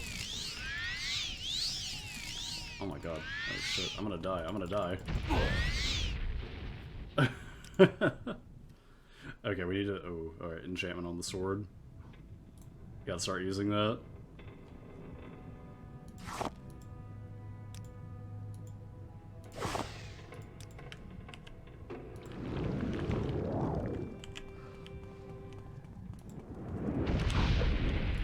Oh, you really don't like fire?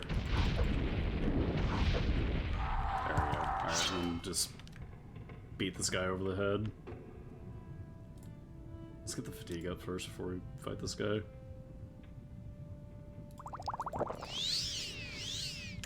There we go.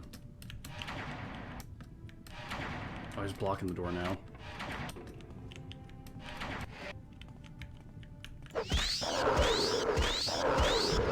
There we go.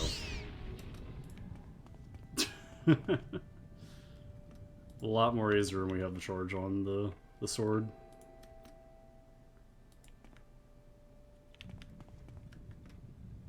And there's nothing in here.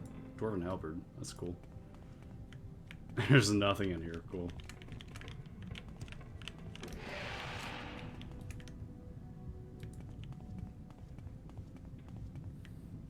Early Telvanni quest lets you get a ring to spam that toxic cloud. I feel like we should have done the Telvanni quest at some point like earlier, but it's a little too late for that now. Would be nice to have a stronghold right now.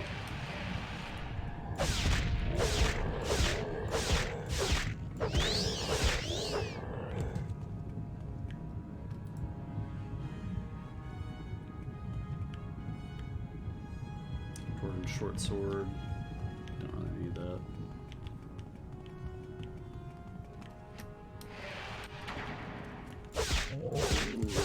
Probably before we start the Soul Sun DLC. The expansions, I might just go ahead and, like, what are these,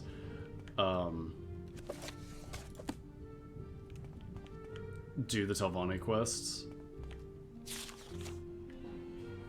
to get, like, the stronghold, and we can do that, like, before starting those, because I think you don't have to do it all the way to build a stronghold, you just have to be a certain rank.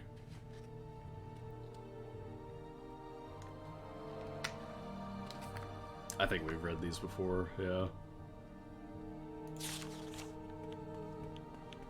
Some more Dreamer scrawlings. Hall of Torque. Oh, where's my soul trap?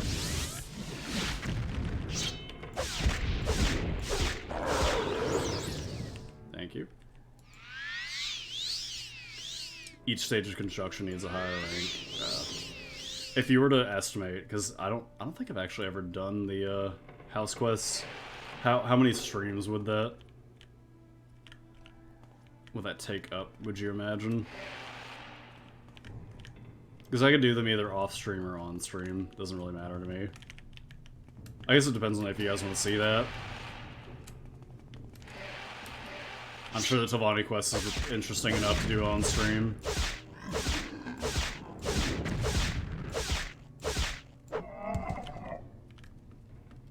What you got? You got a Dwarven halberd.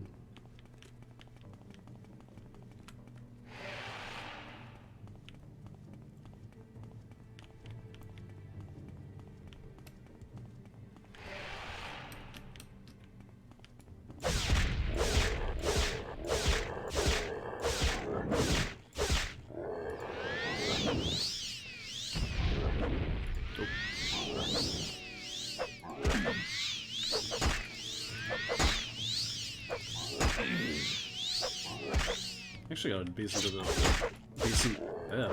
decent bit of health. Red rune maybe half a stream, hollow full stream. Tavani depends on how fast you move.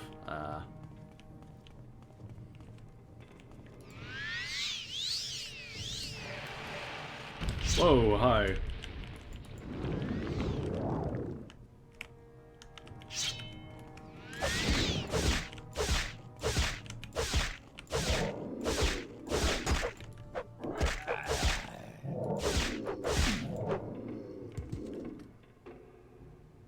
Oh, he just has it on his person. Amulet of Heart Heal and Sunder. Oh, this is gonna put us over. Damn. Okay, we gotta figure something out with this.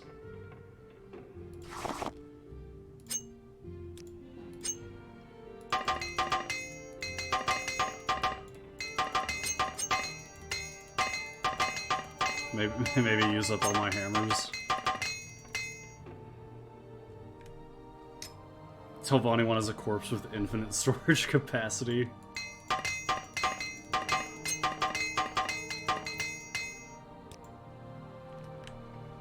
Oh yeah, 406. God. Ugh. Okay.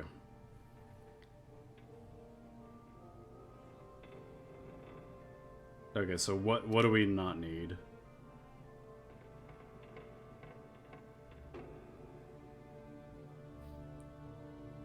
Telekinesis is really helpful, and I have bad conjuration. Resist paralysis, I don't really need that.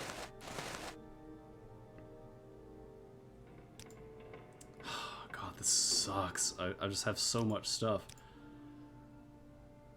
Or wait, can I... Isn't my right gauntlet... That's a constant effect.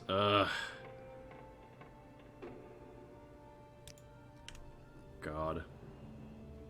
Okay, what am I carrying so much of that's like taking up?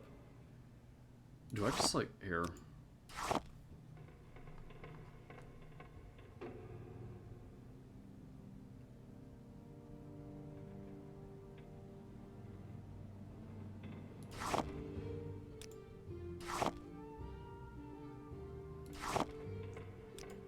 Can always buy more potion material.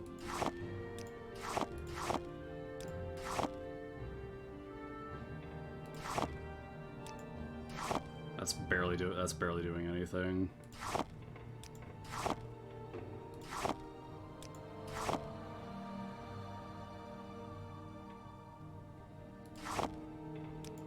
It's like I really don't want to drop any amulets when I've got so many with like a lot of good effects on them.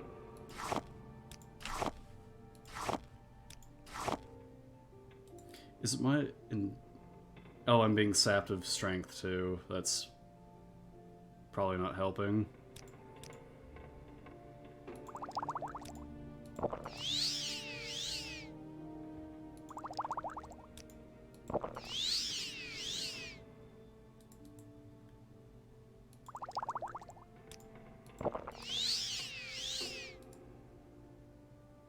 Okay, there we go. That's better. Alchemy equipment ridiculously heavy. I believe it is, yeah. I think that's why I sold them in the first place. Not ridiculously, but it's like, yeah, no, it's not. Like, oh well, 13 pounds. Yeah, that's quite a bit. Yeah, this is definitely not helping.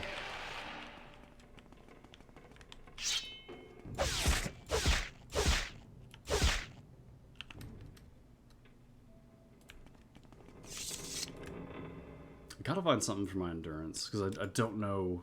Like, what took that away? Restore willpower, restore strength.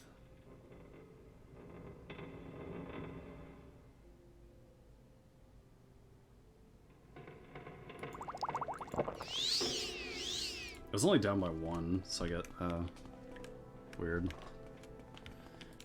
Alright, so we got that. Discovered the artifact Hammer Sunder, one of the enchanted tools created by the Dwemer Craftlord Kagernak. Alright, so now we just go back down to a Drossel and get Keening. Damage on the effects bar. I checked that, I didn't see anything. said I took damage from anything. I think I just got hit with the drain at some point and never noticed it. So we've been through here.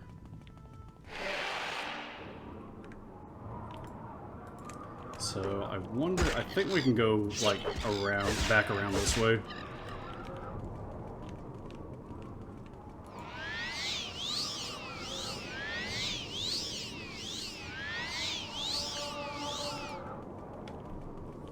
Just circle around the mountain. Maybe. Oh, I don't know. It doesn't look like it. Yeah, this is probably gonna lead. Yeah, this just leads back down here.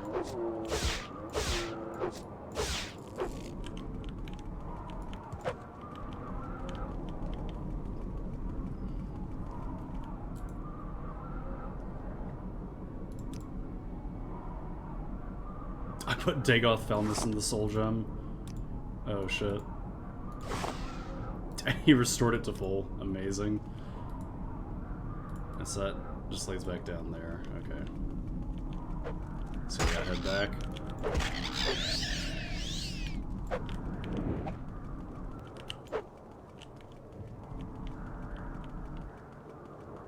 I could.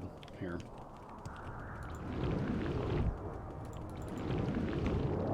Just levitate back up here.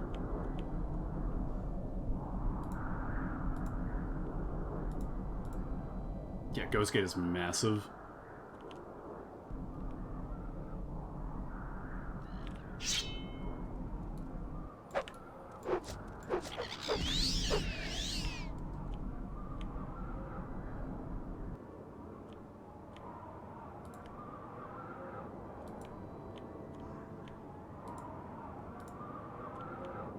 Is that... No, that's a Daedric Shrine. And then we need to go back down through here. Yeah, there's a lot of stuff up here. I forgot. Like, just how much there was, this, like, aside from just, like, Dagother's, you know, little hold in the heart chamber. I might die here. Oh, JK. No, I won't. Because my sword is broken.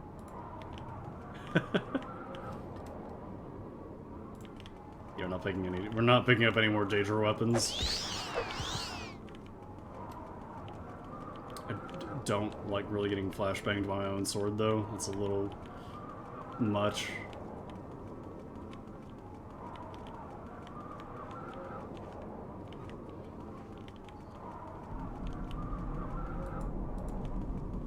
And there's like stuff dotted around here. There's not anything like really, aside from Kagranak's workshop, there's not a whole lot like obviously like big stuff because you're kind of here for like one reason. But I guess this is just kind of here if you're curious.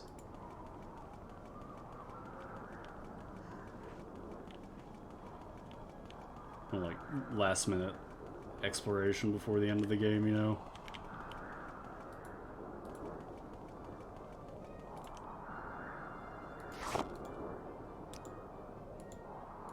Just like that, all the charges gone.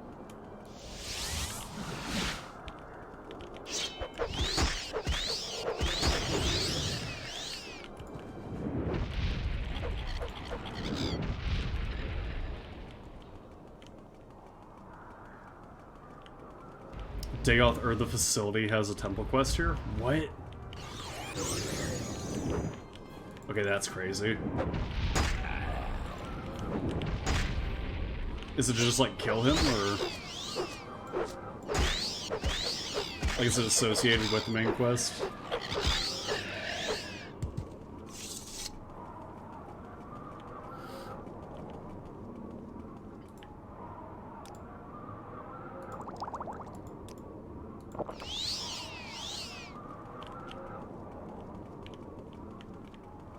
There's a crozier to retrieve? What? What is this? Trail Lunal.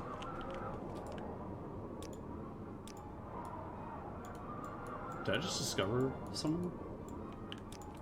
I guess it's that thing up here.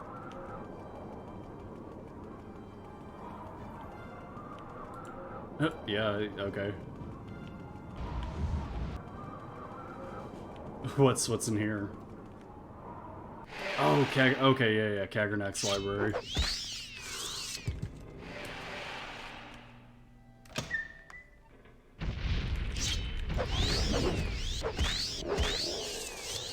This has got to have some cool stuff up here.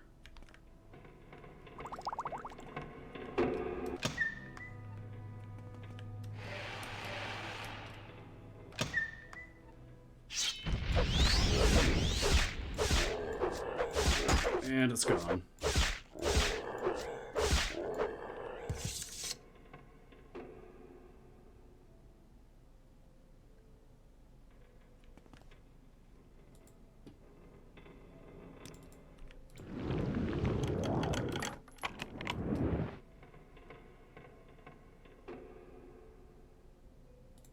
And it's nothing.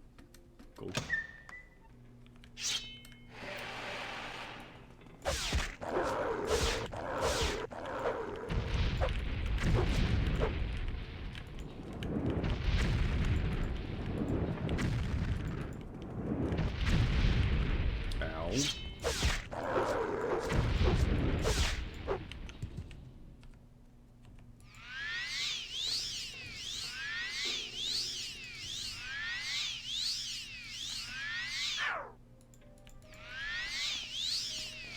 I'm gonna level my restoration up pretty high here, I think. Oh, hello there.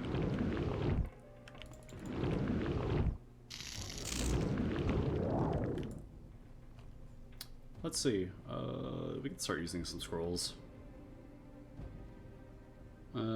Swerve of the Hortator, probably should have used that.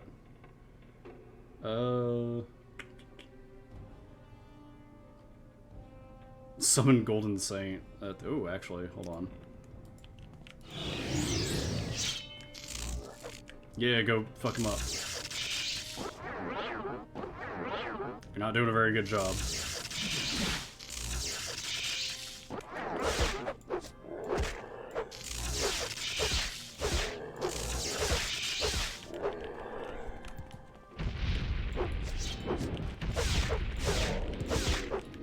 Oh yeah, kick his ass.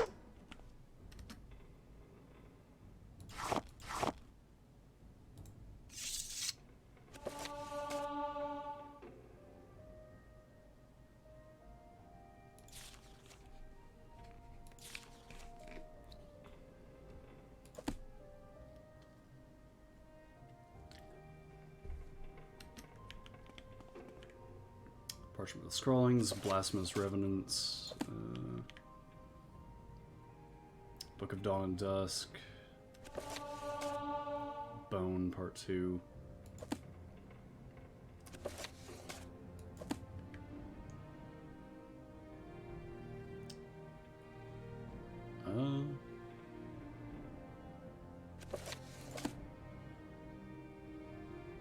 Arcturian Heresy. Baron Zaya.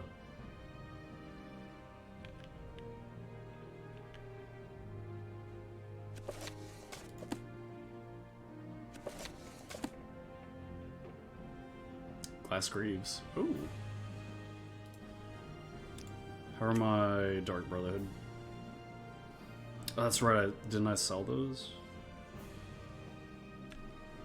I don't think I did, no.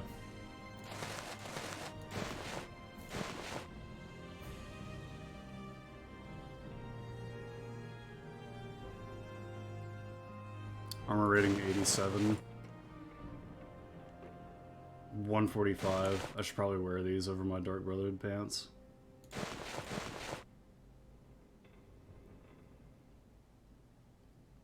Can I even keep going with these though? I probably can't, no. Man. Oh, my armor rating is so good now though.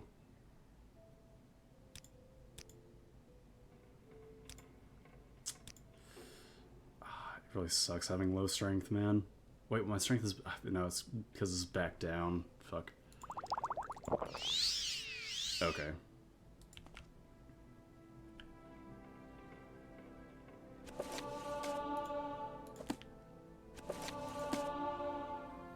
Okay, they keep draining my strength, so I'm a little worried that... Oh, are we running out of...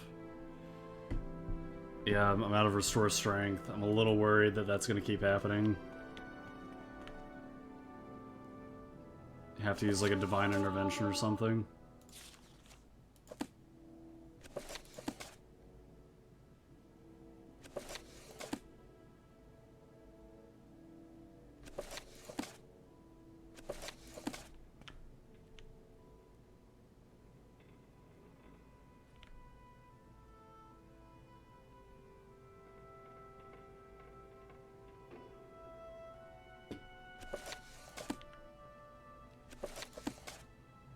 Journal's been updated? Oh shit. Private papers of Galar Rithari, buoyant armiger. Oh, he gives hints as to how vampirism may be cured. Help of Molag Ball. Ah, okay, that's if you... Okay. That's if you get turned into a vampire and you want to... Okay, yeah. The pig children. Oh, yeah, the... Real Baron Zaya.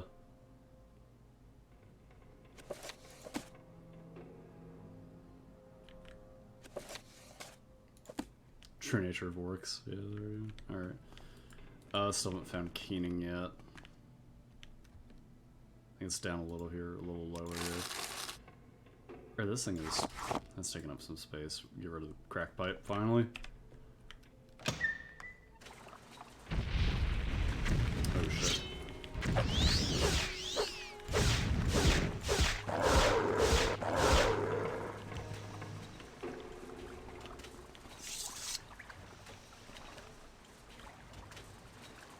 Mendel Evis. Cleaver of St. Felns.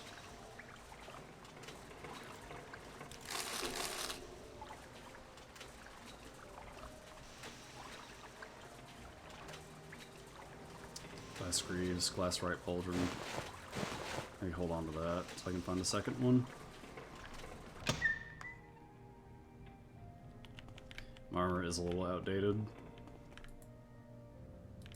Oh, right, yeah, this isn't even... Yeah. Okay, this isn't even, like, where I'm supposed to be. I was like, where's Keening? It's like, it's not here.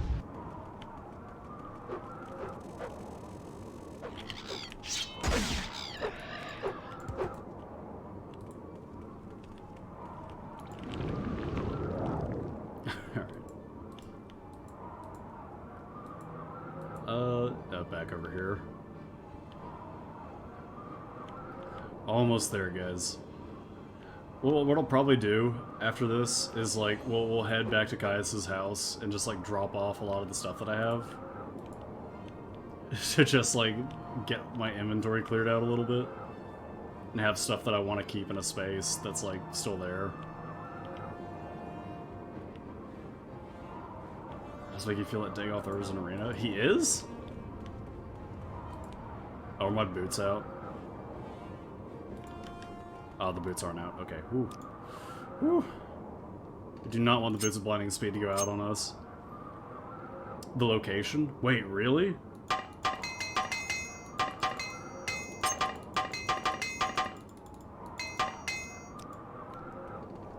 Holy shit.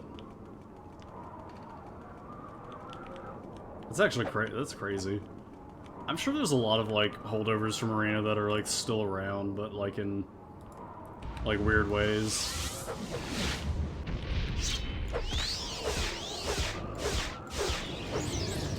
Oh, an Ogrim Titan, too. Cool.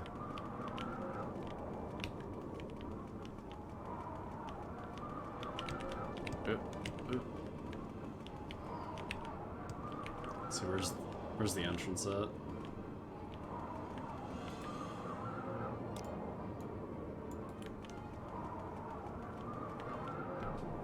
Location for part of the Staff of Chaos. Oh shit. That's actually really cool. I didn't know that.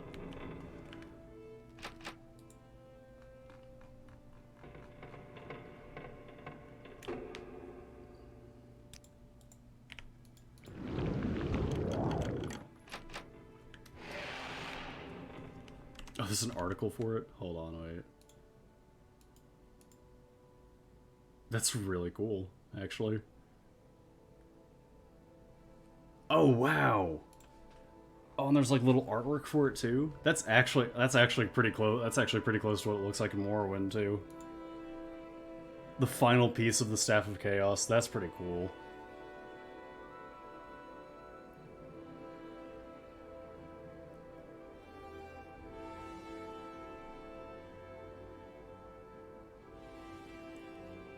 Oh, so the mountain back then, okay, so like it got retconned to just be called Red Mountain, so the mountain itself was called Digother.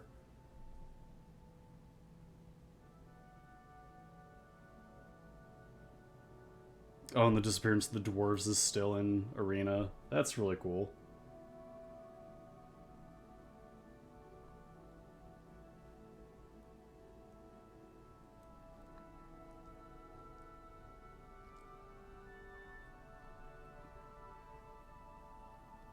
That's really cool. Vampires, hellhounds, liches, and wraiths.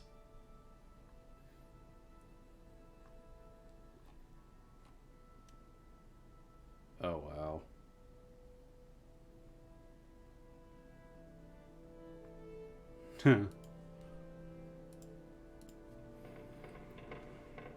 It'd be cool to, like, I don't know if I'd ever play through, like, an entirety.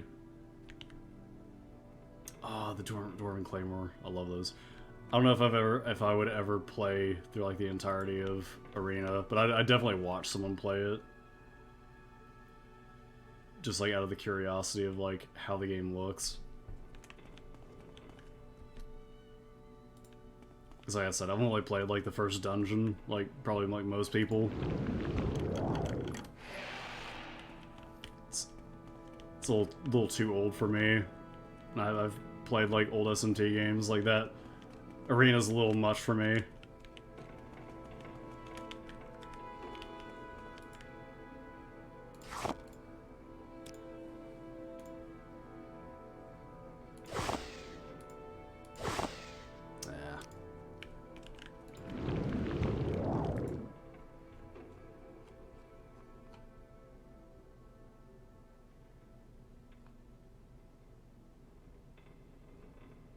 Let's see.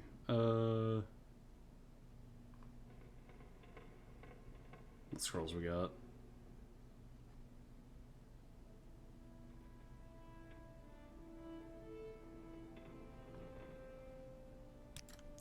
Elemental Burst Fire.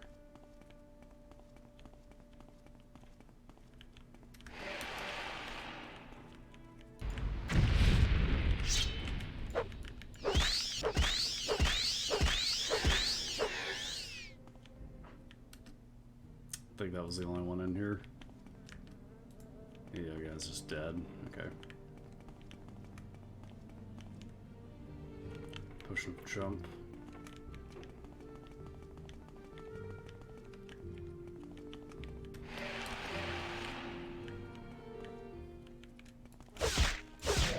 So that means in like a potential like retcon, or like, yeah, Digother probably saw Jagar Tharn fucking just chilling out in Red Mountain for a little bit.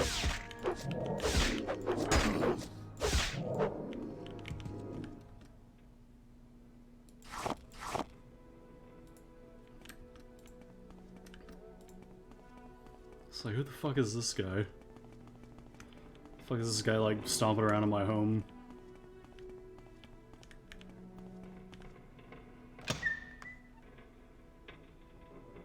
Ah, here it is. Keening. How much does this weigh? 9.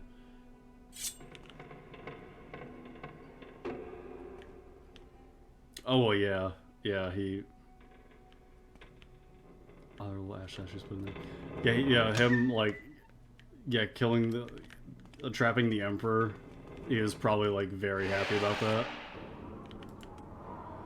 Oh, he's alright for an Enwa.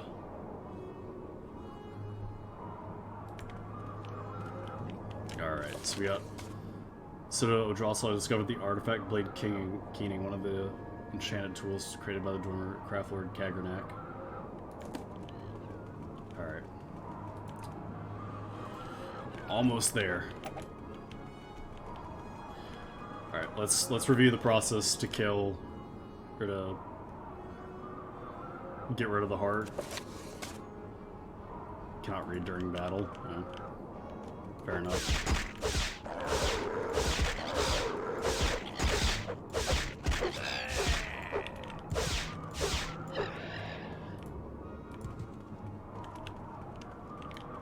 Nope, rat. Alright.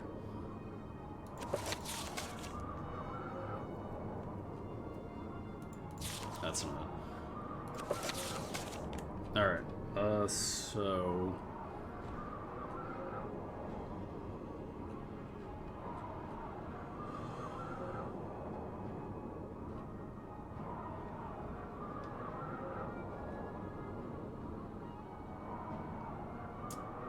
strike the heart with the hammer, and then with the blade. Yeah, alright. Further repeated strikes with keening will further disrupt the tones. Alright, so yeah, hit it with the heart, and like just keep hitting it with the dagger.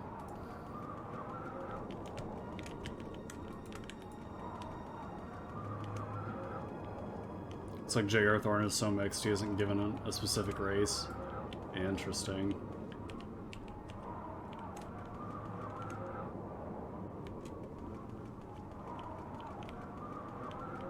Just walk up this sheer cliffside.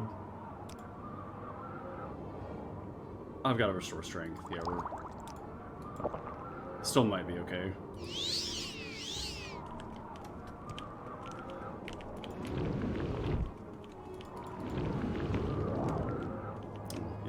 Let's not walk up the cliffside, let's just...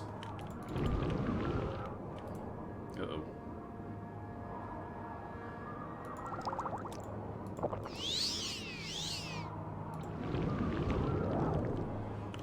Yeah, I know he was like mixed, like some type of elf or something.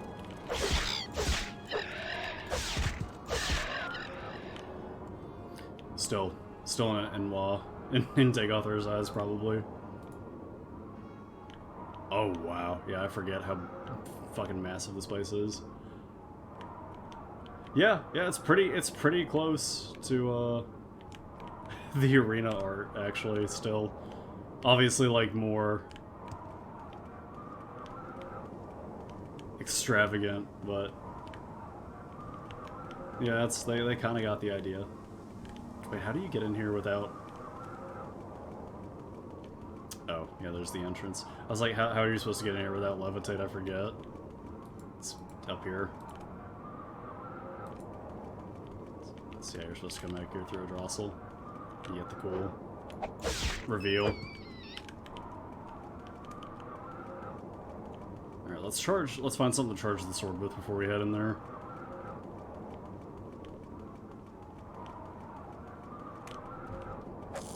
You'll do. Oh, God, come on.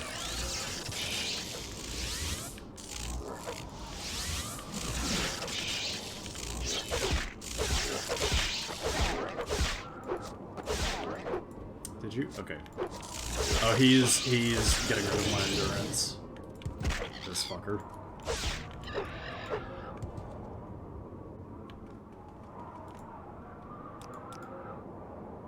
Ashkull. There we go. However, he looks like Arena's Dark Elves, and he's descended from King Morlaen of Ebonheart. Ah.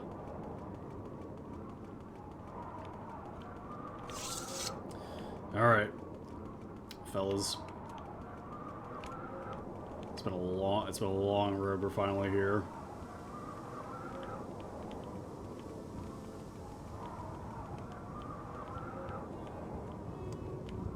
Let's see. Oh! If I can remember how to get through the front door. Take out their outer facility.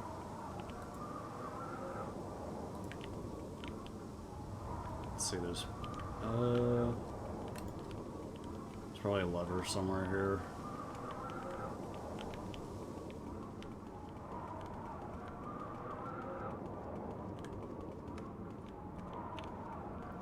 God, it's been a long time.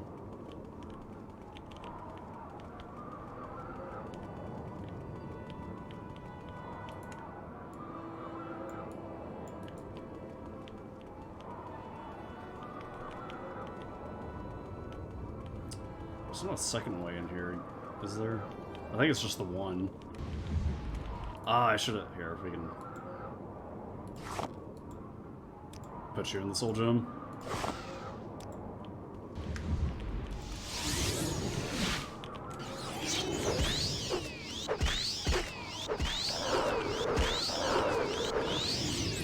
There, we got some leftover charge. Nice.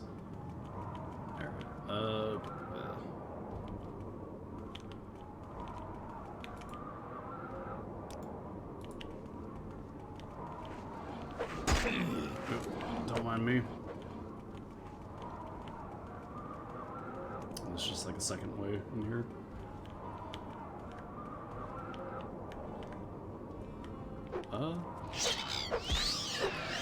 I can only assume Jagarthorn is a result of a Murray eugenics program in an Imperial family. Be a fair assumption. I almost just jumped right in there. I think, yeah, I think this is the only entrance, from what I remember. Yeah, because they wouldn't block it off, like... Oh, here it is. Yeah, they wouldn't make it a requirement to have levitation. For, like, the last dungeon that, like, everyone has to go through. Oh, boy. Alright. So, I will have to see if something that I installed way back actually works here. I'll be really excited if it does. I think you guys will be too. This is a little mod that I installed that I didn't tell you guys about.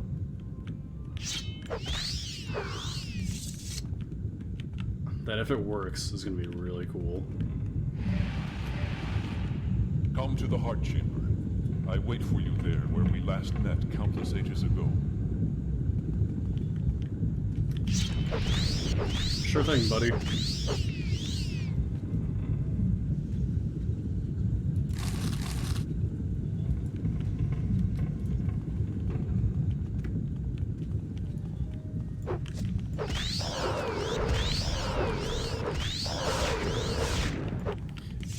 So we're gonna have a ton of these guys. We gotta fight through.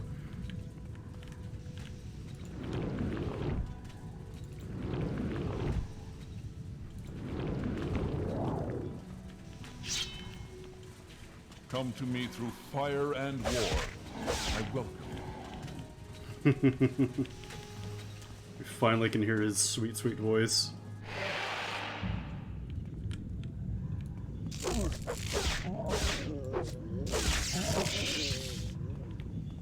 Welcome, Moon and Star. I have prepared a place for you.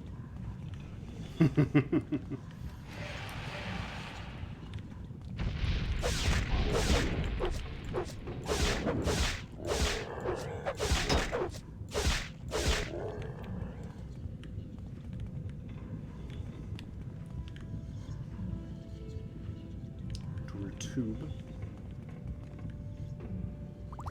Store speed, potion of feather. I won't be needing those. How much magic potions we got? Yeah, we still got plenty. Gonna be careful about using a lot of magic here though.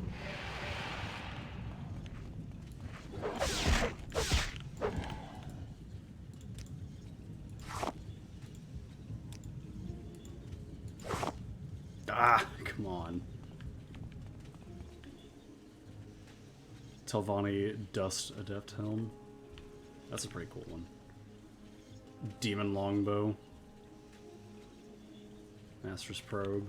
Pretty cool.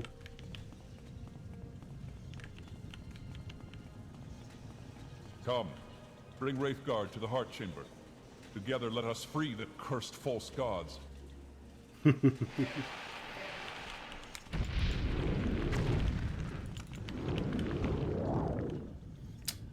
need some magic for Soul Trap. There we go. Nice.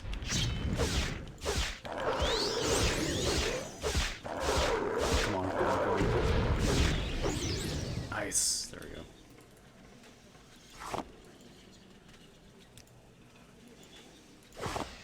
Yeah.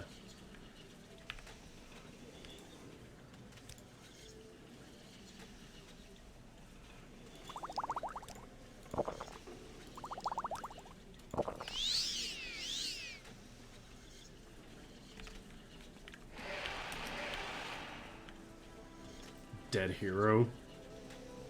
Demon Maze, Bloodfeet Shield.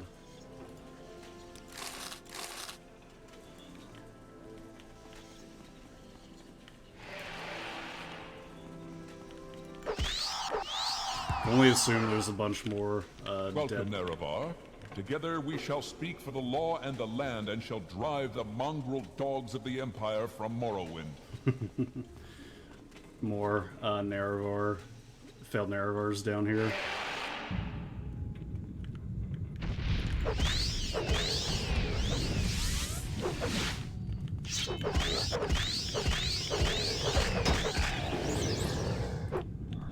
Oh, he's taking some health from me. Little shit.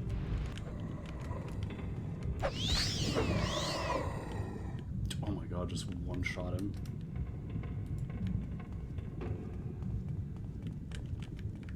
Hello. Let's go ahead.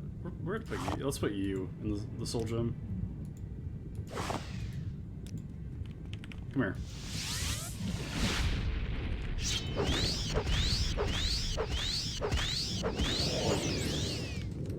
He probably wouldn't be really happy to find out that I've been doing this to his retainers.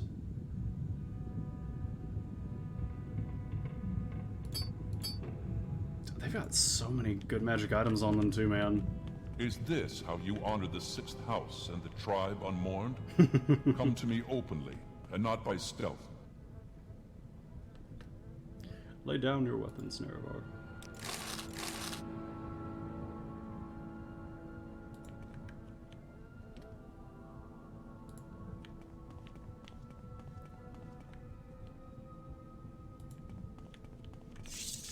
Oh boy, here we go. Hey, there he is. There he is. That's my boy. Welcome, Moon and Star, to this place where destiny is made.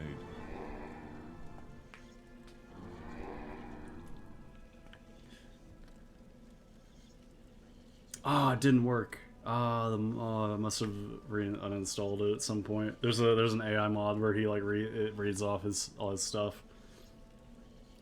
Began here, it will end here. Have you any parting words? Would you prefer to skip the speeches and get to business? You're the challenger here, after all. So to you goes the courtesy of the first blow. Now that you have come to me here, there can be but one result. It does work. Many times I have considered offering to share this place with you. I considered offering to accept your oath of service. You might try to buy my trust by giving me Wraithguard, Keening, and Sunder.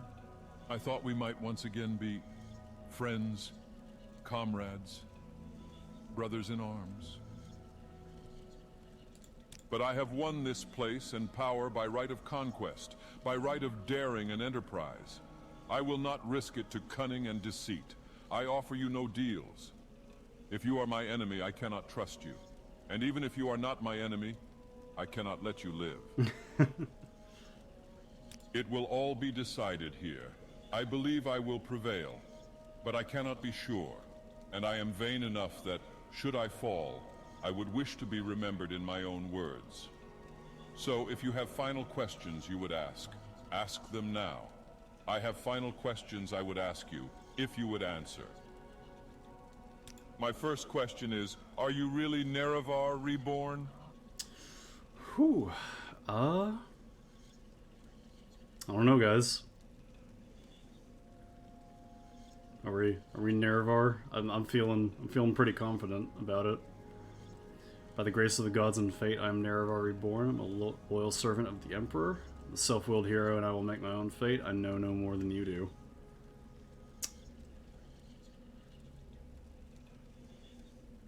You know what? Yeah. I am him.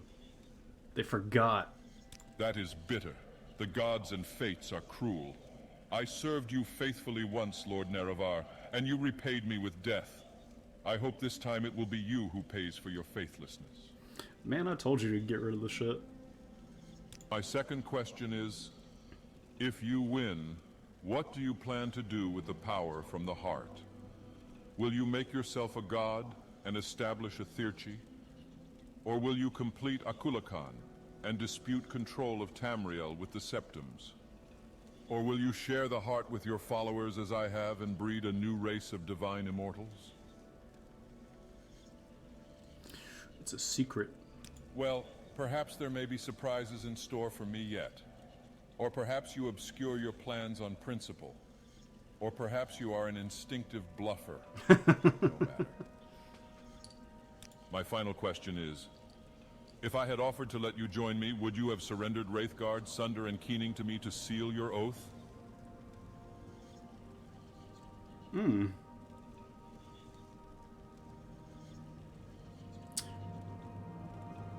See, I don't know. I don't know if I would have. Knowing he's insane, I trust him as much as I do the Tribunal. And kind of view him the same. Thank you for the forthright response. And now, if you have any questions, ask them. Otherwise, you are the challenger. I await your first blow. In the dialogue and prepare to attack. Oh my god. What are your questions? Whew, oh boy. What is your plan for the heart? I trust him more than Vivek TV. Maybe more than Vivek, but like, even then, I trust him as much as I trust Almalexia in that case. Like, he's clearly gone mad. I will continue to draw divine power from the heart and distribute it to my kin and followers. I will continue to broadcast divine power upon the Blight Winds so that it will touch each soul in Vardenfell and then more broadly across the waters to the rest of Morrowind and Tamriel. In time, every mortal in Tamriel shall feel the liberating contact with the divine. What are your questions? What is your plan for the 6th house? The 6th house will serve as the elite cadre of our movement. As cultists evolve through various stages of enlightenment, they will become, as suits their abilities, either holy warriors or priests. Their duty is to prepare themselves for service. Their joy and liberation is to enter even more deeply into the profound enlightenment of the divine dream world. It's crazy this guy also does just like the regular Dunmer voices. What are your questions? What's your plan for the Dunmer? I will free the Dunmer from the Imperial yoke and cast down the false gods of the temple. I will lead them out of their ancient superstitions and gift them with intimate knowledge of the divine. Then perhaps when Morrowind is once again restored to its ancient glories, it will be time to consider whether the Dunmer should cultivate ambitions of empire. What are your questions? How do you justify your crimes? If by my crimes you mean the inevitable suffering and destruction caused by war, then I accept the burden of leadership. The 6th house cannot be restored without war. I'd do it again. Enlightenment cannot grow back without the risk of upsetting the tradition-bound and complacent herd. And the mongrel armies of the Empire cannot be expelled from Morrowind without bloodshed. As I have charity and compassion, I grieve, but our mission is just and noble. What are your questions? What happened to the Dwemer? Oh, that one's broken. I have no idea what happened to the Dwemer. I've been denied the opportunity to study Wraithguard, and I am not sure how much of Kagranak's lore was invested in his tools. And how much of his own sorcery and mastery. I have long studied Kagranak and have come to admire his wisdom and craft. Someday after the campaigns of the 6th house are secure, I hope to have time to dedicate to this mystery. What are your questions? Why are you building a Kulakan? Kulakan will serve 3 purposes. First, it will be the champion of my armies, liberating first Vardenfell, then Morrowind, and then, perhaps the rest of Tamriel. Second, it will serve as a sower and cultivator of the divine substance derived from the heart. 3, it will serve as the prominent banner and symbol of our cause. To defy the Empire, to liberate mortals from ancient superstitions, and to glorify our crusade against the gods. Ooh, oh, okay. What are your questions? I'm finished talking. Defend yourself. Very well. If you are impatient to begin, go ahead. You are the challenger. Go ahead. To you goes the first blow. Now that you have come to me here, there can be but one result. Many times I have, but I have one. It will all be decided here. I believe I will prevail, but I cannot be sure. Oh, hey, first blow, buddy. I am vain enough that, should I fall, I would wish to be remembered. Oh, in he's my still own going. words. Uh-oh. So, if you have final questions you would ask them now. I have final questions I would ask you, if you would answer. The time for words is past now. Only deeds can resolve this matter between Dagother and I.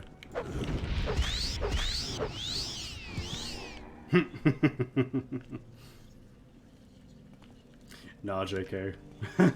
He said nah. That is a what? That is a very old school D&D move. The Tomb of Horrors. I was actually behind this other door. What a fool you are.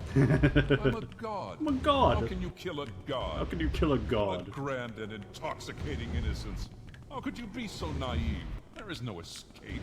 No recall or intervention can work in this place. Come, lay down your weapons.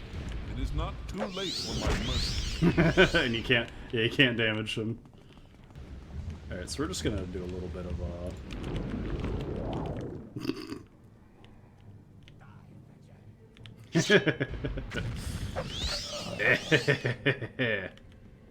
yeah, what are you gonna do now? So yeah, I said I kept like saying, oh yeah, we're gonna fight Dagother, but yeah, you can't kill him. He's all wizard. He pre-buffed. He does what we do. He fucking pre-buffed the fight. Ooh, I'm gonna slow down there. So we're just gonna rush down here. I'm gonna do a little funny.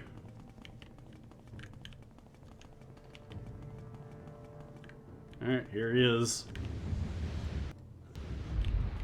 Oh, hi. Oh shit, he's already here. Whoa. Oh, it's gonna put us way over. Uh-oh. It is possible to kill him, but the amount of damage you need is absurd.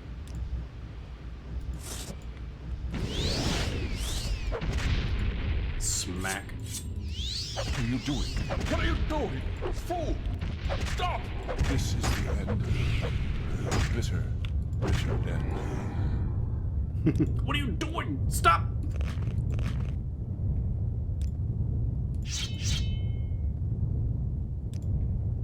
Oh god, let me put my gauntlet back on. Okay, bye.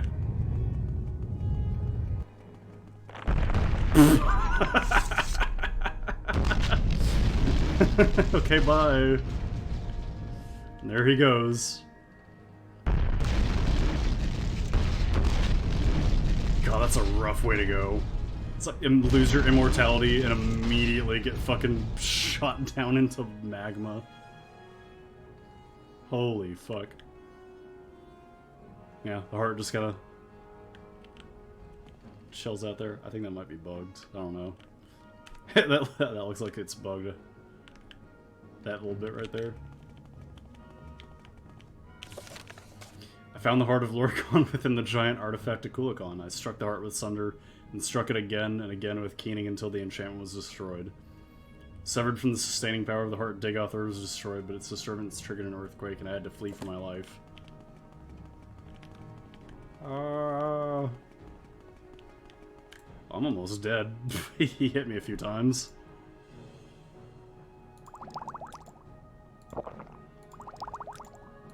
Quick, chug, chug, chug.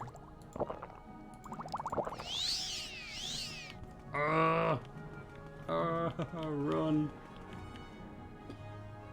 I think I'm running the wrong way. Yeah, we gotta leave. Could I wonder, hold on.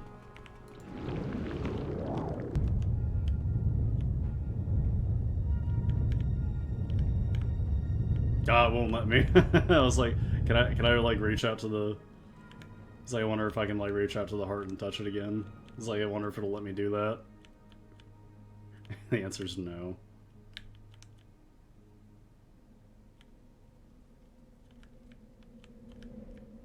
That's the Dagothar fight.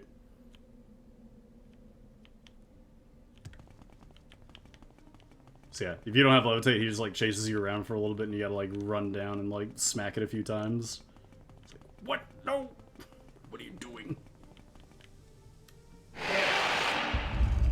No marker recall works in this place.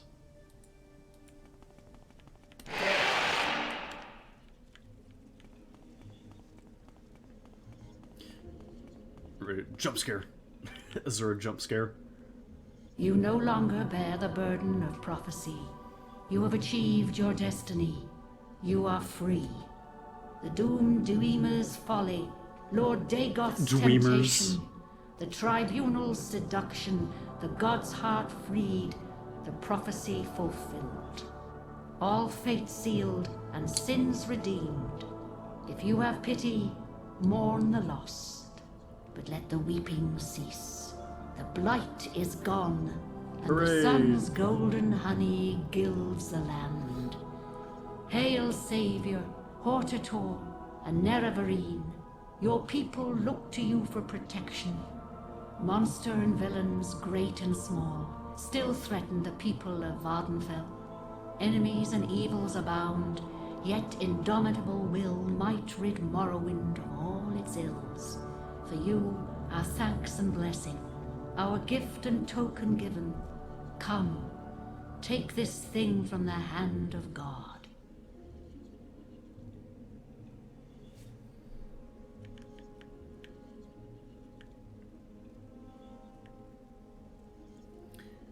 Night Eye, 20 points.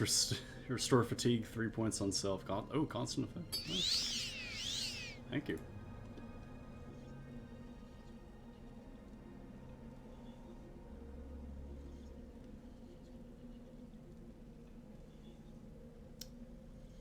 Common disease immunity 100%, blight disease immunity 100%.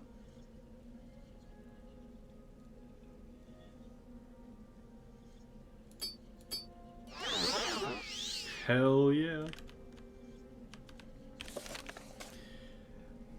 As I fled from the destruction of the chamber of Akulikon, I encountered the presence of the Daedra Lord Azura. She told me I had achieved my destiny and was free. The prophecies were fulfilled and the blight gone. But now I am Hortator and Nerevarine, protector of Morrowind, and must defend the people from monsters and villains. She gave me a ring as a token of thanks and blessing. With Dagothar destroyed, his insane dreams can no longer drive the people of Morrowind to madness as they sleep. I wonder if I can actually... I think I can go back in here. No, yeah, you can't go back in. We did it! And that's the end of the main quest. It just kind of ends right there. Hey, we did it though.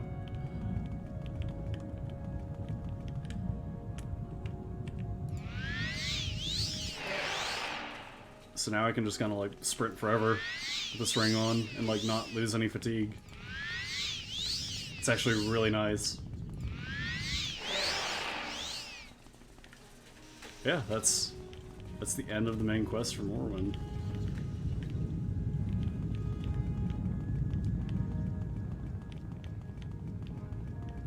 Kind of, I don't know if I'd say it's like underwhelming. I kind of do wish like there was like a little bit more of like a bigger fight with Dagothar before he got into like the phase of like you just have to rush the heart. I kind of wish he had a second phase or something like that.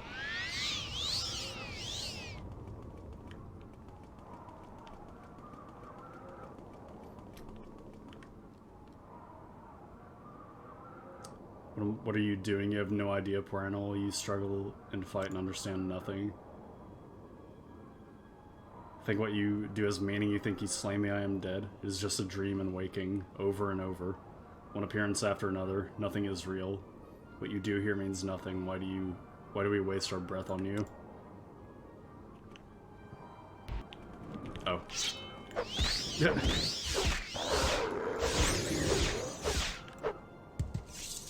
Yeah, still gonna be a few of those guys running around, but...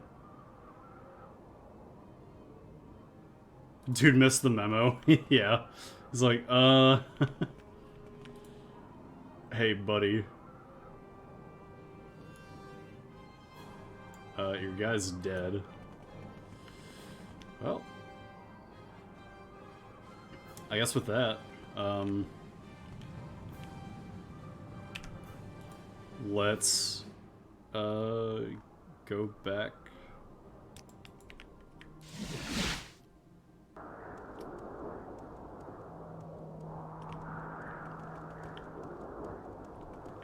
You're back down here. Can we hurry this along? Thank you for everything. The devil is dead and the blight is gone. You have conquered Red Mountain, destroyed Dagothar and all his kin. We offer you our thanks in this happy hour. His disposition's only 77 out of 100. We did it. I've got better things to do, so if you don't... Yeah, the guards don't care. Yes, outline. I've got better things to do, so... Alright.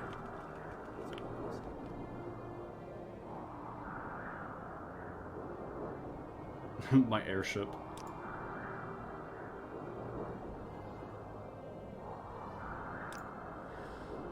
We'll get back to you later, Louis. We'll get back at some point. We'll get back to you. Oh, all right.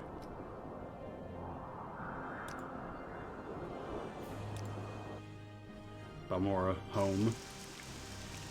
Where would you... We still got Wraithguard and Sunder. Yeah, let's just leave these in the crack den. Oh, yeah. Yeah, we're gonna go to her, definitely, before ending off the stream.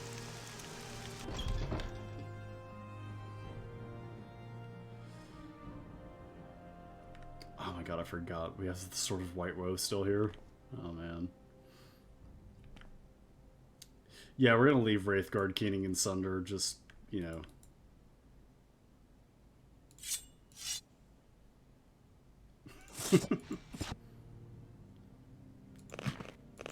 Just in the crack den.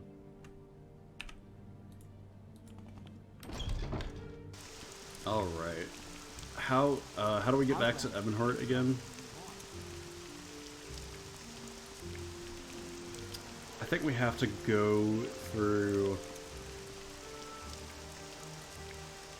Oh, Ebonheart. Right.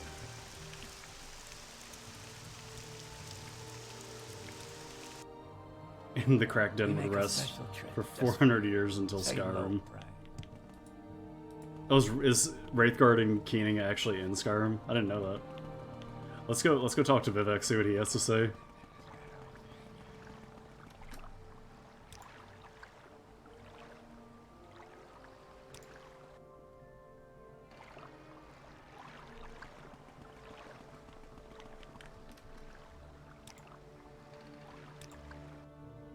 I made it back. Oh my god, no! Whoa. You missed the entire thing. You literally just missed the entire thing. You missed the entire Dagoth encounter.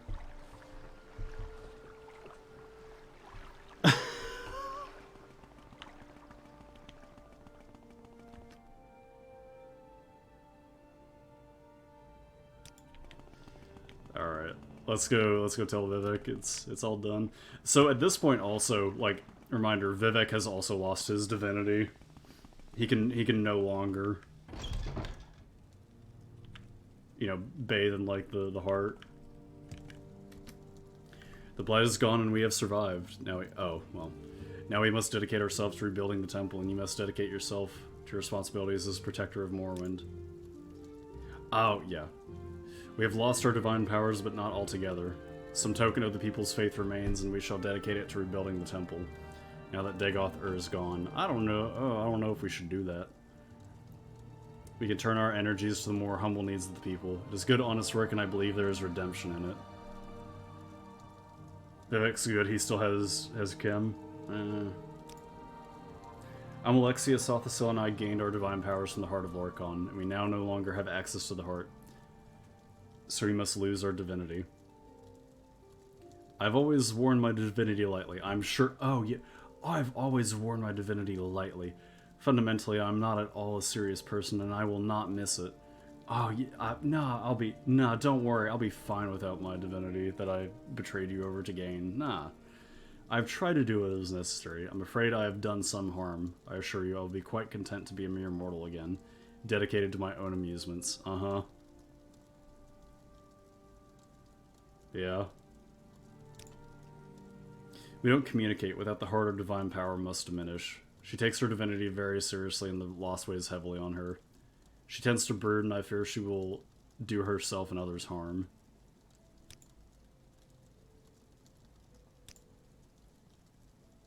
He was a god, and now he is dead, if one can truly kill a god. There's much to do. You still have Kagranak's tools, potent weapons, and the wit and experience of a proven hero. The Tribunal and the Temple are happy to yield to you the duties of fighting the enemies of Morrowind. There are many blighted beasts and horrors that have survived and must be hunted down and destroyed. There are lesser monsters and villains of all kinds who prey on the people. There are unsolved mysteries and legendary treasures undiscovered, and I'm sure you will find much to occupy you. Alright, guys. Does Vivek, do we let him go, or do we get back at him? We leave him be, or do we...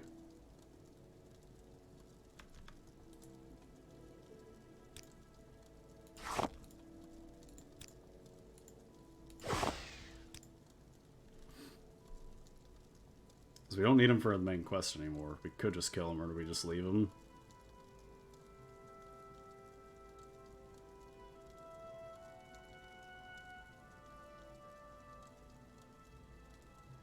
Let him go until you kill him, Alexia.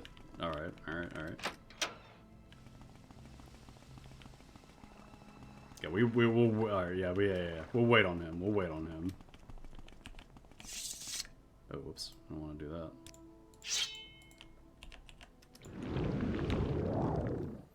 Very, very last Morrowind stream, we kill Vivek. It's fitting.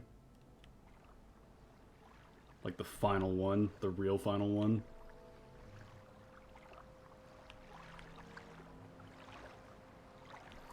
Alright, so, what was her name again? And she's just at the shrine. Stay out of trouble and you won't get hurt. Stay out of trouble and you won't...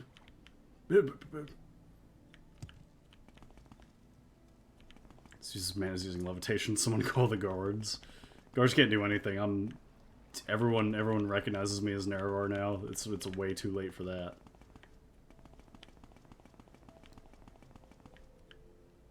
Council chambers. Honor to you, Nervarine. Lalatia Varian. Alright.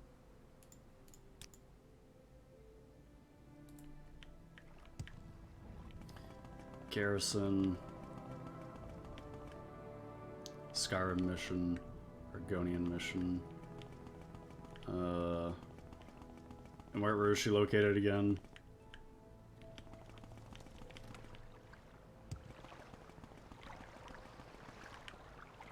East Empire Company Hall. South Warehouse. Probably in the garrison? Alright.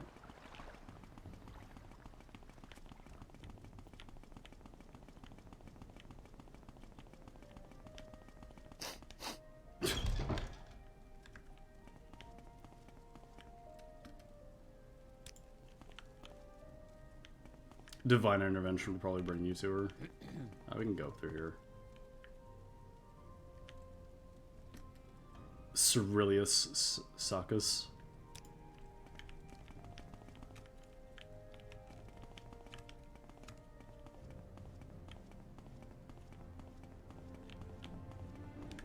By the gods, you tourists are a nuisance. Fuck you too, buddy. I don't recall using Speak, teleportation. traveler. Nerevarine Nazarene, you really... yes. Yeah, that is literally what it... Yeah. There's a reason I kept saying that. It is very... very on the nose. There's actually a video I was watching earlier this week. Someone was doing a Morrowind video summary. Let me actually link it to you guys. I'll put it in the Discord.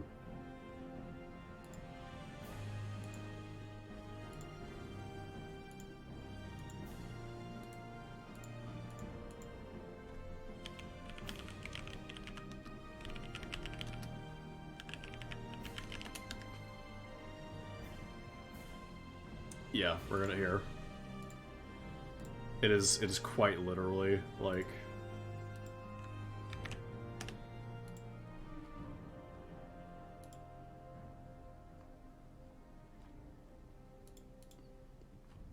Dark Elf Jesus.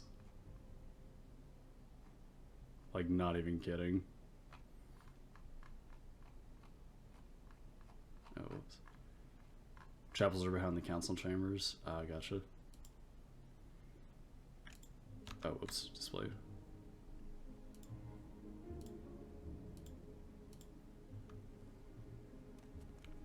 Here, we'll just do a divine intervention.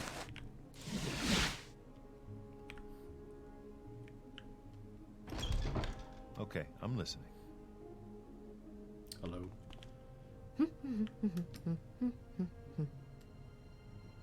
I tell you about the Imperial cult? We invite you to become a lay member. Okay. So, what are we...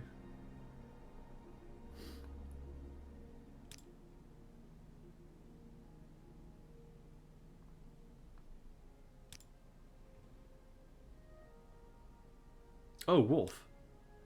Oh! A weird tale, and you say you've been marked by good fortune by the luck of the Emperor since you received the coin from an old veteran. Tell me, did the face of the old veteran resemble the face on the coin? Did... Oh! Did anyone... Oh, he is! Oh, yeah! I was about to say, is he Tiber... I was about to say, did I just meet Talos? Did anyone else see... Did anyone else ever see this old man? I hesitate to suggest it, but I think you have been visited by an aspect of Tiber Septim. Surely this is the sign of great doom laid upon you by the gods. Tiber Septim conquered all of Tamriel and ushered in the Third Era and the Third Empire.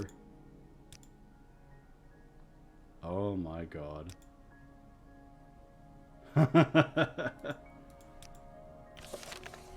I told the Oracle about my encounter with the old Imperial veteran, the lucky coin he gave me and the mark of good fortune, the luck of the Emperor I have felt ever since. The Oracle thinks I've been visited by an aspect of Tiber Septim. She takes this as a sign of great doom laid upon me by the gods. Go ahead, stranger.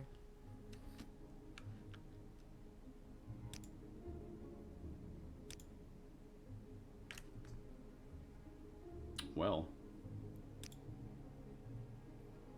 You were visited by Tiber Septim, we heard this. We were told that the Oracle of the Imperial Cult in the... Well, yeah, it's you. Saw Tiber Septim. Did you see him in the flesh? Did you see his ghost? Did he come and speak to you? Is it true? Wonders never cease.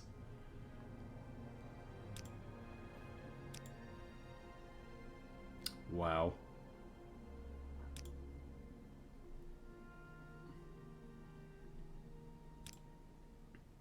Alright. That's cool.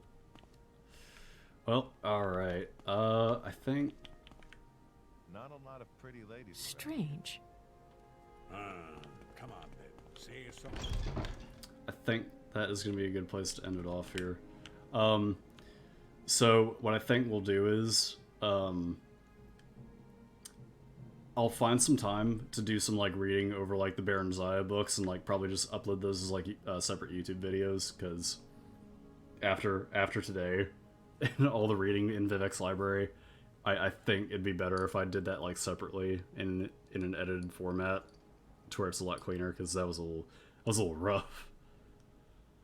But, yeah, that's Morrowind's main quest. We've done this for, like, 10 streams now, I think?